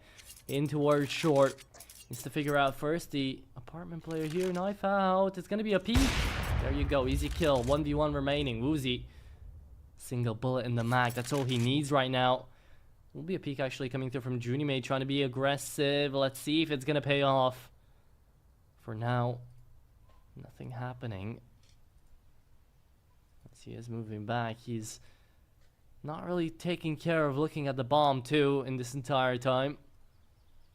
So things could turn very scary very quick.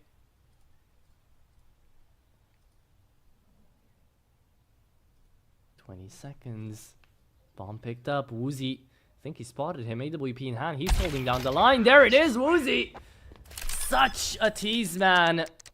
Holds it down to the very last second. Knew what he was doing. And he did it really damn nicely, too. Well done. A 1v2, even though UNiTY does manage to pull that off. It seems like UNiTY are having plot armor on their own map pick. And that's not about to change anytime soon.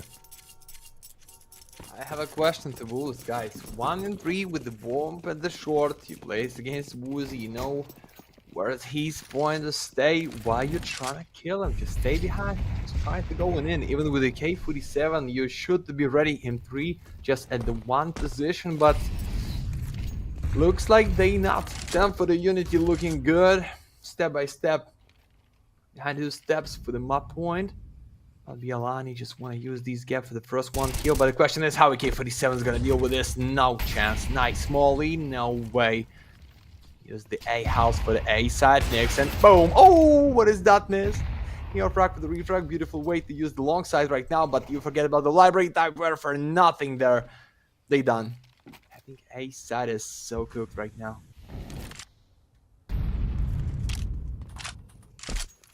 It does look like that. UNiTY's main goal is going to be towards B. Matthews, only man to hold.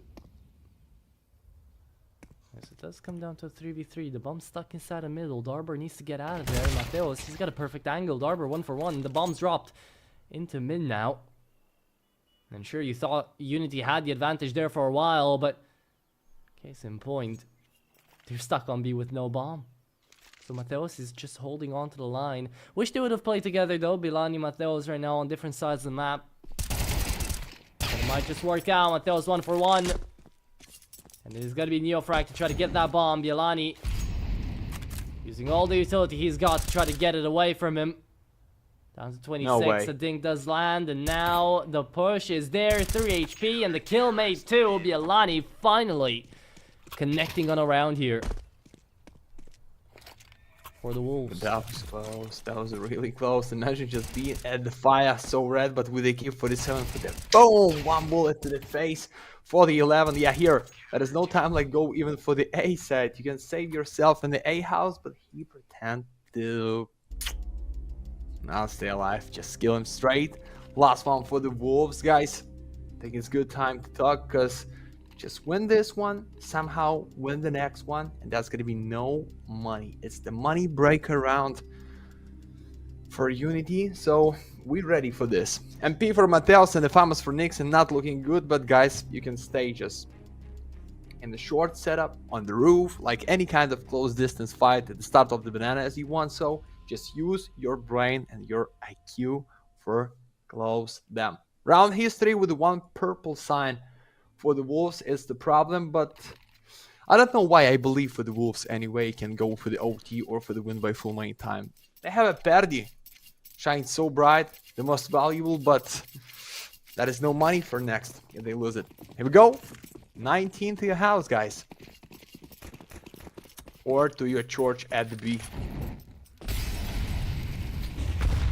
See it. Good. If you do so believe in the Wolves making this comeback, they're only 2 rounds down. It's not like it's impossible. It's CT side on in front of you as well. Problem has been, yeah, Purdy, he is 20 and 9 right now. At the time of his life, not a worry in the world.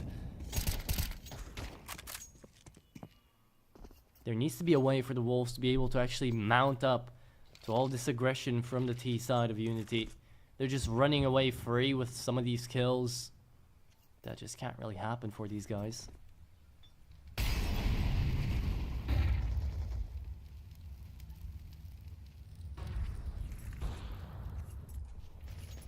Come on.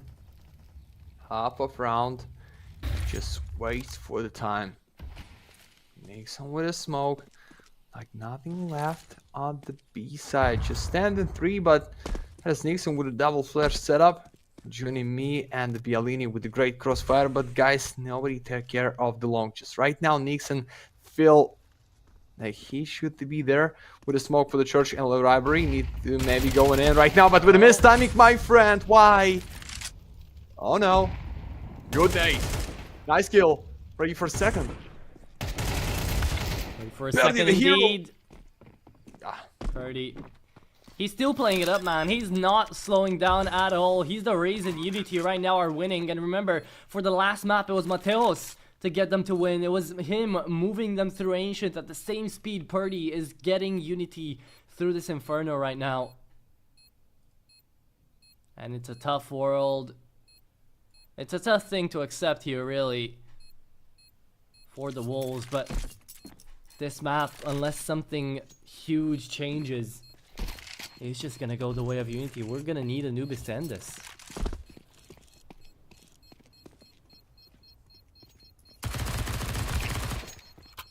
Yeah, looks like no Anubis, no win in this best of 3, guys. But a 2-0 switch round. And a Purdy with a triple. 23 for the 9 deaths only. Yeah. That's the game when like 5 play against 5, but when one of your teammates shines so big, you just need to deal with him somehow. Nobody gets down then. Only Bialani maybe with the 18, but the money is calling 2K maybe. Give them up point and then trying to beg only for the OTs in the 4. I don't like this. Maybe you need to gamble and buy fully there, but unfortunately no rifles for the round number 20. Let's go.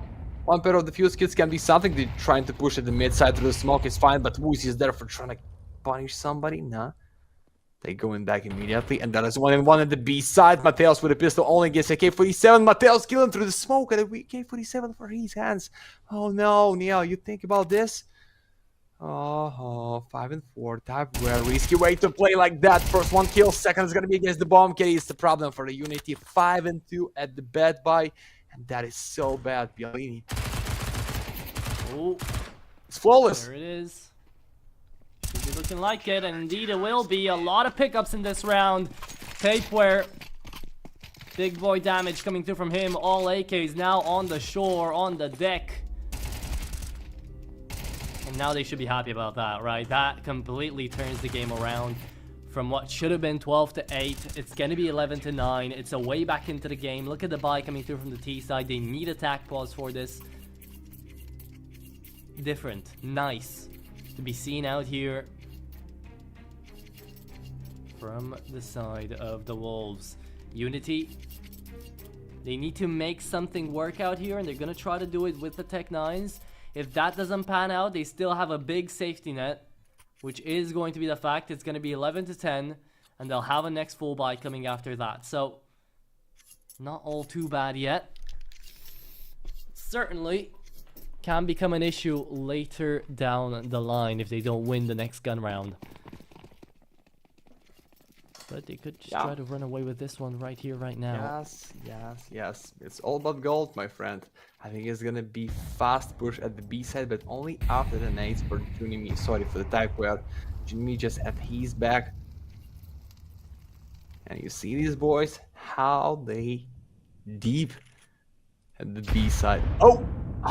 just a bit on your left, that's gonna be huge damage. But Perdi as the most valuable, as the star player, at least for the one map in this best of 3, just going to be with the whole squad. Double scope for the UNiTY. It's just no kill. It's again 47 with the 1 kill, for the second, for the third, but it's for the Woozy refrag. Oh, it's a surprise for the diver, just with smoke 3-on-3, boys.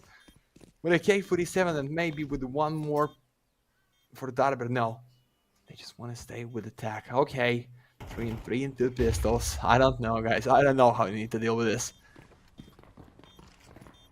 Well, Nexus is definitely gonna try. UNiTY already inside of the bomb side. Woozy just too quick, and Neofrag peaks on the timing. There you have it. Mateos, last man standing, 1v2, not enough time. He does have a defuse kit, sure, but he needs to clear out all of these angles. And Barber just make it look easy with the tech. There you have it. Map point here for UNiTY. 12-9 on a Tech 9 buy is the least thing you wanted to see. It's the last thing you wanted to see there if you were rooting for Copenhagen Wolves to end this one off close and quick. But now could come down to either an overtime affair or for all of this to be over right here, right now, and we go on over to Anubis to try to figure it out next. 3 at the line for Wolves, only 1 of 3 for UNiTY. And then with a knife round, gamble for the first one side, which is T is gonna be for the 100%, the strongest one maybe in the game.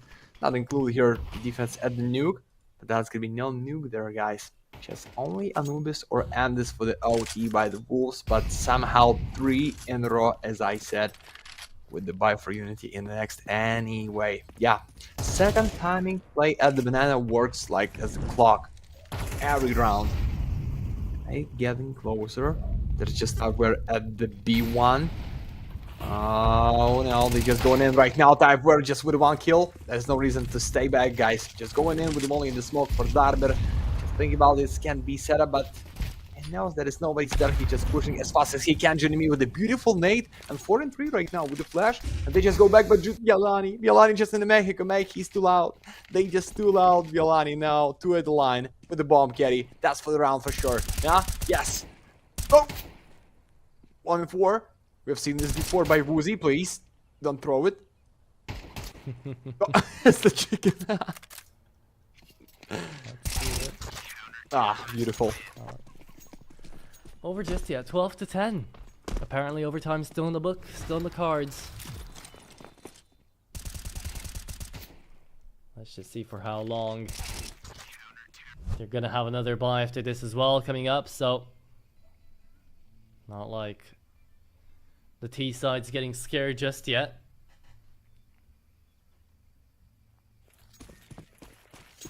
Man, oh man, what a close map out here. The first one was close too, 13-10, but now the first one was close because of the big comeback.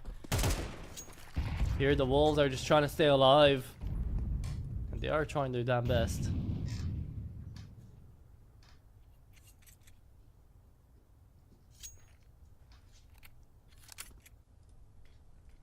Come on. 2 AKs only for A house. There's no B player, no mid. Wolves understand, just like 2 rounds for us for the OT and we can make this, but that's the party. Maybe you need to give him a K47. Being with no Kevlar and just for default pistol when you have like 23 kills and your team is just like not so real. Yeah. Now kills. That's the Woozy with the double, Woozy with the double, with the second, the K47 for him. Pick for the long side for the Nixon. For what? Just for what? Womp is laid down, mate. And they have a Yop right now. Oh boy. Woozy with a kill. And then Woozy with the last one. One more time for the Quadro boys. You just lost almost against half a buy with the 2 AKs. Team Wolves cannot end this best of 3 in 2 maps. You see the round history, that's almost the same for the Team UNiTY at the first one map. Not enough rounds for the second side, and I think you not find a question for the most valuable. Perdini to the bank, guys. He's so good in this map. Yeah, he did an amazing job to really win his team this one out, and it is going to just continue. First up again, we did have Mateos, now Perdi to show us what he's got. Up next though is going to be Anubis to try to figure out how this best of 3 is going to end out. So if you want to find out and if you want to know who is actually going to take this best of 3 away, we need the third map, we need the decider to figure it out, and we're going to be there in just around about 10 minutes to figure out who is actually going to be able to do that away. So without further ado, I think we're going to be jumping into that break, and we'll be able to find out who's going to be the winner of this best of 3 after that break.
And we're back out here to the decider map, to to Anubis, to figure out how this is all going to go down. It's been a wild ride, 13-10, 13-10. One team gains the advantage, the other climbs their way back out. Now on the first map, the team that actually managed to do it from a 9-3 scoreline was Copenhagen Wolves. On the second, it was UNiTY. Now, we don't really know what it's going to be. We are going to be taking a look on down to this Anubis, trying to figure out who's actually going to be able to win out the best of 3, and whoever does gets a quick ticket to the 2-0s and a quick ticket to try to figure out if they're going to make it to the playoffs as well.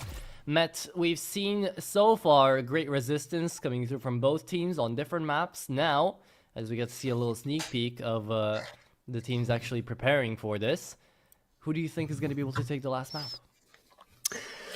Oh, I don't know, mate. I'm just going with the stats. Because every time I use socialtv.com and I've seen like no wins for the last month for the team UNiTY. Yeah, they try somehow to play against Force Reload, against Cubics, against Experiment, but unfortunately for them, it is like 70% T-side distribution of the rounds.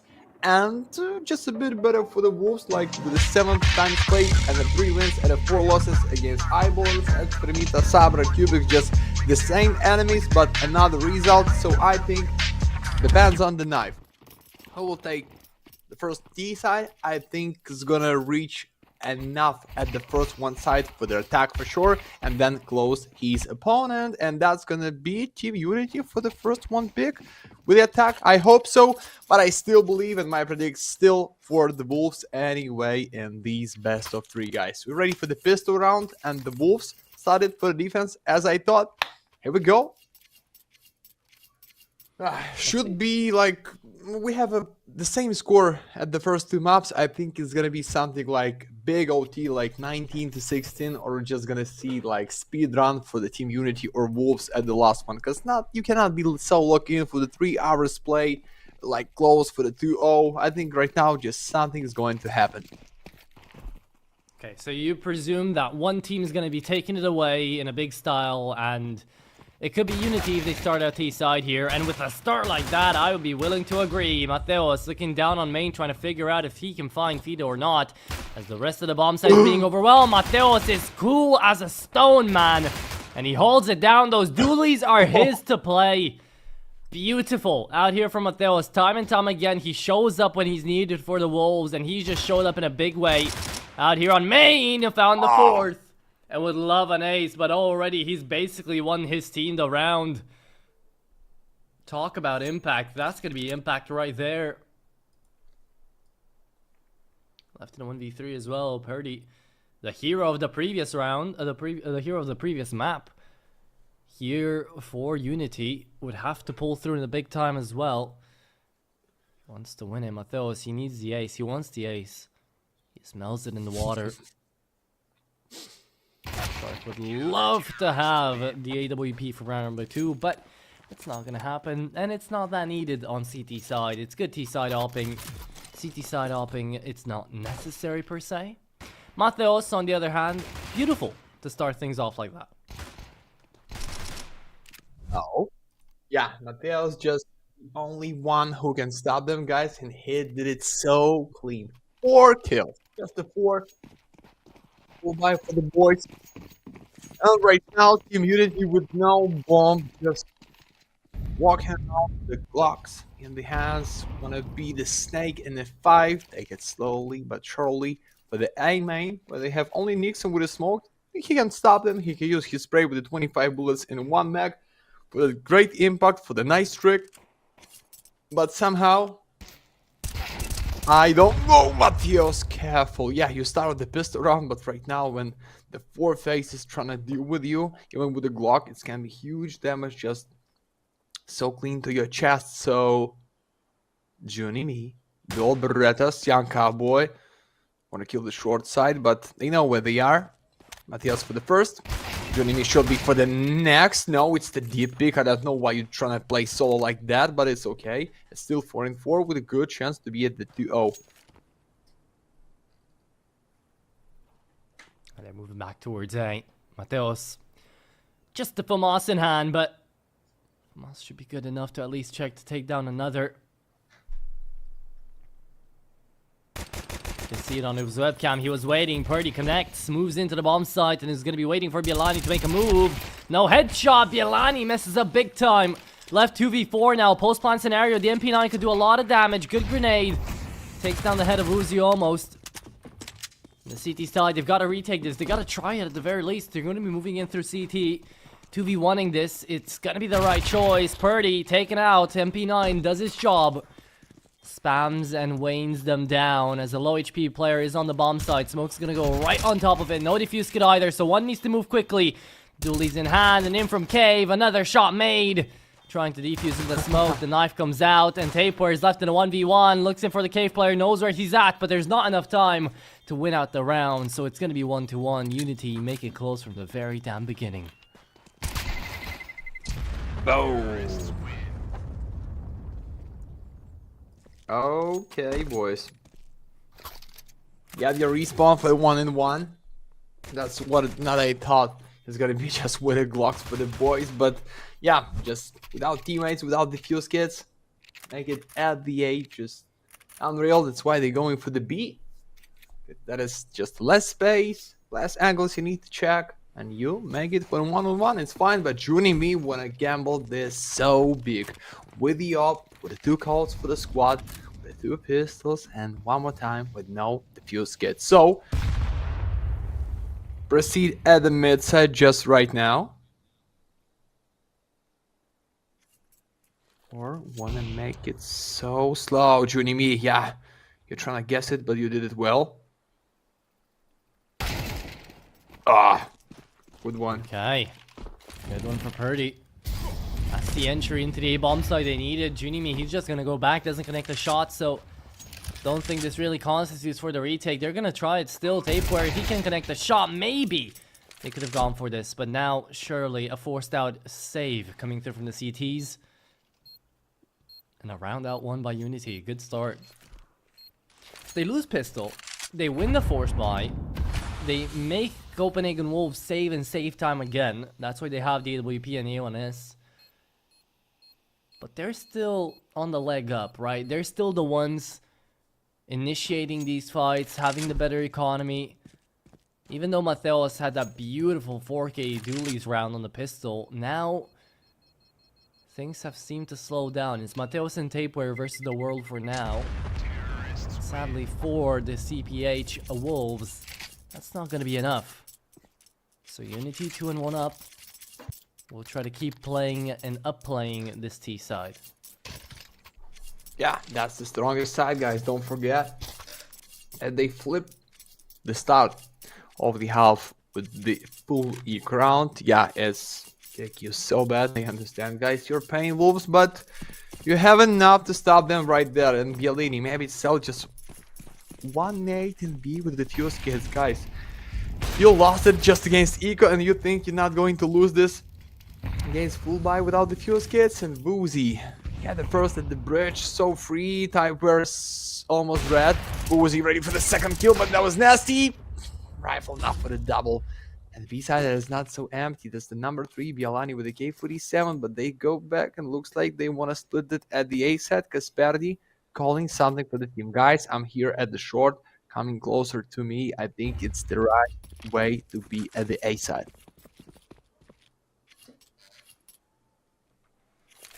Or no. Nah, yes. And they Towards gabble it. it in 3 on the B. Uh-oh. Again, another coin flip that Copenhagen Wolves have seemed to have lost. It all comes down really into the early game here for both teams. That's something I've noticed throughout Inferno and Ancient too.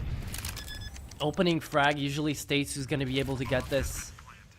And this time, you know, man advantages seem to have gone the way of UNiTY. So that's why we get to see the 3-1 scoreline. That's why we get to see the Wolves struggling to make a play out here. Right? Because for the Wolves, this isn't badly played. This is the correct play, but you still have to lose the round. And the scoreline just keeps going up. Not like it's gonna start getting any easier from now on.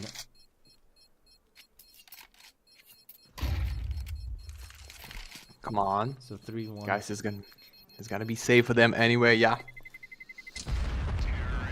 Team UNiTY surprised me somehow, to be honest, guys. Like, after the win with a pistol round, when your enemy had such a sexy highlight with the 4 kills, I think, okay, they done. They just boost them mentally, like being in a good mood. They are in the great shape. They prove us with a close call on Inferno. They prove us that the ENCE was so great for them with a beautiful comeback from the 9-3 score.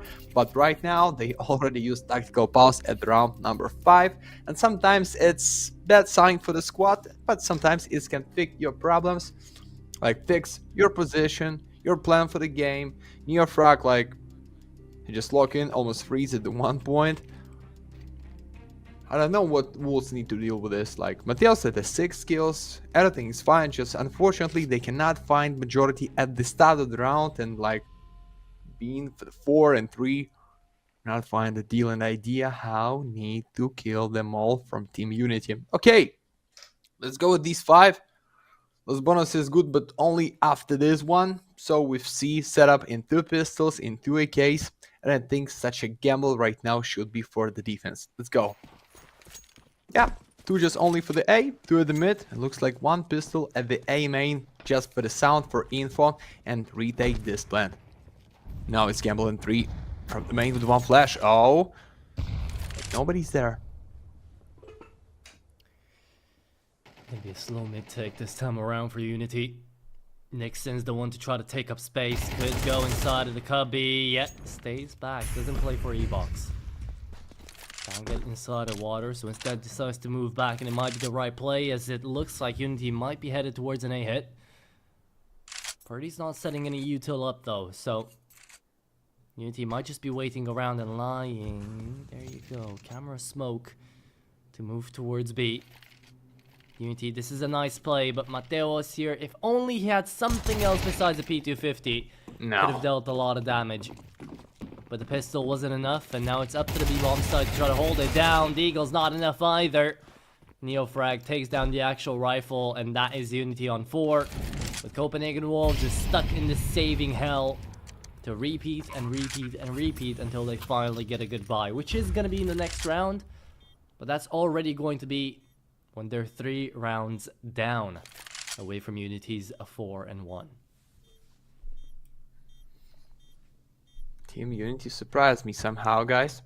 Not just for the strongest side, but because of weak stats at the Anubis, and after they flipped this pistol round, they still at the streak in 4, boys. Just in 4 with the full, you can imagine this.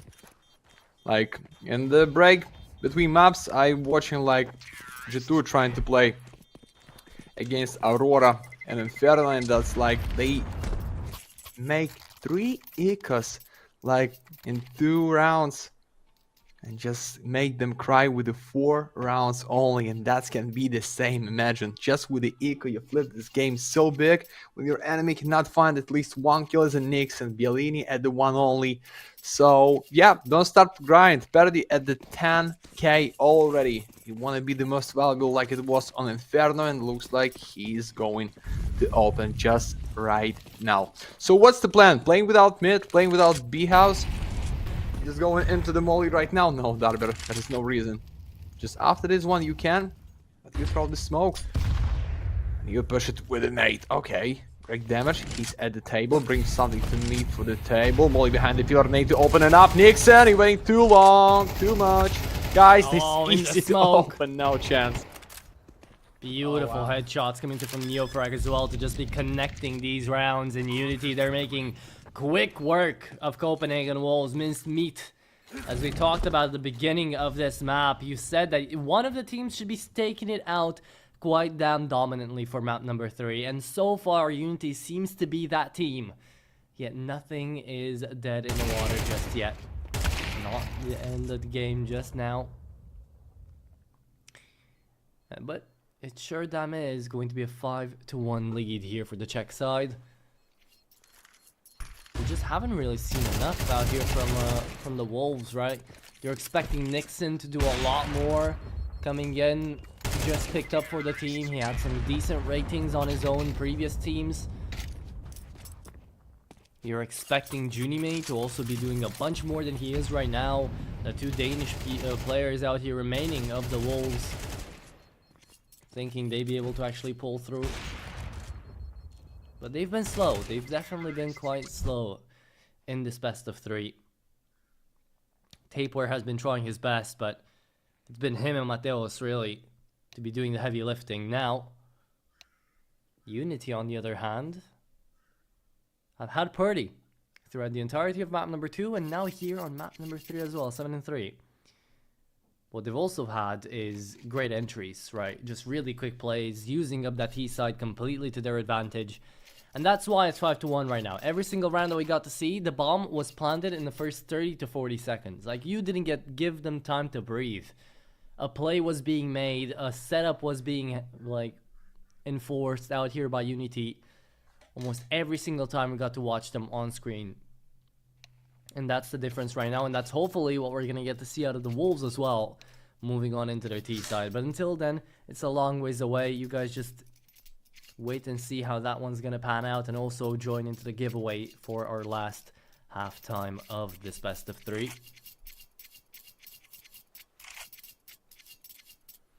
Come on. But here we are, round number 7.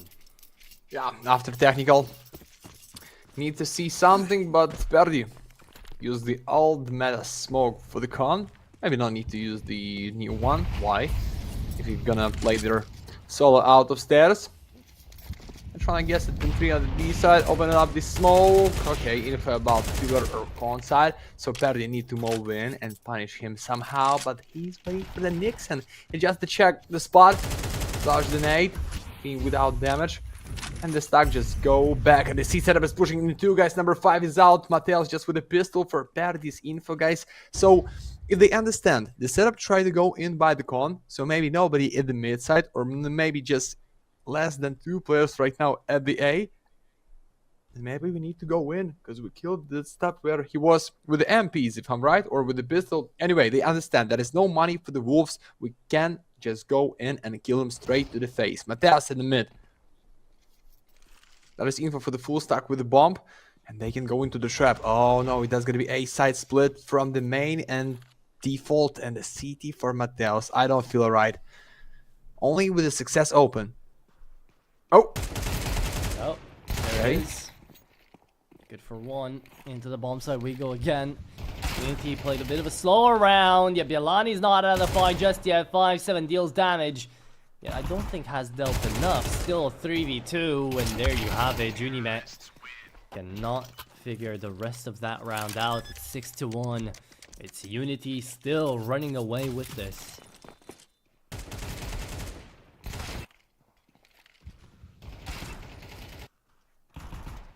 And at least there is a fight back coming through from the Wolves, right? It's not like they're just taking it lying down. Even in these half-buy rounds, they're managing to find a little bit of damage. They're making it close. However, it's still UNiTY having better control over these bomb sites, clearing out corners better, being the ones that are instigating fights.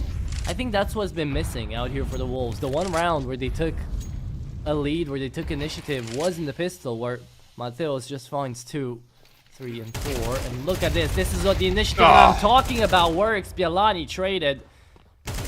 And the B bomb side empty, right? The round is won already just because of that early aggress into the smoke that we get to see out of FAVBET. It's a really good attempt. And now a 3v4 retake. Tapeware has got to call out for this because it's 6-1. They can't really allow it to go up to 7. That's exactly what's gonna happen. Just with 1 more, you need to go back. Careful your feet up there, because your frag is coming to your house, to the A main, bring something to the table, but it's just his head. No school because of Nixon, nice shot to the face. Save AK-47, but because of money, they wanna catch them and make them cry, use the MP or the pistol. Even loss bonus is so high for the 3 rounds in a row. Just need to make this. Yeah, no time to kill this setup in the heaven. And Team UNiTY for the 7, guys. As I thought, I'm just wrong with my predict for the team, but I still believe it can be speed run for the Team UNiTY, and they not going to stop and not give them chance to be at the 4, at the 5, then play for the strongest side, which is T on this map. So I like what I see. Like everything is for the fact. Like, if you lose against Eco and not come back into this game, that's you deserve to lose the map and not going for the switch to O and almost being in the playoff by the first one team, maybe. Well, let's go for the round number 9. It is just talk. What about the walk for the Neofrag through the bridge, for the double doors, opening up. Typeware with the K47 only can stop them. No support, no nades, just straight kill to the face or go back and play with the Nixon for setup. But Typeware wanna gamble it too much. Uh-oh, guys. This can be something. Neofrag drop down. It's info from Mattel's, but I don't feel right. We're waiting on a frag, we're waiting on a play. Purdy's gonna be the first one to fall. Doesn't even deal damage back to Mateos. Oh, and look at the walk up in through middle. Neofrag doesn't see it. Oh, It's such a huge flank. It's the bomb to go down here on Woozy. Look for the first though, found it already. Nixon takes down the last. And that's the round. There's the initiative, right? There is the momentum, there is the movement coming through for the Wolves, taking out that round. Neofrag left in an ace clutch scenario. He's taking care of 2, but there's way too many to deal with, surely. Never to happen. There it is. Bilani finally takes him out. And the second round gets put on the board here for the Wolves. yeah, one more time for the replay. This call by the captain, I think so, for the IGL. Guys, let's go through the back. Like, no reason to gamble it from the C side. We just need to use the bridge and catch them, and that was nasty. 2-7, but as I said, guys, that is too much money in the pocket to buy. I think, like, till the end on the side. So, Woozy with the favorite gun. Boys ready for everything. The question is how you deal with the 8 or how you give them chance come back for the first one side. Woozy. Maybe through the smoke, need to kill him. K1 Fida, wanna be so close, but Bialani ready for this, please now. Please now, need to go. That is so bright in his room. Because of sun outside. He gonna feel somebody. What's the time is gonna be to pick Bialani? Nice! Oh no! Almost double, but sniper for the miss. Use the pistol. It's the use against Tech 9. What is going on in the con? Junimi, only one there who can save them. That where somehow want to support, but Bomb is laid down some for the way at the stairs, but he just pretend. You're going to proceed for the A after the open or after somebody gonna kill against Darber. No? Oh no! Okay, it's Juni may stay alive there. Connects it onto Uzi. Up battle head to head, taken out 3v3. The bomb's headed on over to A. Good rotation finally coming through from Nixon. UNiTY gave just enough time for this to happen. Look on water as well. It's going to be up to Junime and Tapor to play together. And they could find the timing here onto Purdy. Again, it's all about timing. It's all about movement. Tapor's already gotten himself into a spot where he could see Purdy moving out. Stuck in the corner. The bomb holder's never going to check this. Behind, Tapor out the fight. Dinks Purdy first, but still goes down 20 seconds into B we go. But Junime, he takes care of Purdy. That's the USP. Connecting that one shot. 10 seconds, and the shot gets missed. Junime out of the fight. 7 seconds. Can you plant? Is there enough time? No, there is not. That will be the Wolves connecting on another round. Just because UNiTY were a bit too undecisive. 7-3. There you go. Let's go, baby. For a K1, even K1 Fia get the double in the con side. I believe it's something like the split or straight push out the water in the con for the bomb blend, but no, guys. We buy fully one more time. Thanks for this trick. And 7 rounds for UNiTY, then being with the guns for the round number 11. 2 left only on the side. Come on, Wolves. That is just 2 left, and pistol round winner, and you're at the 7-7. With greater stats than your enemy, the strongest side, and with the confidence they can back for this game. But right now, it's slow play because of smokes. 2 players ready to punish somebody at the mid side, but they have only Neofrag with no boost. He's just waiting for the push, and that's gonna be push for the Typer. He'll need to dodge the fire, and that's Neofrag. with 1-8 only for open for the majority, but the boys want to sneak through the smoke and punish somehow. UNiTY is still waiting for the double dose, my friend. Oh, they know about you. They know about the sniper and Novaq. I like his movement. And that's the split for the A side. Good. Oh, gets to the Sniper smoke. with a miss. Timing is everything again. UNiTY is gonna fall. 1-for-1 trade. It's not gonna be enough. Novaq looks for the second. Stuck behind the back of the bomb site. Nixon gets taken out as well. 3v1. UNiTY comes out of heaven at just the wrong time for the spray to connect. It's 8-3. And by this point, Darber, a little bit of frustration, giving up.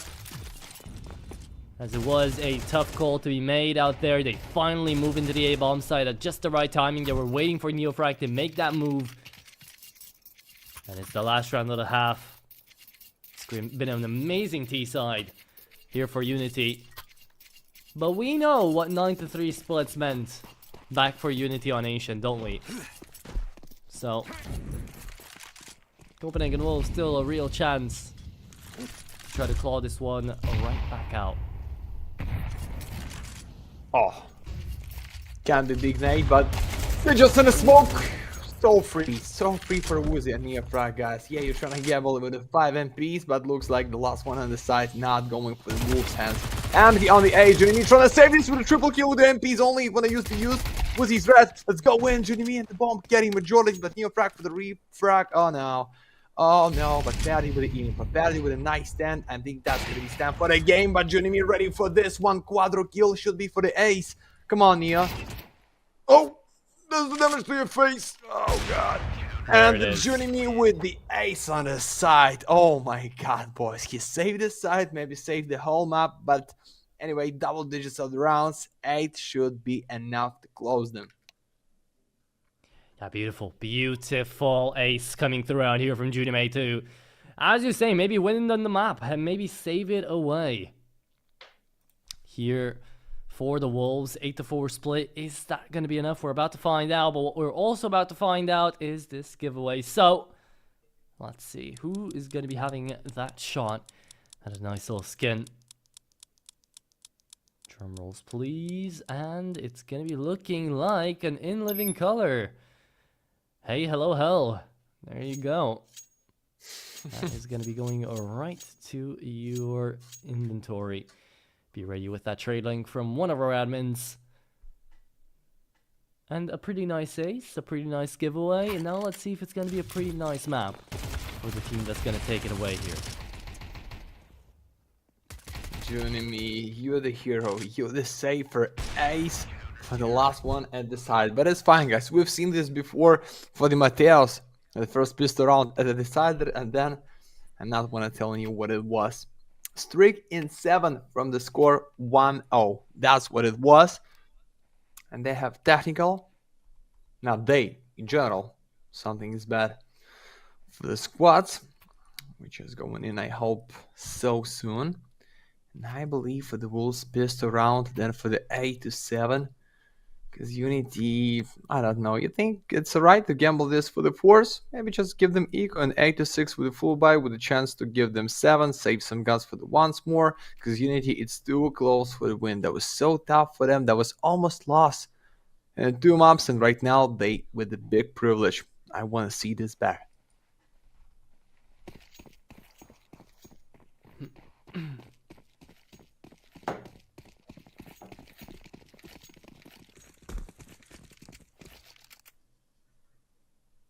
Okay.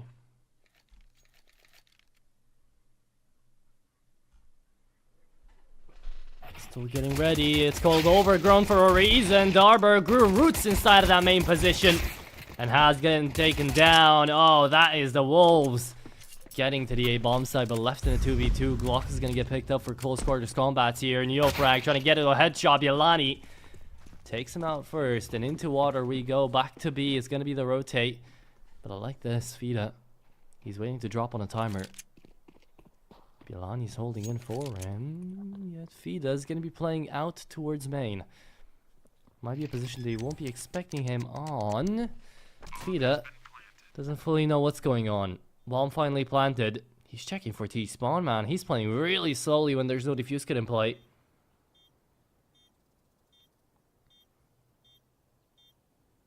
No kits. no smoke. Set up in the temple. If you find the first one after the fake, and the bomb is like more for the con, more for the main, but he's came from main side.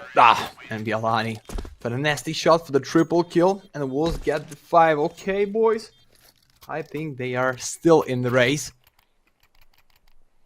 Going easily for the once more guys to participate in a skin giveaway. Just exclamation mark Galaxy into the chat, and after first one side on the map, you can make something.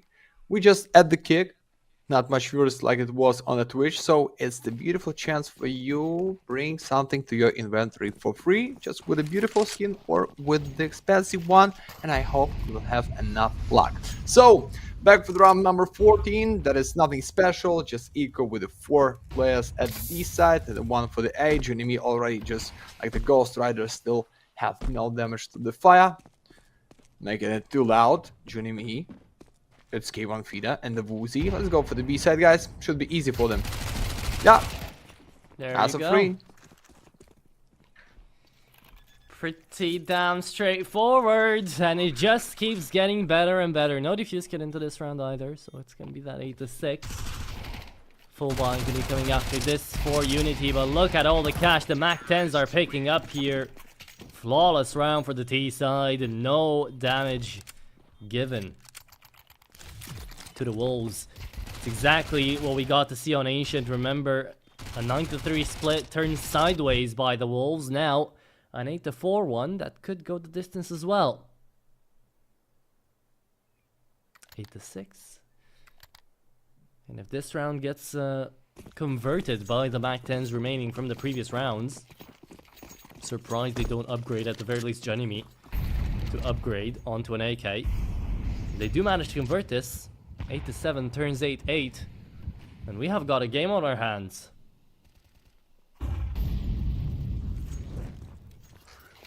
First real challenge for the UNiTYs there. That's a nice straight push, still with the 2 marks. So, but don't think that is just the weak side of them. Close distance to fight. You can even jump and try to hold your mouse 1 to kill him to the face, like that would want to make, but that's the body of his teammate. Darber is there for the second kill. Oh yes, but Bialani, nice one. 30 with once more. He had the reload, and Mateus for the refrag. Minority for the A side, but still with a chance to plant the bomb. You need to make this retake without the fuse kits every time, guys. What is going on? Yeah, there's another plant, and there's a 2v3 that could go the distance. Neofrag comes on timing. Takes down Bialani on the peak. Knows there's a player inside a camera sound as well. Mateos is taking the JL angle, wants to push to the smoke, might just figure it out. There you go, wins out the 1v1, and now looks for another. Knows where the last player is. 1v1, and no defuse kit here for Neofrag. Gonna smoke out the bomb, but he can't really stick it. There's the spam, and there's Mateos on another headshot. Lad's been a legend here for the Wolves, and they're never gonna give this T side up the moment they found that momentum already. It's 2 AKs, a Galil, and 2 MAC-10s to win it out on a 2-man disadvantage. On a 5v3 at the beginning of the round, the Wolves are determined to take this best of 3 and get themselves to 2-0. So right now, their only stop is going to be that number 13 on the board. 8-8 should be the scoreline, but it's a half investment here from UNiTY. So let's see if it's enough. It's just Purdy on an MP9 to hold down A. Oh, no chance. No chance for Perry. I told you. You can use your MP just jumping out of the smoke and get this headshot for free. 4 pistols walking around the mid side, ready to go into the smoke. Catch the Bialani with 1-8, but that's anyway. Wolves with the 8. They back to this game, guys. 8-4 was the score. 7-1 at one time in this map. Right now, they prove that's the strongest side. That's the stats for the deal, not just for the lucky one. And yeah, you want to catch this AK-47 info that he's red, but Nixon's here to support his teammate. Beautiful. 8-8 and a full buy for the team UNiTY. Let's go. And a very nice idea as well coming through from the Wolves, right? We got to see 2 MAC-10s in the previous round, knowing they were going to be fighting that either half buy or force or the pistols. And either way, in whichever one of the ways, the MAC-10s were going to get an entry. And they did indeed. So now, attack ball is coming through from UNiTY. Maybe a bit too late, but could work out. It's a full buy coming through from the CT side, and it is going to be the Wolves on 4 in a row, looking to make their 5th. Tapeware, what's he gonna get here? Mac 10 or AK? I think that's what he's debating on. Maybe one on the ground. Should be AK, There's the yeah. blind, there's the AK, yeah. So, the first real one round, yeah? Just end the 17. Okay, and I hear like... Yeah, it's the sound of the game chat. Maybe we're gonna reset the round. Maybe something is out because of internet connection. And it's joining me just going around the mid side. Yeah, it's the reset, boys. Be back in half a minute. Thank God we make it so fast at the Galaxy, because, you know, tier 2 tournaments sometimes make it so long, but we have here beautiful and great stuff.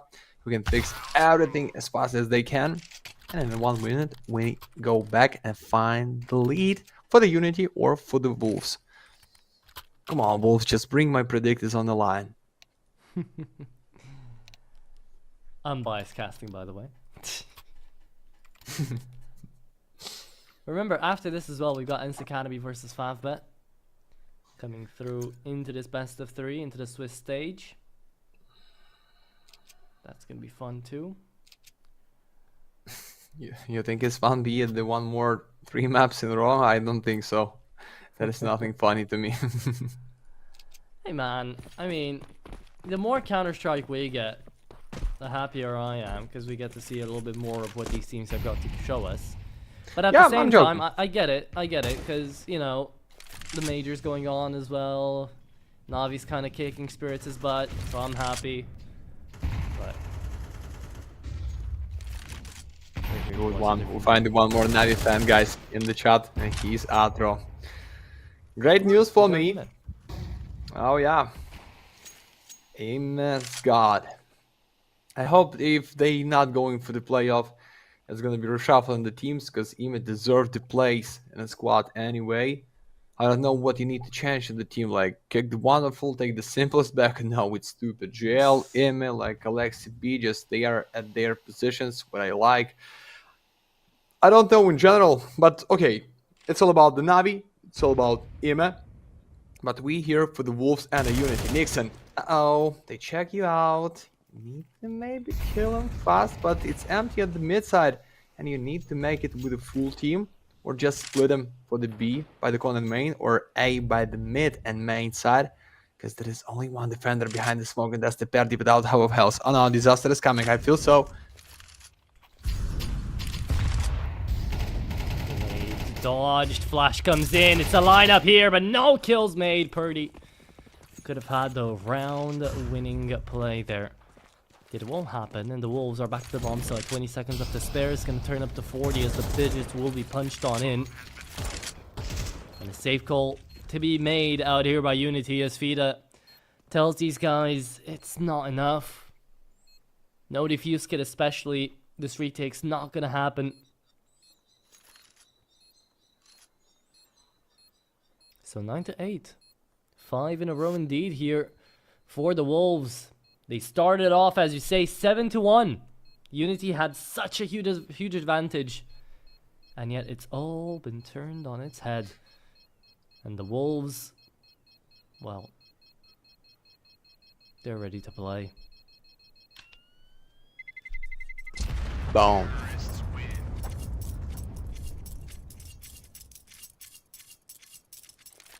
Lead for Wolves. That's what I want to see, and that's what I done. Expect that's no money for UNiTY. You Woozy, you can bring like MPs or something for your teammate. Yeah, they saved enough. Like made it 2k. Want to make the full buy in the next, and even they lose, trying to save one more time and be with a full buy for the 2 rounds in a row. But Wolves back in this game. Maybe Nixon just a bit out with the 6 kills only, but it's not a problem. Because we're here for the result, not for the KD, not for the most valuable. Sometimes you can play so big, but your team is still losing it. Straight way for the A side. That's the only parity with the MPs. They're trying to push with the flash. It's info for the Mateos. No time to throw this fire, my friend, but he's picked like this behind the wall. Wow. Great double 5-on-3. They done. It's a straight way for the 10. Violani. No. Woozy with the left shoulder pick. Get this beautiful kill, but still minority for defense. It's a 3v4. It'd be hard pressed to try to win a round like this, so UNiTY, they might still attempt something, you know. With the cash situation being what it is, there is no risk in trying to attempt this. Oh, this is going to be a big hit for Mateos. There you go. Finds the first, second connected. Mateos is just running at them. And he has activated 10 to 8 double digits made. The Wolves are 3 away from connecting on the game. I mean, truly, so far, so good. Another bit of attack pause. Of a technical pause. Yeah, but what's wrong at the end of this, guys? I think it was great for the 2 maps, but right now it's something just... It's the Mafia pause. It's Mafia calling to flip the game right now for the UNiTY, so it's not a straight win for the Wolves. Guys, I'm joking, not take this serious. Is when I said that's like 6 maps with outro for the 2 best of 3. It's tough. I'm so tired. Yeah, it's the fact, but we're here. The more CS we have, the beauty of the day is going in. Don't forget about the payment. So for the more maps, more money. But sometimes it's just like you see 2-0 should be, but somehow we added the decider fighting for the close score. And that's gonna be like magic if we deal with the 3 maps in a row with the same score. I'm just wanna be there just for the magic of numbers. Yeah, could be cool. Could be cool to see 13-10s. However, right now, let's see which team is going to get to 13 first. Anubis needs to end, so our next best of 3 comes up. We're already a little bit behind schedule, so we're just hoping that a winner does get their way across here. I wonder what the technical delay is here as well. I presume it's lost, I presume it's lag, but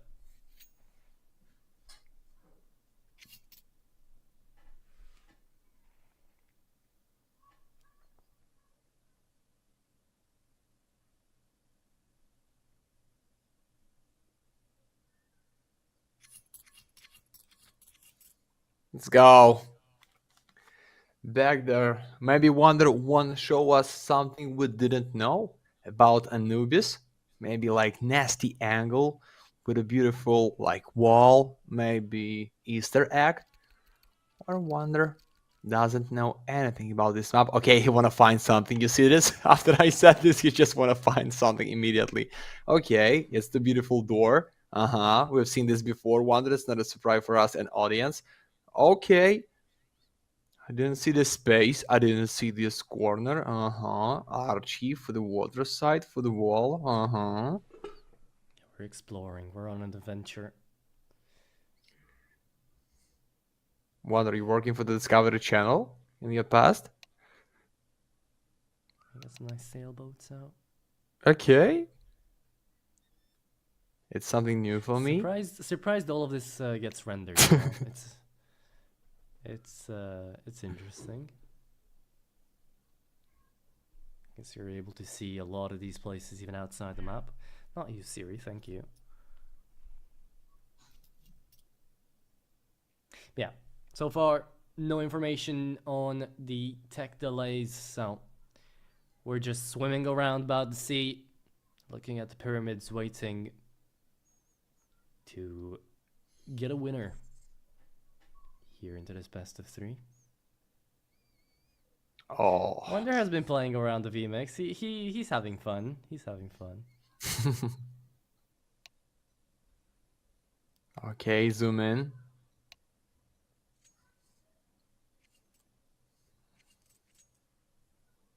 Okay. It's not a surprise. Surprised all of this again gets rendered in such high detail. Maybe that's why a lot of players back in competitive, back in like Premier, don't really like picking into Anubis because it does tank your FPS if you don't have a decent PC. If you're still playing on a laptop or something. So, what's one of the better optimized maps that you think of, Matt, right now? Besides, of course, the usual Mirage and D2 picks. Just let me think. Maybe that's too, because that is just so simple structure and geometry. Like, no Yeah, that's wall. what I'm saying. Like Mirage, Dust 2, those are the ones that usually everyone picks because no matter your PC, you can run those. Yeah. But, like besides those, you know. Besides those, Ancient, because of what they're not. Anubis just the same, water in the middle of the map, and that is the new in the competitive map pool, like for the 2 years almost, but it's some kind of new. It's like for the new engine.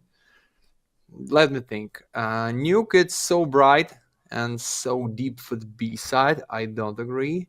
Train is no. I don't know, mate. To be honest with you, like if it's not the Train Dust or Mirage.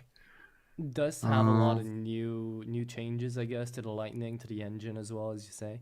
I guess it's one of the maps that hasn't necessarily been updated as often, so it probably is going to be Inferno. But hey, there we go. No more map on talk. Inferno, Let's it's- have some game talk. We're back. Okay. We're back. 10-8. Perfect T side so far for the Wolves. Started out as a 7-1 in favor of UNiTY. Wonder gave us a beautiful tour of Anubis, and now we're here and ready to tour the game out. Let's see how the best of 3 is going to finish out this endeavor. Let's go, guys. And one more take for the Inferno. It's like not too much FPS every time, and for sure when you play it's for the T side. That's it. I'm done for the Inferno. We're back for the game. Round number 19 in the mid side for Typeware. Okay. In half a minute, just want to find a spot behind the doors, but Woozy's in a scope, and Pialani just stretched his nose with the left, with the hand when he's mouse on. It's funny to watch. Imagine just your enemy pick you at this right time, and you just need to click the mouse in the air. That's gonna be funny, but he's deep behind the B side, no chance. K1 feeders there to have a kill, but I don't feel like he's going deeper. Maybe after the flash, but that's the 3 of them. Oh no. Oh no. Oh, good. First, traded out. Spray transfer does not connect. Judyme's left to try to peek this one out. Again, aggression won't always save you the day, and that's Neofrag making quick work after the extended tech pause. Out here of the Wolves. Triple kill there for Neofrag. Really well done. 19 and 14, by the way, alongside Purdy. He's the one to make to walk the walk and to talk the talk here for UNiTY. 10-9, finally putting a stop to that scoreline, to that streak for the Wolves. Now full buy later. Let's see. This isn't going to be enough to stop the Wolves from what they were trying to do on this B hit. BWP still bought into. Economy still definitely there.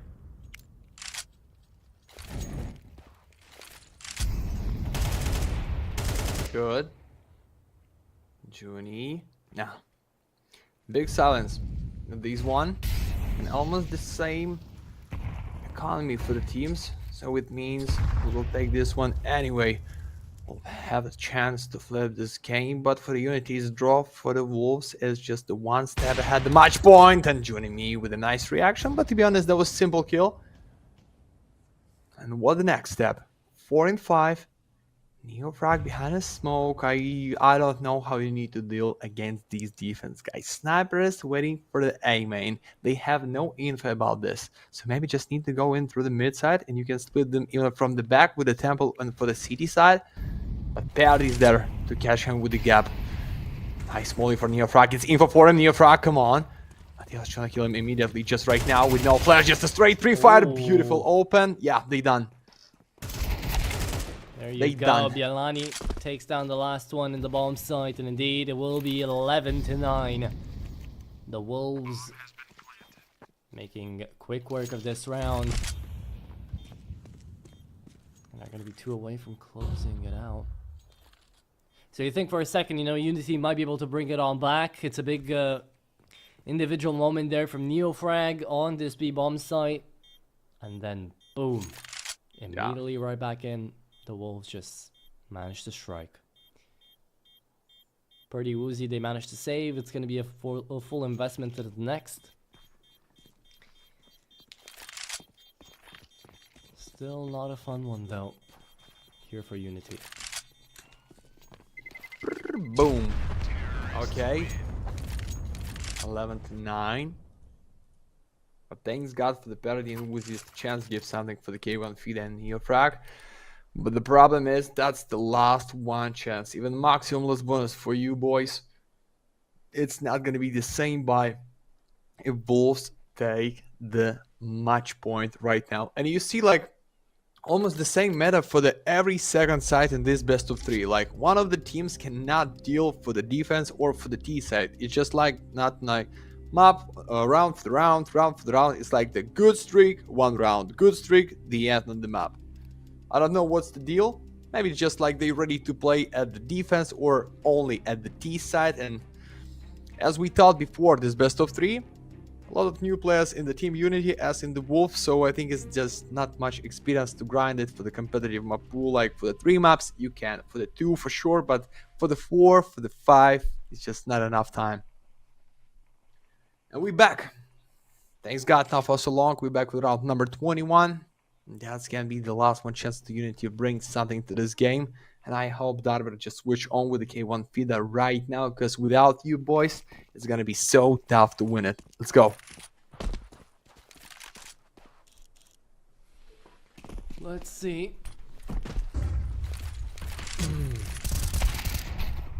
Ooh, 1-1 train. Neofrag's gonna fall. That's the entry to the A-bomb side. Again, quick and decisive. The Wolves make it look so, but look at the HP values. It's not as easy as it seems. Man advantage is not everything. And Fida makes us look and give us the reason why 1v3 Junime on 8 HP would have to pull through a mental clutch to get it to map point. I don't even think he wants to at this point. Connects the shot though. It's 1v2. I mean, they do have cash. So why would Junimi not attempt this? Be waiting out for the smoke to fade. There is another one for Fida. Just to try to find the time. Junimi is really thinking about whether using this utility or not. No one into pillar, but they can climb back up there now if they want. Time ticks, and Junime, yeah, just looking to not give the enemy an AWP to save. Not even his. Beautiful. We'll be running. We'll be taking that A1S and looking for exit frags. As that is going to be round number 21. It's 11-10 here. They're keeping it still very, very close. And the possibility at 13-10 is still here.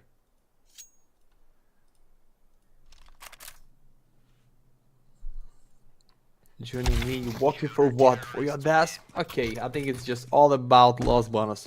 You understand there's no time to plant the bomb, no time to pick it up, no time to get the double.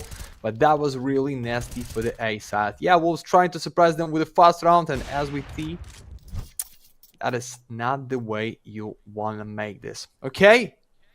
Not the last one by for the Wolves. You'll see enough to be with the next and be with the same buy.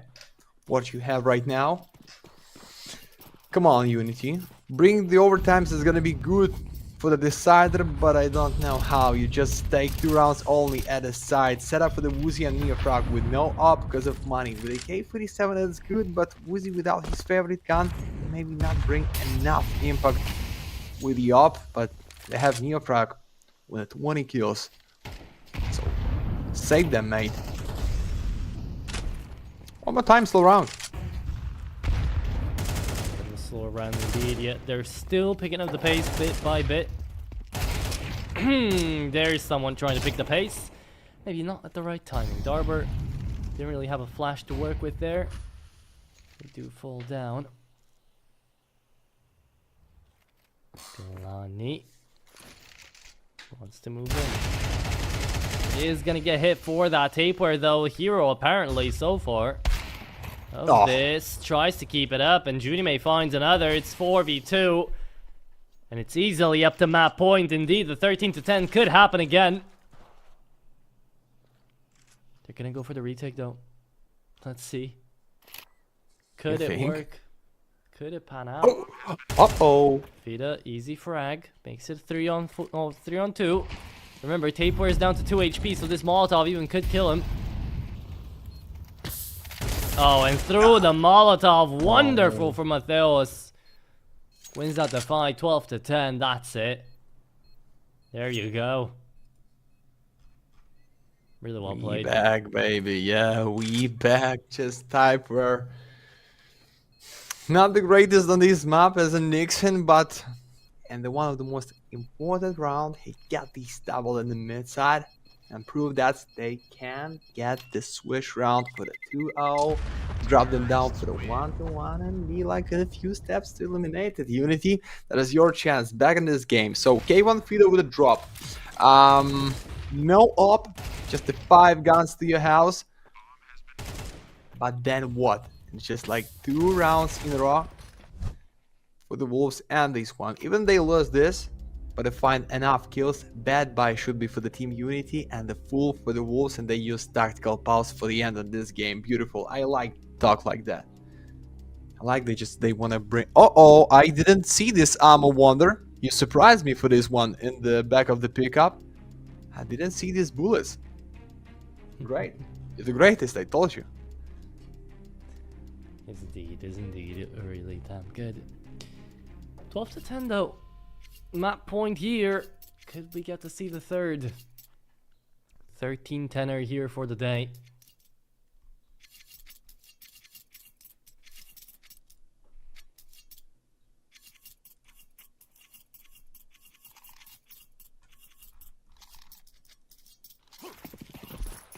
Here we go.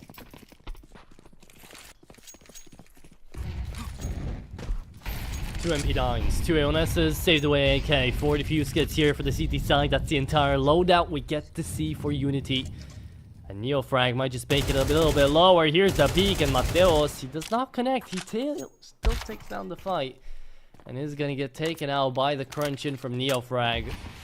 Well played out there from him, but it does take away some of his attention. Doesn't matter though. Complete shutdown into main, and 12-11 is now the next scoreline we get to see.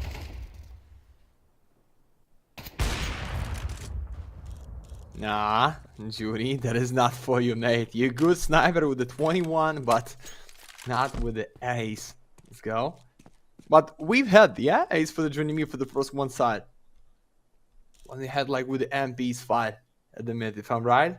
But right now, UNiTY with the 11, and Judy, you're down in 3, 2, boom. Nope. Ah. 11-12, guys. One more step for the OTs, but please don't kill me with the overtimes, guys. For me and Atro, it's one more best of 3 immediately after this and 5 minutes pause. Don't kill us, please, with the overtimes. I'm asking you. Could be the case, could be the case, who knows? I mean, UNiTY are not here to lose, right? They're here to win. So, that's the way they're gonna go about it. Let's just see if we'll be able to survive it or not.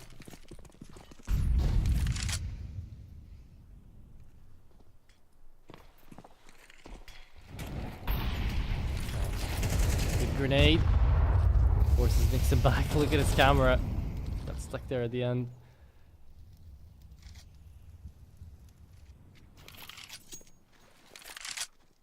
Bomb picked up. Tapeware. He's been having quite a decent game, but he's left it all mostly to Mattheos and UNiTY.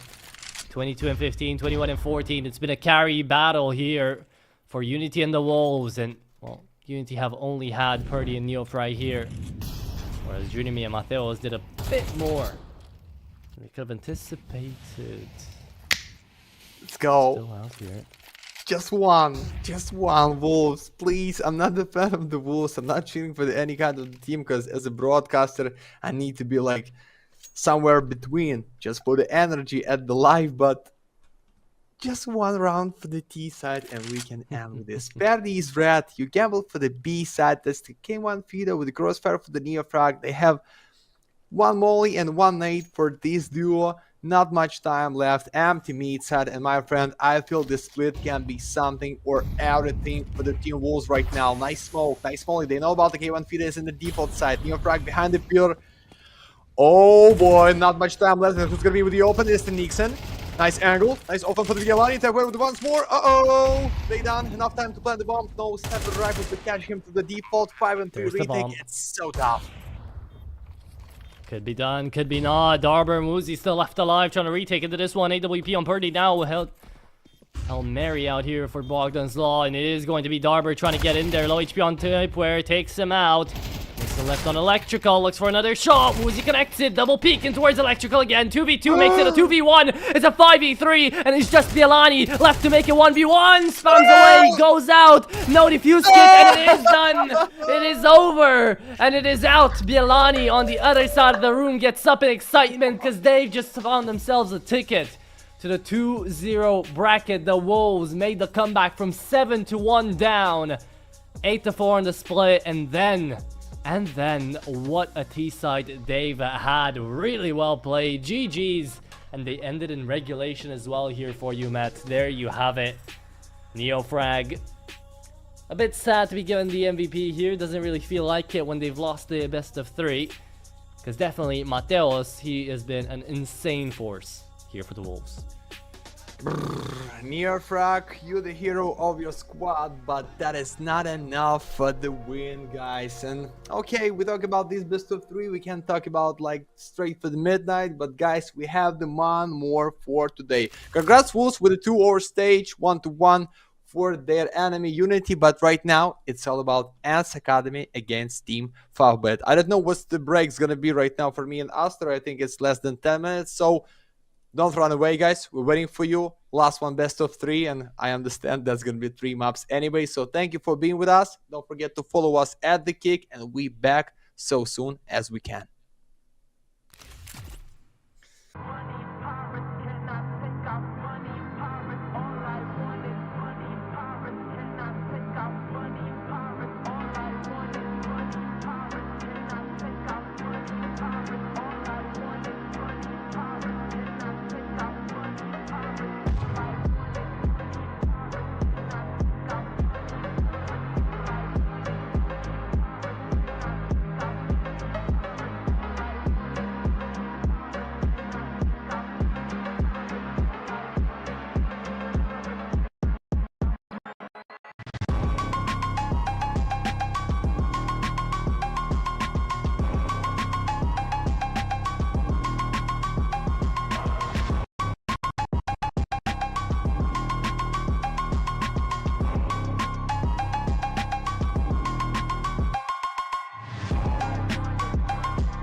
We back, boys, for the last one, best of 3 at the Galaxy phase number 3. Me and Adro, to your pleasure, guys. It can be all day long and maybe just a bit of the night, because we don't know how it's gonna be for the long side, for the long race, for the decider, with the overtimes. But I know only one: ENCE Academy against FAVBET team in the Swish round 1-0. I think we have not much time to check what is going on in the shuttle on the webcams. I think we need to go straight into the fight, and I hope that's the end so fast, not like previous best of 3. Yeah, I don't know if we're gonna get fast games, right? It's FAVBET versus ENCE Academy, both teams which have managed to actually best quite decent opponents to be getting up to this point in time. Rosie, of course, a Russian team that again has kind of come out of the woodworks. Those aren't necessarily the big players that ENCE Academy managed to have taken down, but it was just a lot of, I guess, open invites. The ex-Rush B roster there coming through for FAVBET to be taking them down and get to this point in time. That's a little bit better, right? So FAVBET already, they were coming into this one as the favorites, and they're going to be continuously showing up as the favorites, right? The side that Bondik is trying to nurture yet again here is going to be looking on down to pick Nuke as their first map. We're going to be going back to Anubis either way out here, Matt, to be ending it off on Ancient if need be. But as you say, we're going to be forced to get through them quite damn quickly, because we're going to get to see Wonder Kid Miltzy versus Tension and Smash. So I'm looking forward to it. We'll see what's going down here. The Ukrainian Power Rangers out here on the FAVBET rosters up against ENCE Academy. CT side, and Nuke starts up first. Here we go, guys. No, we're not tired. We're just here for some nasty highlights, even for the overtimes, for the 28-26 score, for the 3 maps, as you like, boys. Everything for the Galaxy, everything for the audience, for the boys, and maybe for the girls. Maybe there's somebody into the chat who just wanna cheering for the FAVBET team from the Ukraine, as we know. But here is the plan: drop down for the secret by Too High with his teammate Miltzy, walking around the blue box to punish Underhaven player, but smashes with the Bondik, and Marix wanna build the defense with a split out of Vance and the Ram, but Miller get the worst one. Tension, good kiss. Ready for the once more? I don't think so. Just the player in the double doors, and yeah, Tension with the one more. Beautiful, beautiful. There you go. We remember plays being made on the dualies back before in the previous best of 3. If you guys weren't around for that, definitely something to have missed. But now CT side working together as a unit, spotting out that bomb, playing as a 3-man in towards Vents. Schwarz, the only Georgian out here to be playing on ENCE, is going to be left in a 1v3. Might be incorrect about this, but I'm pretty sure Schwarz is also the IGL coming through out here for the team. I will double check that in a second. But he's left on a monumental task, really. Try to figure this out. Too High is actually the IGL, the Macedonian. So excuse me on that one. Still, though, doesn't matter. Schwarz is going to get taken down. It's 1-0 here for FAVBET on their enemy's map pick. They're going to have a good start on the CT side. Well done, boys. It's the strongest side for the Nuke for sure. So, would not believe it's going to be so easy for a FAVBET anyway. But without bomb, for the full eco of ENCE Academy, it should be straight way for the 2-0, but from the previous best of 3, from the last one, not from Anubis, guys, for the 1-0 or 7-1 to anyway lose the map for the team UNiTY, so it can be everything. But I think it's just a bit big favorites for these matchup as the FAVBET. Not that's what they have like in the name of the team, like Fav. That's the Marix with the gun, and Schwarz is out, and like Dog is outside, working so much, guys. But if this, I'm gonna switch my mic. This head, Marix, beautiful. Don't worry about it here. It's just a pistol round, not much to be missed, really, in this second round. It's interesting to see that ENCE do decide to go for this kind of play, right? They're allowing FAVBET to gain this advantage, play directly into a full buy, and not risk their hand over at a force. Now, I get that as well, right? It's Nuke. They picked it for a reason. They don't necessarily want to give away too many rounds here to the CT side of FAVBET. So playing with the pistols doesn't necessarily matter too much. But Bondik picking up so many MP9 kills. Is going to have a lot of cash to work with. Could even early invest into the AWP if you really want to do here. Drop it over to tension.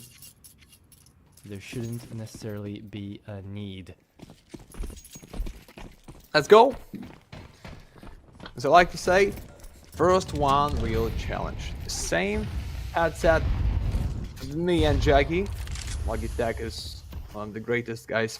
Set up what you can bring to yourself as a player, but that is not about the sound. That's all about equality of the sound. Marix, that's the good flash for the tension to find the lead in the 5. Marix, be careful. Maybe not need to pick against them because the wall of smoke, and they understand. They're trying to sneak for the B side, but the Bonic as the captain is IGL ready to kill somebody or give the info, close the door, and be so deep behind the default.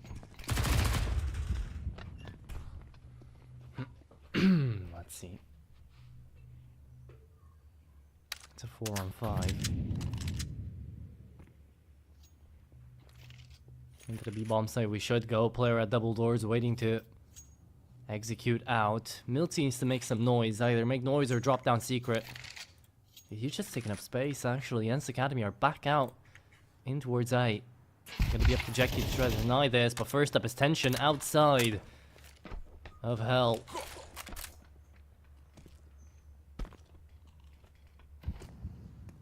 Come on. Drops down early into the Yeah, ball but in site. in just in a half a minute, I don't think like they get the kill against the smash. But if you're right for the round, tensions in the default. 2 of them is just one in the box, one of them out of the box with a nice molly timing to throw it against the heaven. So you just need to stay back and already save your guns, boys. Oh yeah, nulless bonus for the squad. And the last 1 second drop down for the AD default. It's not the ideal Milty with the crossfire, but guys, 8 seconds left only, and that's the save. Oh god, that is so bad for their money. And the FAVBET started with the 3-0. It's a good result. Yeah, it's strongest side still, but I like how they play in a Jackie after the timer. Oh god. Good. He dies I like when I time see. here. A little bit, you know, just a little bit again of caster biasy, but that's okay. You know, we always love to see it. I'll root for ENCE Academy. You know what? I'll be that guy. I'll be the devil's advocate here. But either way, Milty dying after time there. $50 remaining in the bank. That's definitely going to hurt. Gets dropped to P250, and I understand that it's there at the monitor. You know, I would have it too. After that that engagement, after what just happened. But we're left out here in towards. Forced by that. Might not necessarily pay out here for ENCE Academy. Yeah, there you go. Oh. Smash Marix, they deny all of this. Even on the last bullet, Smash takes it down. Picks up the AK. And that's the round. 4-0 on the start here for FAVBET. Hey! Scores?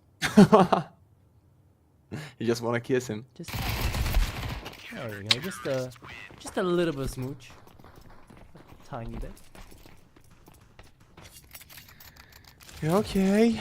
Being with no rounds for the ENCE, it's still not so bad. It's the defense. You lose the pistol round. Playing with no force, lose your first full buy. But the problem is I've seen no kills for the 3 players, Teammate, Schwartz, and Too High up in the sky, but not for the nuke. No money buy one more time. It's just a 2k for what? For nothing.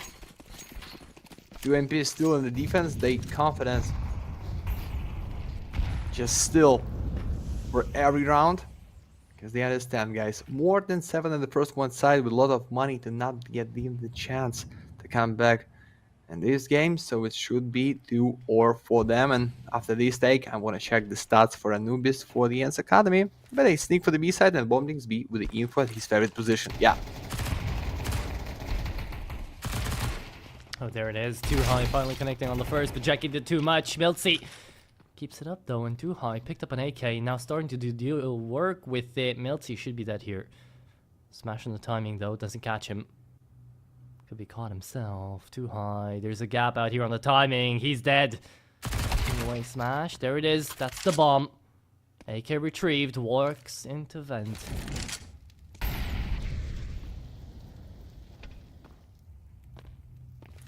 But what the next step? Smash with an 8.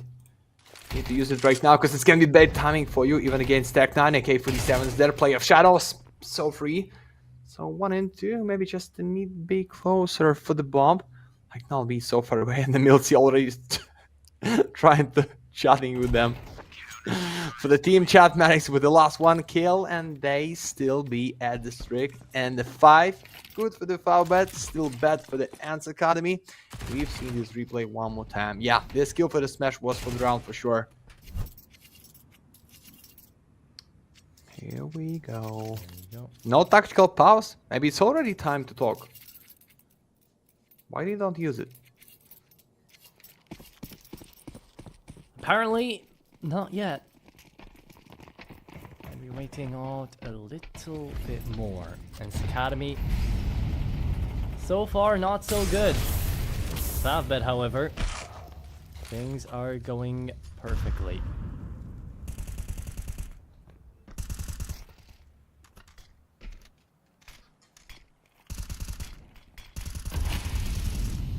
Let's get it on.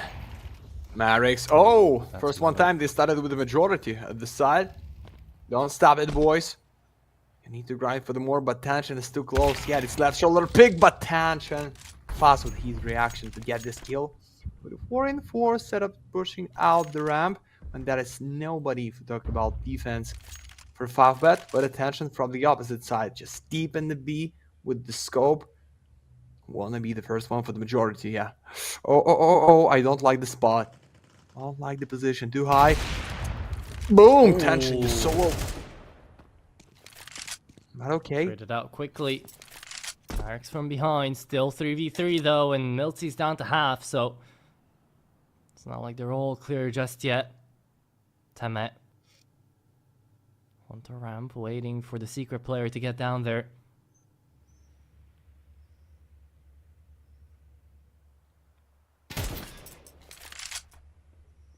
Just making a little bit of noise.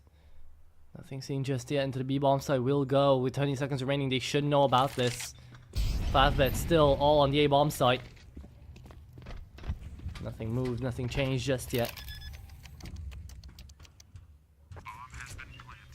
And 3-3 with these back. Should be chance for them to make this pass planned with a success for the FAVBET and be drawing 6 rounds. Molly to the Ukraine spot because of yellow and blue color. And one space, Jackie. Okay, info for the Akko. They understand somebody can be there with the setup. Okay, it's clean at the ramp for the Maddox. Prepare some nade. Oh, you missed it for your health. Oh, Jackie. Nasty headshot, 1 and 3. They have a smoke, they have a nade, they have a flash. Need just to kill one player, Schwartz. That's gonna be fake. Need to kill him. No time. It's already no time, guys. And that's Academy for the first one. Merix, you out. But nice try anyway. That's Academy get the first. But that was tough. Anyway, 1 and 1 for the timer only. Looks like ENCE Academy maybe not ready for the FAVBET. Or not just with the start.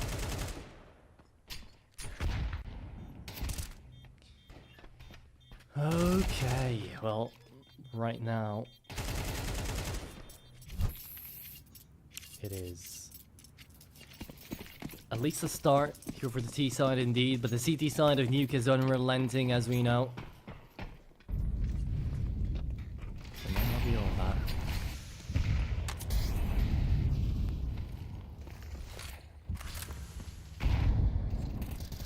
So Downside what's the pressure plan? taken once again. Use outside every time. I guess so. It really does feel like FAVBET don't have a clear answer for outside. Back behind, indeed. Got the flank, but nothing found just yet. Marix is just on a timer right now, taking bomb. Waiting for something to go down, something to happen. Oh, There it is. nasty head up on Milty. Nash wanna use the nade, but it's not the right timing, so this only behind the blue box can be huge. He saved his ass just behind the ladder. No AK-47 damage. And even minority for them, Bondic still in the main. His teammate, they take care of the quick side. Bondic just turn your left for the main. You're down in 3, 2, 1, bye-bye. Yeah, it's so free, even you. Boom! Carries out. Wait a second. No time. Yeah, can't find the second. Smash left in the 1v3. That seems almost unwinnable. Milty picks into him though. Had the lineup. And there you go. Temet, being full HP, manages to win out that duel. Ends it off just like that. 5-2. Way back in out here for ENCE Academy, it looks like.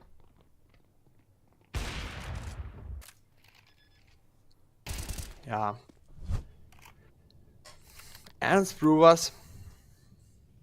That's the reason why they want to play at the nuke. And for me, it's the only one main issue that I just start to grind this round for the T side. You see that the EXM up, they want to make it so fast, and the A-Matrix because of smoking out support. The boys smash out of Heaven just with one. They know about the Heaven, but Schwartz make it more. Bomb carries down, so 2-2. He's dropped down for the B, but there is a surprise of tension.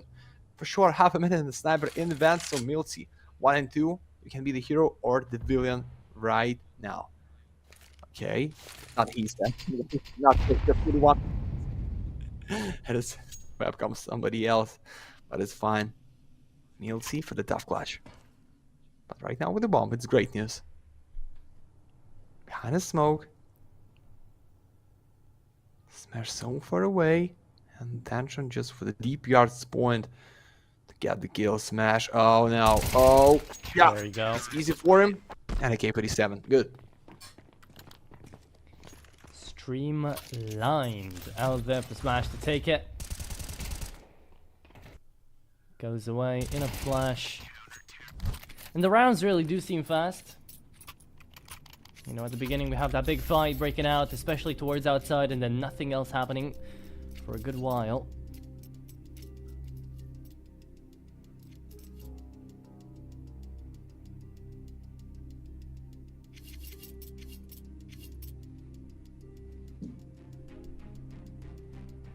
Tackle pause.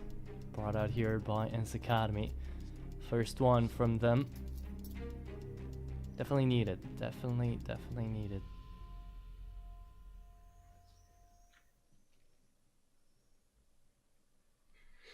If we disconnect, we gonna be alright if we reach one more. Jackie. Use his EXM. Still playing with the Uncle Ben shotgun for the close distance. But you know, when it's the point to play at the box, in the box, close for the squick, and you're going like boom, boom, boom, it's gonna be like a lot of impact just in 2 seconds for the one target, small target, which is face of ENCE Academy players. And 1AK-47 not looks like they're ready for the round number 3, only with the big mistake at the ramp this time, but they ready for 2-player smash at the right behind red box and attention with the sniper point to punish somebody immediately when they're trying to jump in out. Yeah, talking about this. Yep. I'm talking about that. There we go. Easy. Great shutdown. 7-2. It was just pistols, but then again, good shutdown indeed coming through out there from the CT side. 7-2 seems to be the scoreline.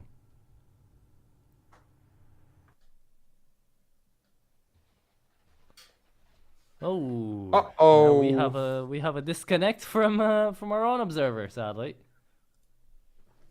Those can happen too. Oh, and apparently a server disconnect for everyone. Okay. Oh yeah. No. Yeah. No. I It's not recommend. for the FAVBET team. I recommend. Oh yeah, FAVBET looks to be still on the server. It's right back up. It looks like. Phew. Yeah. I think like we need to reset the Yeah. whole map. Hello. Oh god. Hello. We're just waiting. Yeah. I mean, right now with feet on deck, we can take a break. We'll be right back after 2 minutes after we finish this, right? I think we can send it on over to a little bit of a break. Oh yeah. And we'll be back after that.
Okay, now it looks like we're back. Should be on the server, should be live, should be good.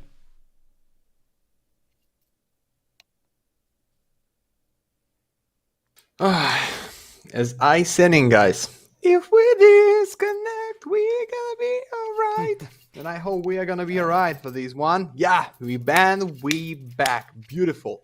Thank you so much, staff of the Galaxy. Fix any issue we need to bring it to the live. And we get the round number 10. ENCE Academy still at the 2 only. And a FAVBET team looking for the more than 8, maybe for the 9. And maybe for the 10, and for sure, it should be easy for them to win this best of 3 for the 2 maps only, but it's too early to talk about any kind of score, okay? Made to the quick smoke for the teammate, but that is not push for the A side. They just want to blow the doors. And after the smoke, trying to catch somebody behind fake vents or a general for the spot, but right now, we're still waiting for the second timing play. Yeah. Sliding somebody through the smoke with no result, even with no damage, and the Schwarz. Show us Schwarz maybe, please. He's gonna be the first one who's trying to sneak for the secret, yeah. That's the nobody's there. And nobody's gonna meet him here. Yeah, shouldn't be an issue here. To move through, only man holding down the line, tension.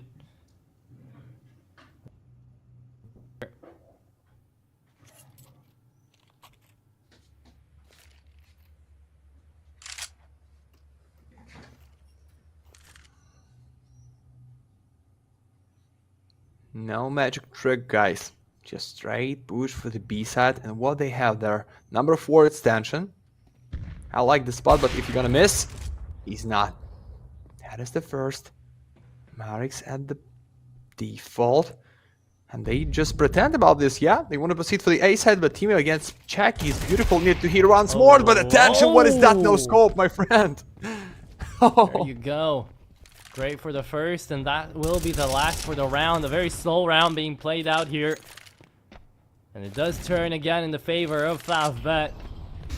And they tried it slow, they went outside, they had the right idea, yet it started being out a bit too slow. If that would have been a full-in commitment in towards B, maybe they could have gotten it. But instead, they lurked around a bit too long, took too many fights. And it didn't pan out the way they wanted it to.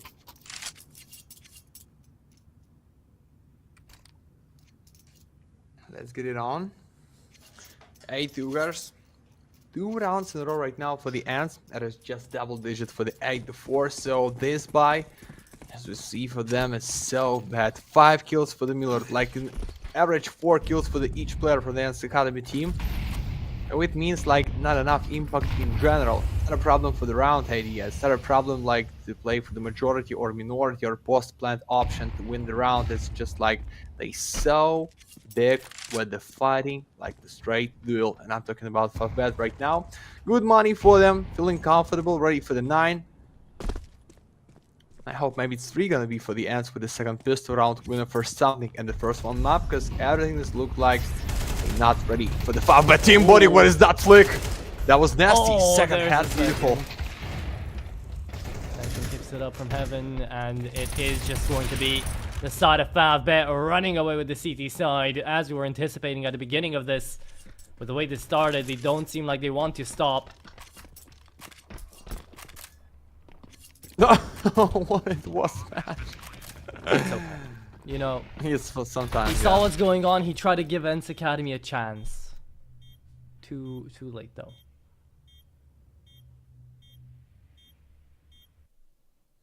Yeah. 9-2.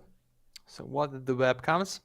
That's feeling good. Smash, laughing so loud and like put his back at the chair. So you know what does it mean when you play with your teammate, with your friends, with your neighbor at the FIFA, and he's like just lay down at the sofa, but then first 1 goal, second, and he's so looking almost in the front of the screen with his face. But it's not for the Smash. Smash is chilling, and the guys ENCE Academy one more time out of server. It's the problem, and I hope we need to take the pause for the 2 minutes or faster, but we need to fix this issue and only then back for the last 1 round at the side. We shall see.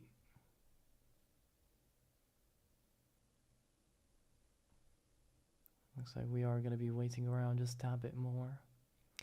So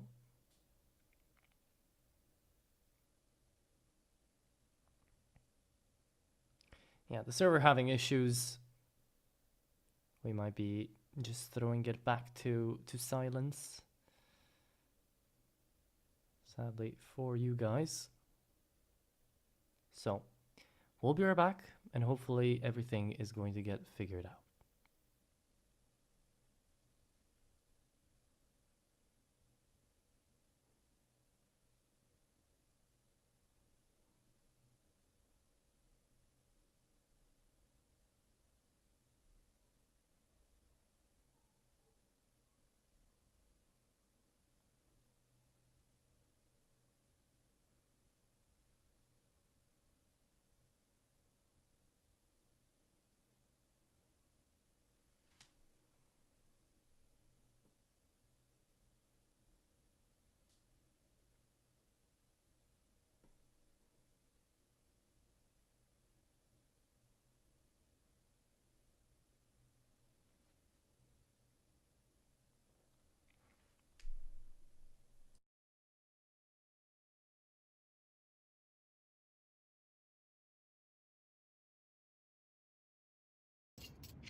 Oh, well, what do we have there?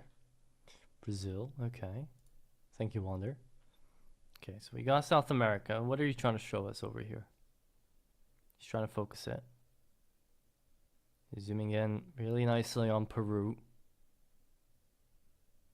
No, oh, okay, okay. I see you. Bolivia, yeah. He's giving us a GeoGuessr game. Marek's having fun at the face cam too. They're just chilling. They're waiting. Thank you. That was nice.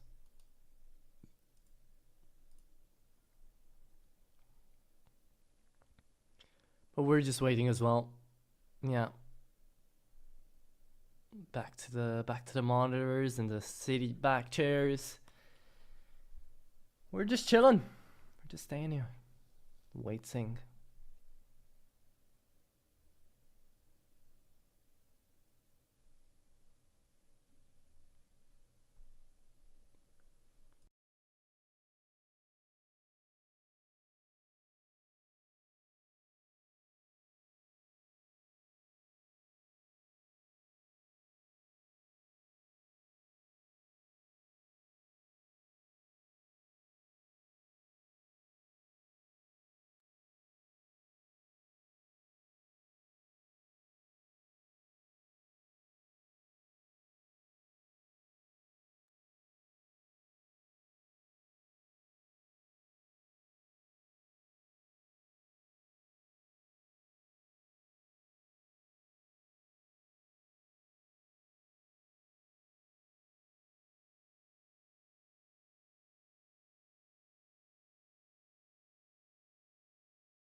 Hallelujah, we are back. Or at least that's how it looks like. Let's hope I didn't get my hopes too far up. And maybe I didn't. 10 seconds left to get into the actual round number 12 of this.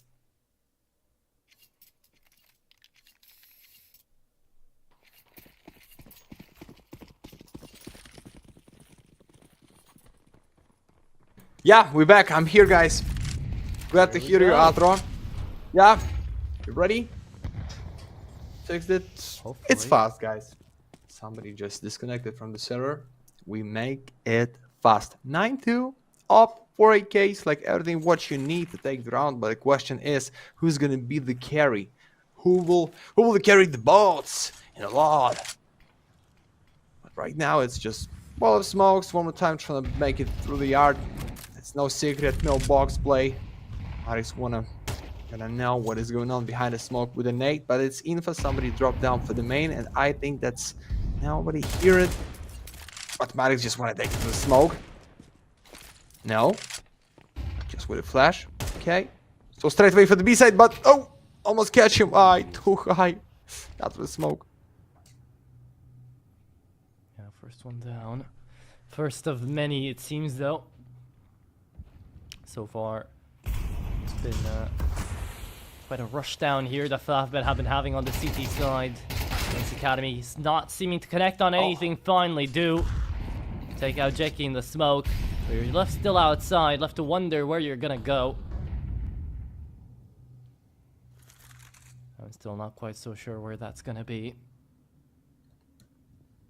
It's gonna be kill for tension, I think so, because no time.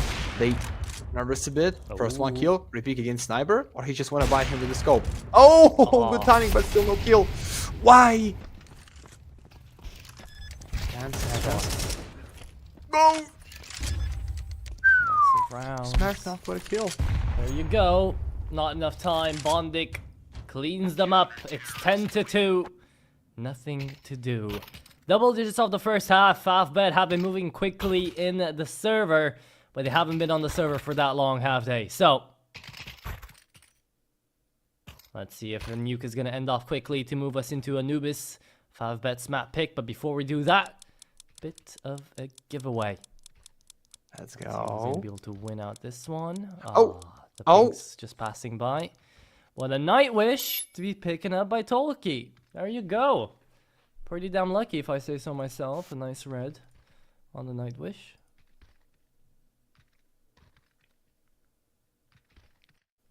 So there you have it.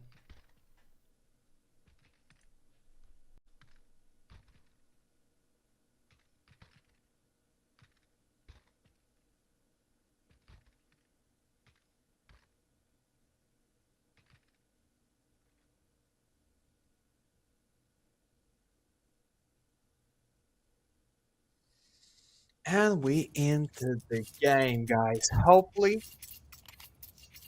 I mean, fix anything. I think just how you can like in this game. We've seen like that was on the edge. Now let's no lower floor. Like we have the nuke, but what is this for Bondik? That is just info for him. No kill. Miller behind the wall. With the use need to be ready. Got back main stack is pushing in the 4 against Milty. Only flash to his face. Drop down for the B side. This is the straight way to plant the bomb. But the question is how you deal with the boss plant option to make this with no kits. That is the deal. Okay. They're already down though. Bomb planted. FAVBET. No cares in the world, no worries to go about this. They're running them down even though they've planted. 3v4 on the retake and the Glocks are just waiting for a peek to happen. Nothing's gonna happen. I can assure you of that. No defuse kit to move through. And there it is. Milty sure takes down one, but it's still No the time. T side playing very earnestly. There you go. Just no time. There you have it. Another pistol round. Another win here for FAVBET. Just 2 away from closing it out, and Anubis up next.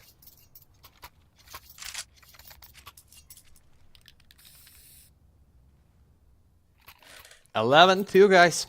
And you know what we calling all in. Like, no reason to make eco give them a point on your own pick. You just need to pray, hope it's gonna be something with one famous NMP for too high, but we understand that it's almost unreal. 15 kills for the tension, 14 for the Maddox. Body is good, smashes here. Jackie not so low with the top, so yeah, it's slow round. Team want to drop down with no sound to the vents, but they just still waiting for any kind of push because they understand it's gonna be force or eco with no sense to make. So that's why they want to kill somebody just at the start on round number 14. Blow the doors. Ready for the A side, looks like. That's the Millard only in the main with the Deagle, so he cannot support and he wants so. Like, spray with this pistol, not the greatest idea for you to kill somebody, just a straight headshot kill. But it's so slow for the FAVBET, guys. For the whole minute, still with no damage at the server. Let's go. Let's go. Let's see it.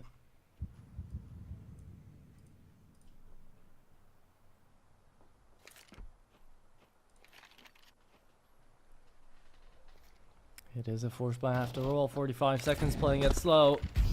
Might just work out. One big point to first. That's a good start. Mac 10 looks for more. As they're gonna try peek into him. Timing on too high. Easy. Not the greatest. Oh, and look at them line up. Look at them go down. It's all written in the stars, and it's all here for FAVBET on their own map pick. 12 on their enemy's map pick, actually. 12-2. And you wouldn't even believe it.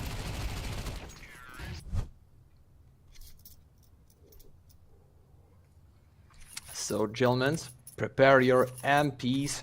And how many it's in a total?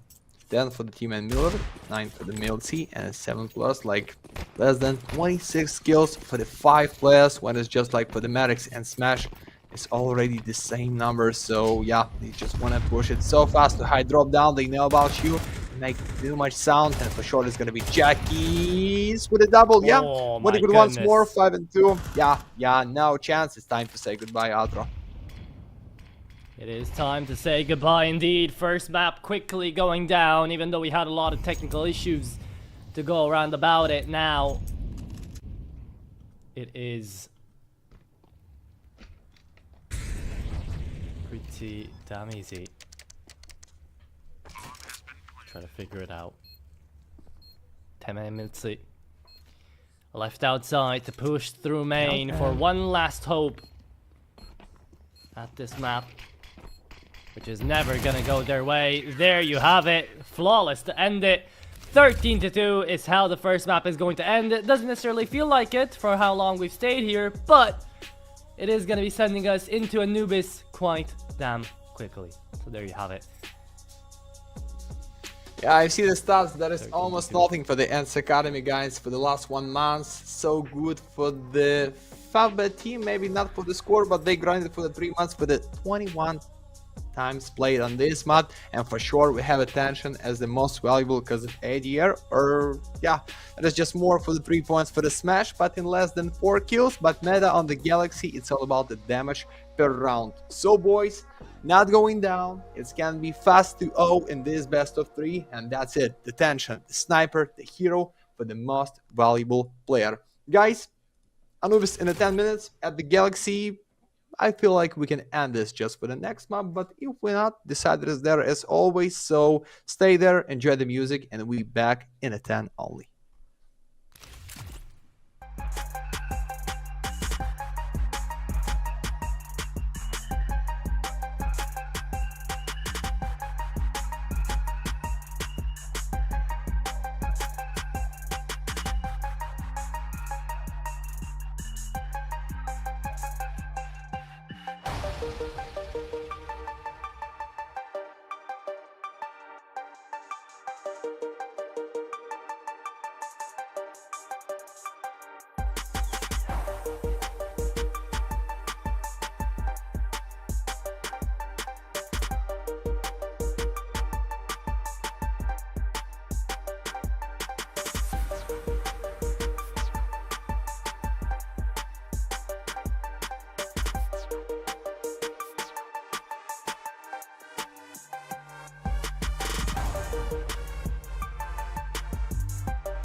Okay, everybody, and welcome back on in out here to the second map of the best of 3. And would you believe it? It was quite a fast one for the first one, right? So now we're ready and going out here for the second. It is going to be back down to Anubis. The map pick coming through out here from FAVBET. So ENCE Academy have got to lock in if they want to have any shot at actually making themselves out of this best of 3 and onto the 2-0 bracket here for the Swiss stage. Marek's looking back at us. Jackie looking back at us. Everybody ready to go. FAVBET are happy. Are we happy? Out here, Matt. To be honest with you, I'm gonna be happy if we just going for 2 maps only, but I can explain you why. More experience for the FAVBET. Not the greatest stats for the ENCE Academy in the previous 1 month, 3, half a year, as you like, but that's the only one issue for them, because that's the peak of the FAVBET, so they choose the side, and for sure it's gonna be key grind enough to close them a lot for the defense. Here we go, first pistol round.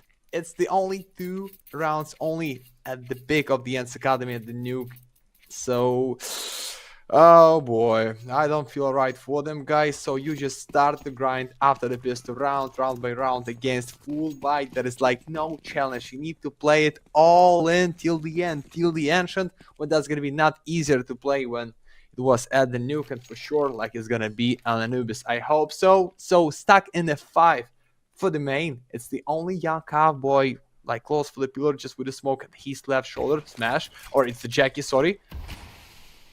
Yeah, and they go back because of smoke.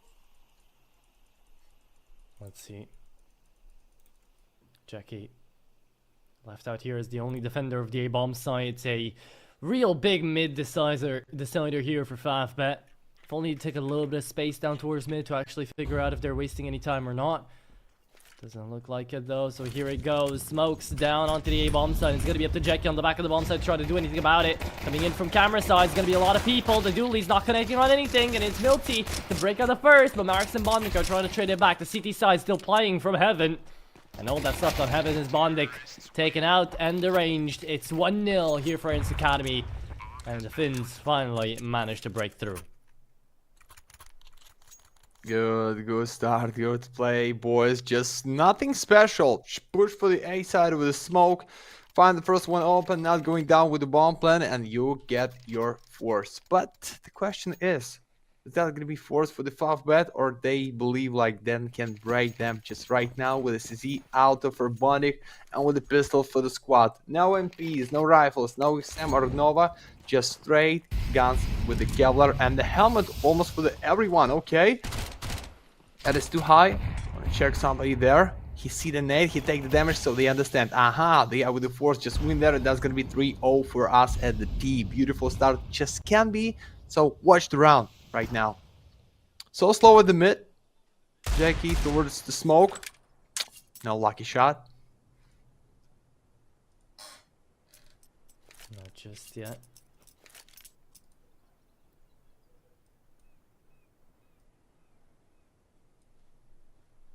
Coming through. Prince Stream waiting to connect on the first. ENCE Academy still. Movement through middle. And that's all she wrote. For now, playing a very slow T side. Not what you're necessarily supposed to be doing on this map. But maybe because of that, FAVBET left in disarray.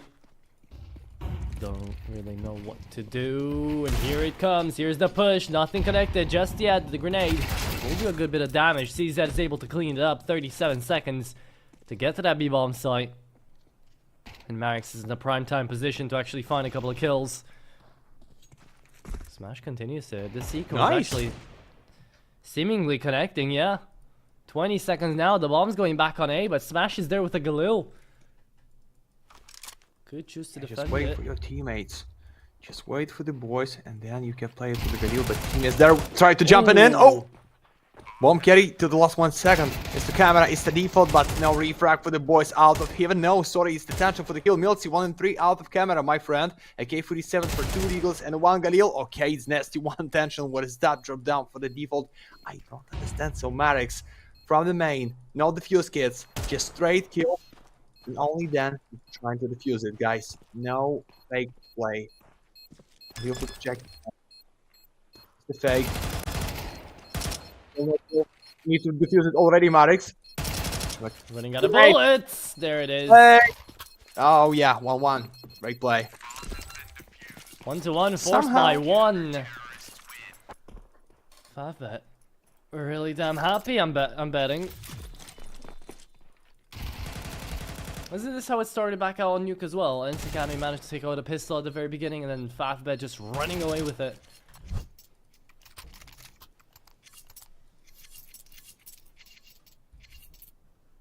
Having a damn nice time of it. The piece getting now on Smash. Yeah. Almost the opposite, but one right like it was in the previous for the FAVBET. No mid play, just what they did at the pistol round. Wanna do the same, but that is huge. Nate, you know about the default. Nice flash smash, just walking around with the call. He's so blind. Oh no! It's Schwartz to open. Schwartz with a gun to plant this bomb. Guys, 5 and 4 retake. It's the problem because nobody from the back. It's camera and the heaven, but Jack in attention through the smoke. Great one. 4 and 3 right now. It's the real chance to get your number 3 because after this one, no money for ENCE. Easy for ENCE. Indeed. No! No. But Jacking bodies there. Trade him back. FAVBET still ready, and this is the FAVBET of the previous map, everybody. They're back at it again, and they're doing a hell of a good job of denying so many of these opportunities here for ENCE Academy. Something that is nice to note is the fact that ENCE Academy have been moving a bit quicker into these bomb sites. They managed to plant 2 times in a row. Now with only Tech 9s on hand, hopefully for them they'll be able to plant again.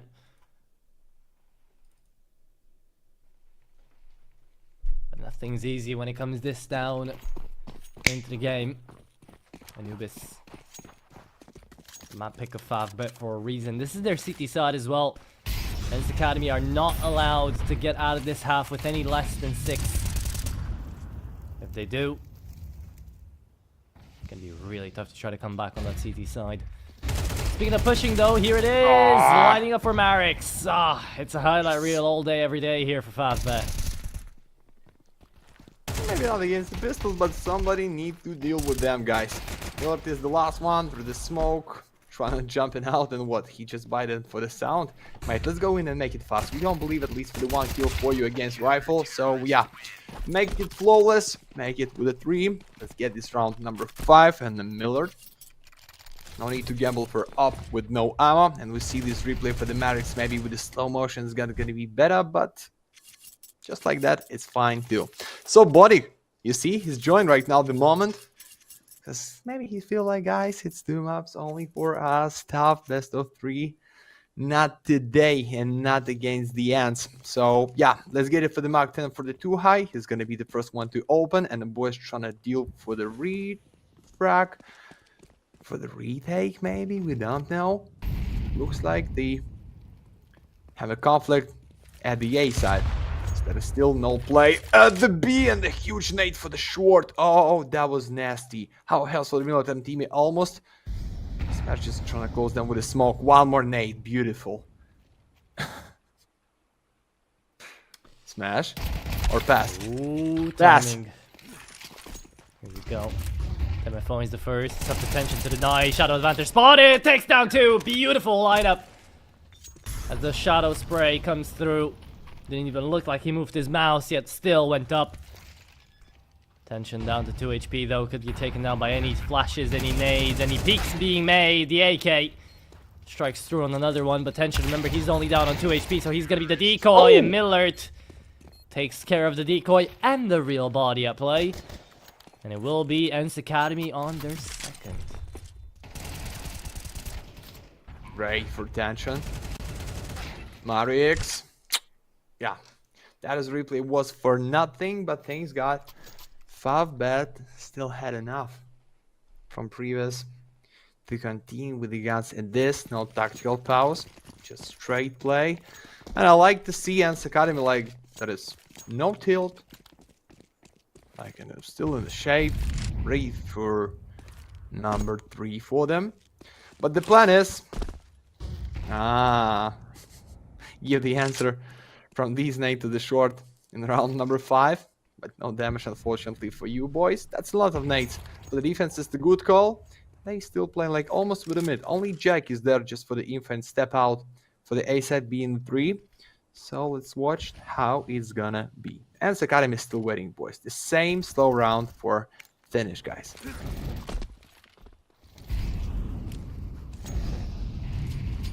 Molly down camera side.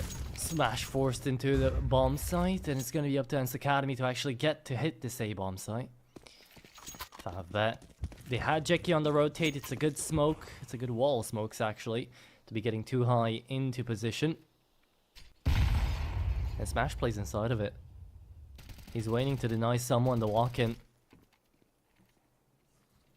Right at the edge of it, waiting for the peek. Here comes another smoke, and here comes a flash as well. Where's the push? Where's the incendiary? Tension takes down a Shore, the Georgian out of the fight, but there's still Finnish people left here.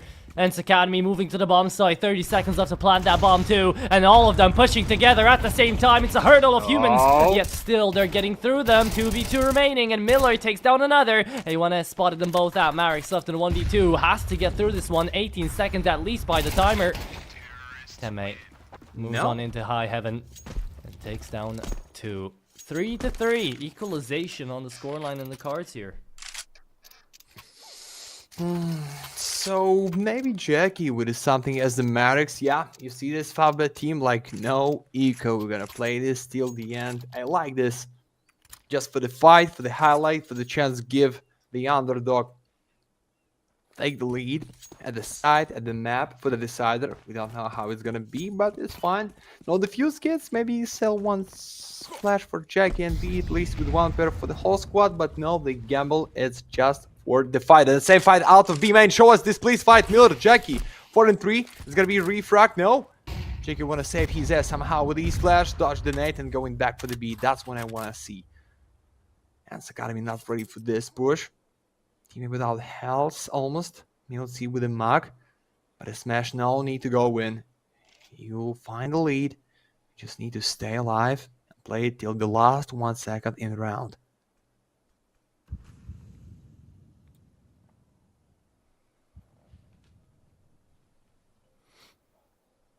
Yeah, Smash left on the 5-7 here.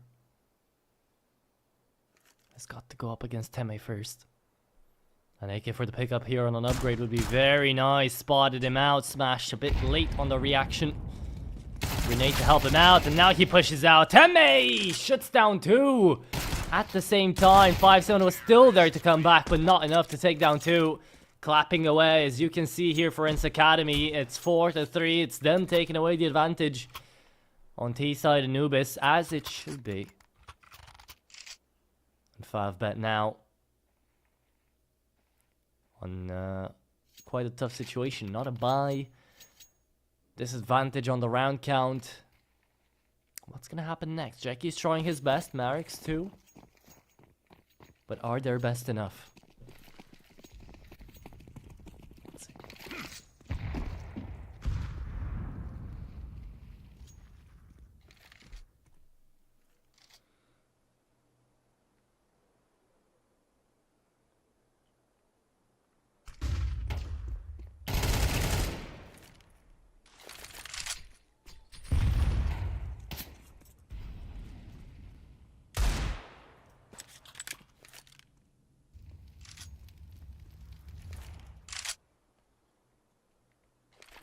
Well, that A-bomb side looks pretty open. The bomb's on the other side of the map, though, so guess it doesn't necessarily matter. I'll switch off my mic, guys. I'm so stupid. Sorry for this one. No worries, no worries. I'm done already. Yeah, I just want to tell you that it's nothing special there. Just we're going for the 5. Yeah, Schwarz at the 1 line at the mid side. Beautiful. No highlight because pistols with no killer, no guns, but somehow boost his KD and maybe be the most valuable. Boom. Jackie's on the point with a face. I'm trying to use the K47 for the next. Yeah. But Milty is close. He's ready to kill you. In 3. Oh. He saw him, yeah? I guess he didn't. Yeah. Anyway. Jackie didn't see Milty, but Milty definitely saw Jackie. 5-3, ENCE Academy now up to fight some real weapons, not just pistols as we've seen. Nice little headshots there for Jackie. What does it all amount to here, Matt? It's 3-5. It's FAVBET, the CT side, running finally on a defuse kit. I think the second time I actually got to see it on this first half. Tension swapped out a little bit of util for it, which I definitely do respect. Right, he gave up the incendiary for the defuse kit. Yeah, but And now we grenades are remember. flying about. Yeah, we remember it's only for the city side. Sometimes like 5 rounds. Is it enough? I think so. And they just in 2 steps out a bit. Gamble it like, oh, it's the few skids for the tension. Sorry, didn't see this because of bright wall at the Anubis. Just sandy them at the B side. Bondik dodge the smoke, but maybe not such a big. Bondik with the smoke for the con, but they going out. Marix with a kill, trying to surprise them with a flash after this, trying to pick, but Jackie, you the only one who can stop them. That's 3 of them. Nah, too high with a double. 3 and 4, that's the molly. Marix with the 1 spray for the 2 and 2. Okay, it's the chance. I think Millard's heard What? something. He's looking towards the smoke, right into it with an AWP. With an AK. In from CT, the AWP that I was mentioning. Tries to go for a flick, does not connect. To the back of the pillar, Millard's going to send out a Molotov, forcing Smash out of the fight. Does he want to save? Does he want to go for this? No defuse kit. It's stuck all the way back on CT. You don't have time to get it. Missed flash. At this point, he should really pull the plug, and that's exactly what he'll do. Backs away. This size is not necessarily winnable. A repick into this, trying to get a kill out of it. And there you go. 6-3, ENCE Academy. Not struggling anymore on this T side. Oh yeah. One more time, guys. Just great play for the ENCE Academy at the B this time. Bonding for his favorite pistol, like for the Men in Black first one movie. When they again Smith get this such a little and short gun, but he can blow your face in a one tap for the whole room. But it is not easy auto. It is 7.62 bullets. It's like the mini AK-47 with the bad spray control, but somehow close distance you can use it. So what? Draw for the ENCE in less than 10. That's what I want to see. Bet buy for the FAVBET. I think it's the straight way for the 7. Need to get more guys against FAVBET. The strong side is still for the end for them. Get more than 8, I believe, for the decider. Make it slow with a smoke to the window, with a flare to the bridge. That's nobody. Back and forth. Big gamble for the A side.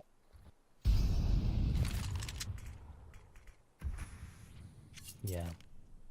So for FAVBET, they're behind bars on the A-bomb site. Just waiting to connect on something that's never gonna come to them. Teme is as a lurker here, waiting to cut off any rotations. FAVBET, they've got the control over this B-bomb site. And they won't anymore. Marix on the MP9 goes down through the smoke to a headshot, can't even shoot back. And the control quickly lost. And it's going to be ENCE Academy on their 7th round to pick up here. No reason to save, so trying to kill as maximum player as you can, Jackie. There is no teammates to support you, just tension with no health, almost trying to be the surprise for Schwarz, for Milty. Oh, it's the big Nathan. At the same time, the high drop down with no sound, so it's easy to kill him. And yeah, they going with a 7. That is no danger defuse, guys. No kills and no smoke.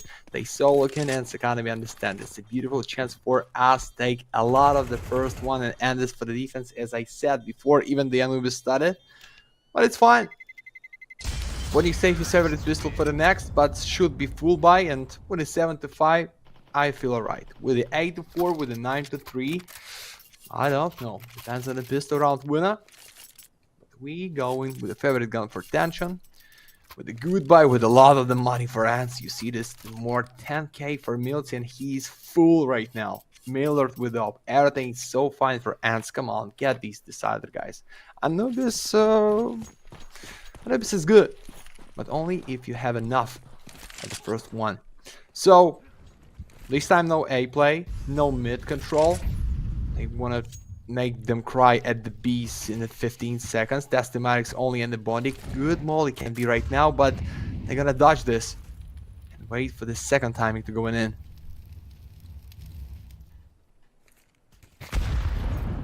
Oh, nice POV nade. we've got of the curtain out here for Schwartz indeed. However, we get a POV of him falling like Drapes as well, so it doesn't matter. Flash comes into the bomb site. Teme finds yet another one.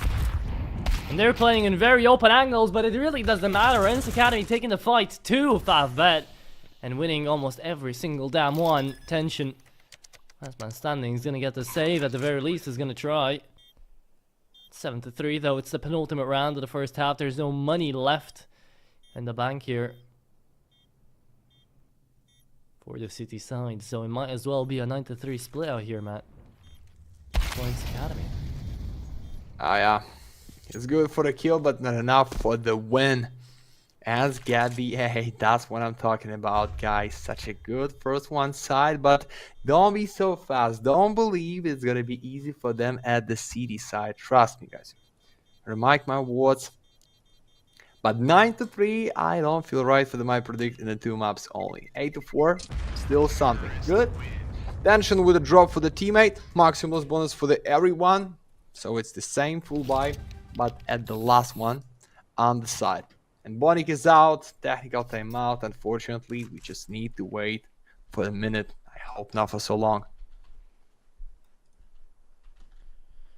Yeah, hopefully not for as long as we did back on map number 1. That did seem to be a bit of a problem. Okay. Well, what's left now, right? 8-3 could turn, should turn 9-4. It is still going to be a decent buy though coming through here for the CT side. So maybe the 8-4. I don't know if 3 rounds is enough. Like, I get your prediction. I get what you're saying. FAVBET could come around and win this one out anyways. Well, it's that T side of Anubis that can just go berserk. But question is, will FAVBET have enough momentum to go into that T side, right? They need to be aggressive, they need to be decisive, they need to know what they're doing.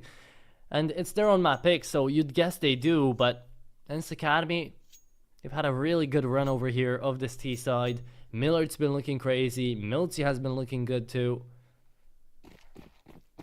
Teme has hit some bangers, so individually, I think if ENCE Academy can pick up 9 here, they might just be able to trip over the finish line and find a couple of rounds here and there to end it off before FAVBET can really find a comeback. I guess we'll just have to live and see. Oh, there it is. So free with this molly against tension. So without sniper, just for 4 guns. Jackie's there for the refrag, but not today. Schwartz is so big to open them, guys. Half a minute, 5-3. What is going on with these FAVBET team? I don't know, but I know we're getting closer for the ancient. Bomb is laid down. Setup is still at the B side. Like, smash for the half of the A main, for the half of the mid. Just trying to save his life somehow, but I hope you understand, guys. It's almost 9 for ENCE. Only just a big dream for the FAVBET can switch the round for the 4. We waiting. ENCE Academy is waiting. I don't know. I don't believe they're gonna take this round. Bondi, careful. Definitely gonna try. Yeah. 35 seconds. They can just find the bomb here on too high and hold on to it, safeguard it for just enough time. There's a possibility, but now Smash taken out. Marix could walk to his demise down on A, but the hit is going to be made on B anyways. Oh, just pulls off that. There you go, 9-3. As easy as that. ENCE Academy make the T side theirs with 8 in a row here to finish off the first half. Now comes in the T side for FAVBET. Either there's a crazy comeback here, or we move swiftly in towards Ancient. Oh yes, baby. Get away, get away, get away, you might get away. We see a lot of purples on the line, guys. Give something just right now. Please. Please. Oh, Duality's not oh, that bad. duality. Yeah, fact. That is cheap. 69. Yeah.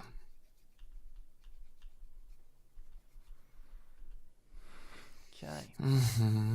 Okay. So what's the issue? After the pistol round win for the FAVBET, we believe in the comeback. Like 95, you break the first full buy, 96, still no maximum loss bonus, and that's the only way you can grind for the comeback. But Smash right now with not the greatest mood as you can have a D score, but anyway, you need to be professional and put down any emotion. Just cold mind, warm body for the win. So what's the plan? At the minimap, I see defense want to make it at the one player for the B set, and Schwarz is pushing in so deep behind. Oh no, it's gonna be good info for the whole squad. There is Maris, he can kill him, but he's going back. And with Flash going to the con. Okay, looks like free at the B side, but we don't know how the post plant is going in right now. Fight of the main, Smash wanna support Maris, but no need, he's gonna deal him for himself. 5 and 3 at the bomb, that's what I wanna see. No kids, no smoke. Just a fight for the bomb. We'll definitely Miller. try here. There you go. Miller's coming in. Tension spotted. The bomb plant down. It's really tough to retake this. It's gonna be attempting it. Kill confirmed. Not really confirming anything yet. And there you go. Confirms his own death. Milty keeps it going. Tries to make something worth of this round, but Smash is just body shotting him away. And 2High is the last man standing, coming in from main. Dualies in hand. 2 bullets for each of the enemies, but not enough time. So FAVBET still win out the round. 2High, I see the flicks, I see the vision. It's a nice shot, but it's still FAVBET to take it.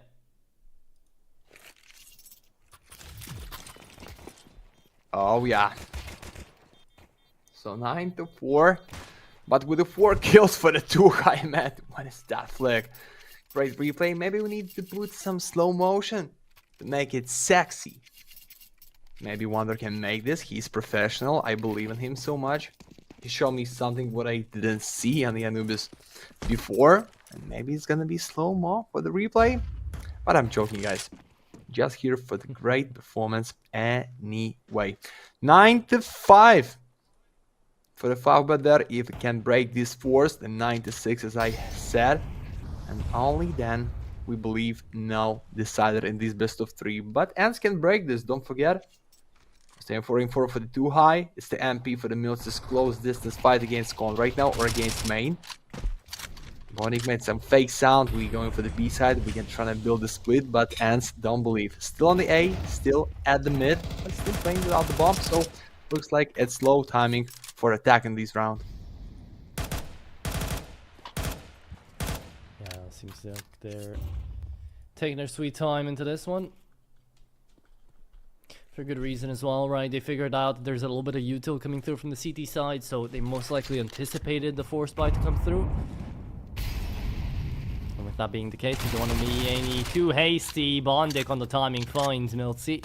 As the MP9 gone, there's still an M4 in play. It's quite far away coming through from CT, but that's okay. People are stuck inside a pillar. So they could make mince meat out of this. Bondik, the SMG master, has continued to find his kill bonuses. As Schwarz takes down 2, the AKs deal enough damage. Teme, last man standing inside a pillar, never to be expected. Deals good damage, but it's still a force buy round that doesn't come to shine. FAVBET starting to come back strong on this one. They should have a 9-6 start. A 3-round lead in a row here for the T side. Oh yeah.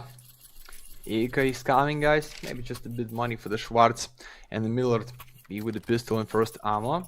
But Milty, yeah, it's almost 3k less bonus for the next, so they can bring themselves just a bit. But there's only 1 smoke, so I think something like the gas at the 4 at the B should be enough, but they pushing fast for the water. Now it's not for the A side. Slow for Bonnie, the captain, the caller, still using his mag. And after the molly, trying to shut somebody down. Bonnie, nice gap. Pistol's trying to push and kill him, but he ready with a nade. No damage. Okay, dodged this so well. I still don't believe in the eco, guys. Maybe they think about the force. Anyway, play so carefully. This can be wrong for the game. If ENCE flipped it for sure. But I don't believe in this, sorry. Well, let's see if they're gonna be forcing you to believe. Let's see if they're forcing you to do that. There you go, coming through it. That's a lot of damage from FAVBET. They end it off in a jiffy.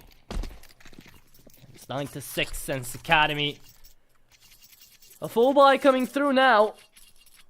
Gonna be looking like quite a decent one. No diffuse kit here though, Schwartz. Please drop that incendiary and just buy one. The incendiary is not gonna help you that much. It's an incendiary after all.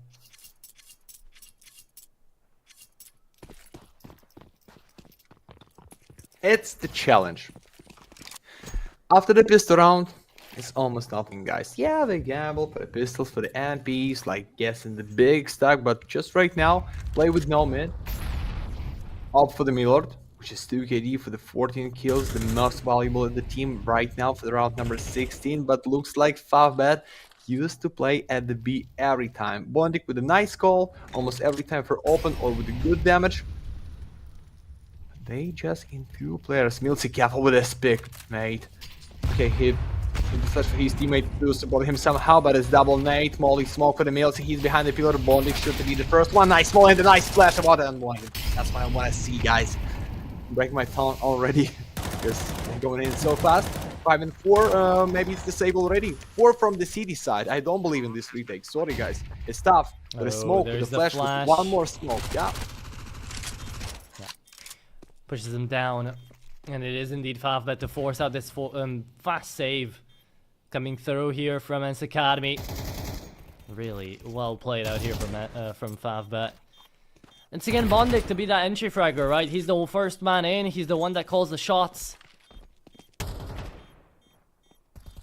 So it's a good way to see FAVBET getting together and connecting these rounds back on the T side.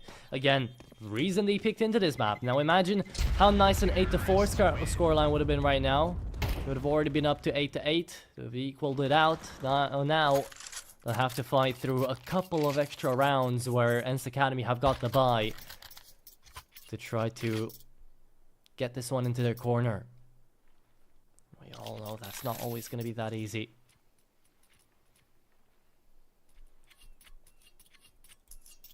Easy for ENCE. We're gonna send this song after Anubis, or it was just a wet dream for them to win there. One more chance, one more goodbye, but this time in 3 at the B side. They target and not catch the Bondik out of con every time, so wanna build something else, just another play. That's why we see Schwartz at the drop side. Default for 2 high and then Milty. Bondik. Okay, through the smoke. Schwartz for the first one. Looks like this setup is gonna work, but Milty before the kill and Schwartz with a double. Yeah, just with one spot. That's gonna be killed, but wait a second. Smash out of con. And flip around. Tension with a sniper kill. That was important. So big. Molly for the temple. So no like risky play out of the smoke just right now. Bomb for the con or for the main. And what's the deal? 2 mollies, 2 smokes. The one more flash they have for the city side. Okay.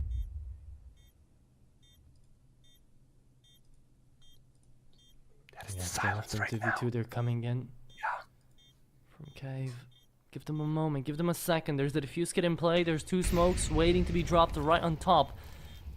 That smoke. Yeah, you're playing the Molotov angle, but it's not going to work this time, Smash. They've got enough utility forward. They're breaking it away. You're actually helping them out. Teme holding down the clock, holding down the timer. Oh, tension connects to the smoke! Ooh. And it's Smash to take them down as well. 9-8, and I'd be happy about that too. There's the smiles coming through for FAVBET. There they are, back into the game.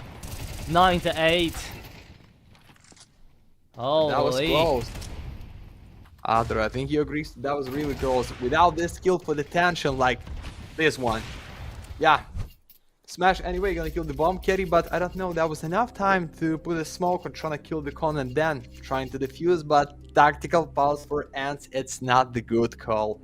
FAVBET team still into the game. Yeah, Like 1 KD for the Maddox, almost the same for Jackie. Tension is good, Smash just a bit out, but they fighting for the life. They're fighting for the switch round 2-0 or being at 1-1 with a second chance not being eliminated. FaZe Clan, Austin Major, Alexander Kostlev is in the building, boys. Yeah, you remember for the goalie. I like this. Okay, indeed. FaZe-like comebacks being seen out here for FAVBET. They love to take the hardest path of resistance. And right now, indeed, they have. From 9-3, we're back up to 9-8. We remember that from the previous best of 3, don't we? Yet here we are now into the last one of the day. Trying to figure out which way it's going to go.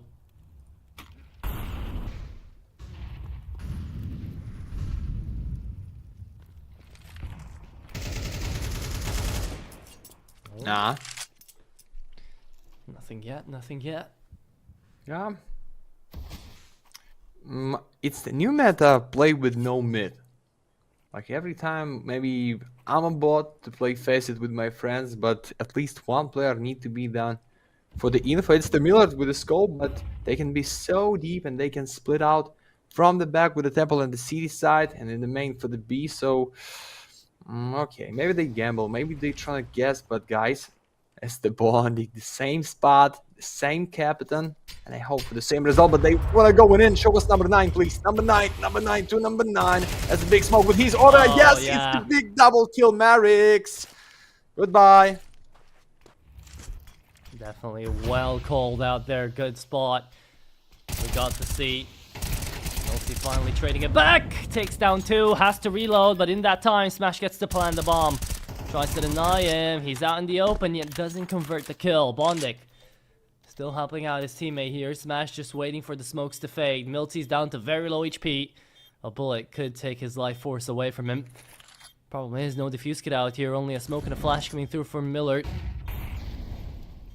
Good utility remaining still out here for the T side, forcing their way through the Molotov, getting back together. All of them want to push through electrical. It's going to be Millard connecting on yet another. Forces his way out of it.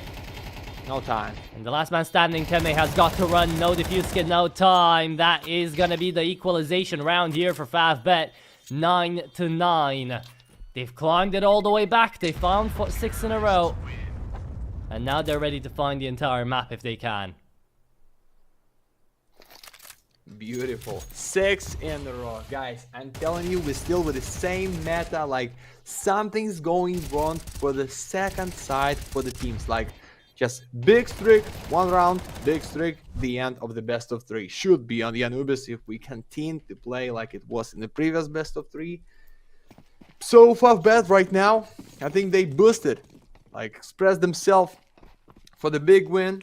Right now it's the 2K with 1 rifle only for teammate, and why not just with 1 pair of defuse kits, guys? You can make it, even with a bad buy, but you just trying to steal your own time to win the round. Jackie with the flash against the B man. You see this push for the 2 high. Maybe show us his pop, how he's gonna be against the sniper. It's the boost behind the smoke, good one. But it's just a check and they immediately going back. Okay. I like this move, but unfortunately with no info, with no kills, like no damage even. Yep, nothing happening. Bit of an issue here so far.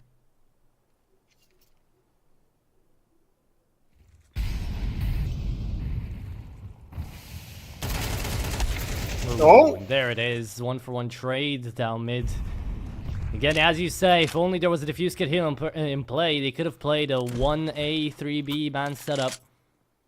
That's not happening. They've got to stack up this B bomb site, and it might just be the call that loses them the game here. 10-9 could be the scoreline. And ENCE Academy are just forced to try to retake this after the bomb is planted. Wasting away so much time, wilting, seeing 30 seconds left on the bomb site. You want to run, but there's no point. Nothing to be done about this. Boom. Tension. Careful with this. If they kill you, like, there's no reason for them to say, but guys, like 4-4, it's the real chance, but Snake of 4 cities, out of main. Tension. Great one. AK-47 is there to support either he's going down or just for the straight kill. Tension with a miss, but I said Bondi. Just with one more, and that is 2 and 2, and they going in, guys. But without defuse kits, just gonna hide themselves in the default and in the heaven. And how are you gonna deal with this? There is already no time, and you find the Merrick's. You cannot find him. He's so big. They know about the pure. Understand teammate trying to save himself for what? For the gun only, but that is nobody going be alive from city side. Lead for the FAVBET, still 9 for the ENCE. But let's go with the full buy, boys. Don't tell me it's just gonna be only 9 rounds for you at these maps. I just don't believe in this. Even Ukrainians, so big for the comeback on their pick. There you have it. Big comeback indeed. 7 in a row here.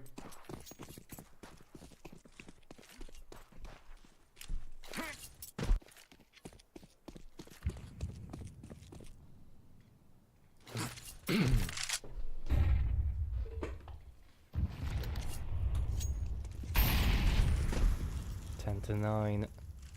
Indeed the case right now, but it could always turn to 13 if ENCE just blinked the wrong way. Finally, defuse kit here on Teme as well. Too many rounds passed by already without it. Surprised just now we get to see anything coming out of them. No attack pauses either coming in from either of these teams. They just want to end it off quickly. At least FAVBET definitely do. Into the A-bomb side, we should be moving. Smash. First man in, here comes the smokes. Here should come the rotate from Millard as well, but he's stuck by it. Tries to move in, here's the flashes, moves back. Incomplete side control once again. 5v5 on the retake. Jackie's holding in for the flank. It's actually going to be a 4v5, all of them coming in from heaven. 2 good grenades and they're out, but there's only 1 nade and a Molotov here left on Jackie. He's got to use it up for heaven, but he doesn't know that yet. Man, nobody from the back, and I like how Lurker is moving right now with no sound. Yeah, Mills is still waiting for him, but it's gonna be mistiming. Contention just with 1. Only for the default. Merrick's is there out of box. Nice pick, nice flash, but Merrick's with a double kill catch. But once more, and then Merrick's triple to your house. 11 still at the 9 for ENCE Academy, and I see less than 4k for the Millard.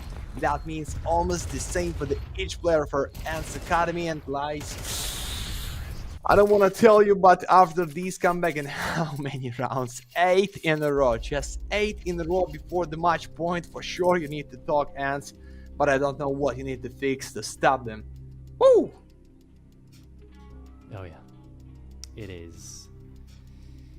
It is something happening right now that should not have been happening for ENCE Academy. 9-3. And they're way out of a victory position. Been a wild ride so far, and it keeps giving us more. Round number 21. We've been here plenty of times already today.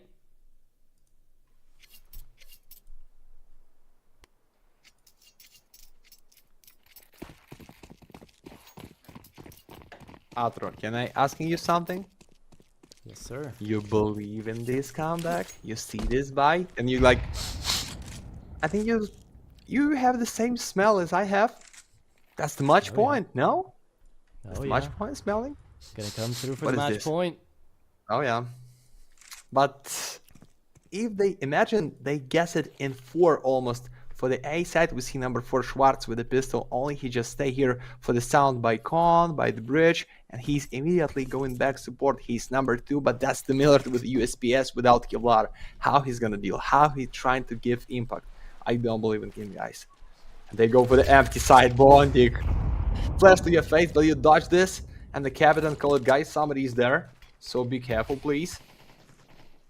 We just add the 1 more round for our big W. See it. Coming through into a USP 572 MP9 buy. Again, this time a fake and a bait worked out. No one mid, no one on A. They've pushed out water and they've realized their demise, their mistake. B's gonna be overwhelmed and FAVBET should have control. Yet the more they're wasting time trying to set this up, The worst it's Oh, gonna no. be for the Ukrainians. There it is. It's pushed from the back. Looking in from Guys. behind. It's Schwartz on the first, looking to flash his way in. MP9 should be there as well. The 5-7 keeps it up. Can't connect on any more kills. Finally, the T side is taking care of them. Took a bit too long, but into the bomb side, there's still people. And it's a 2v1 out here for UNiTY. Loses out a lot of HP, still down to 34. Looking in for the peak. He moves past the Molotov, and it was a nice attempt there from UNiTY, but not nice enough. Map point. Just tell me how ENCE 9-3 and no rounds for the defense.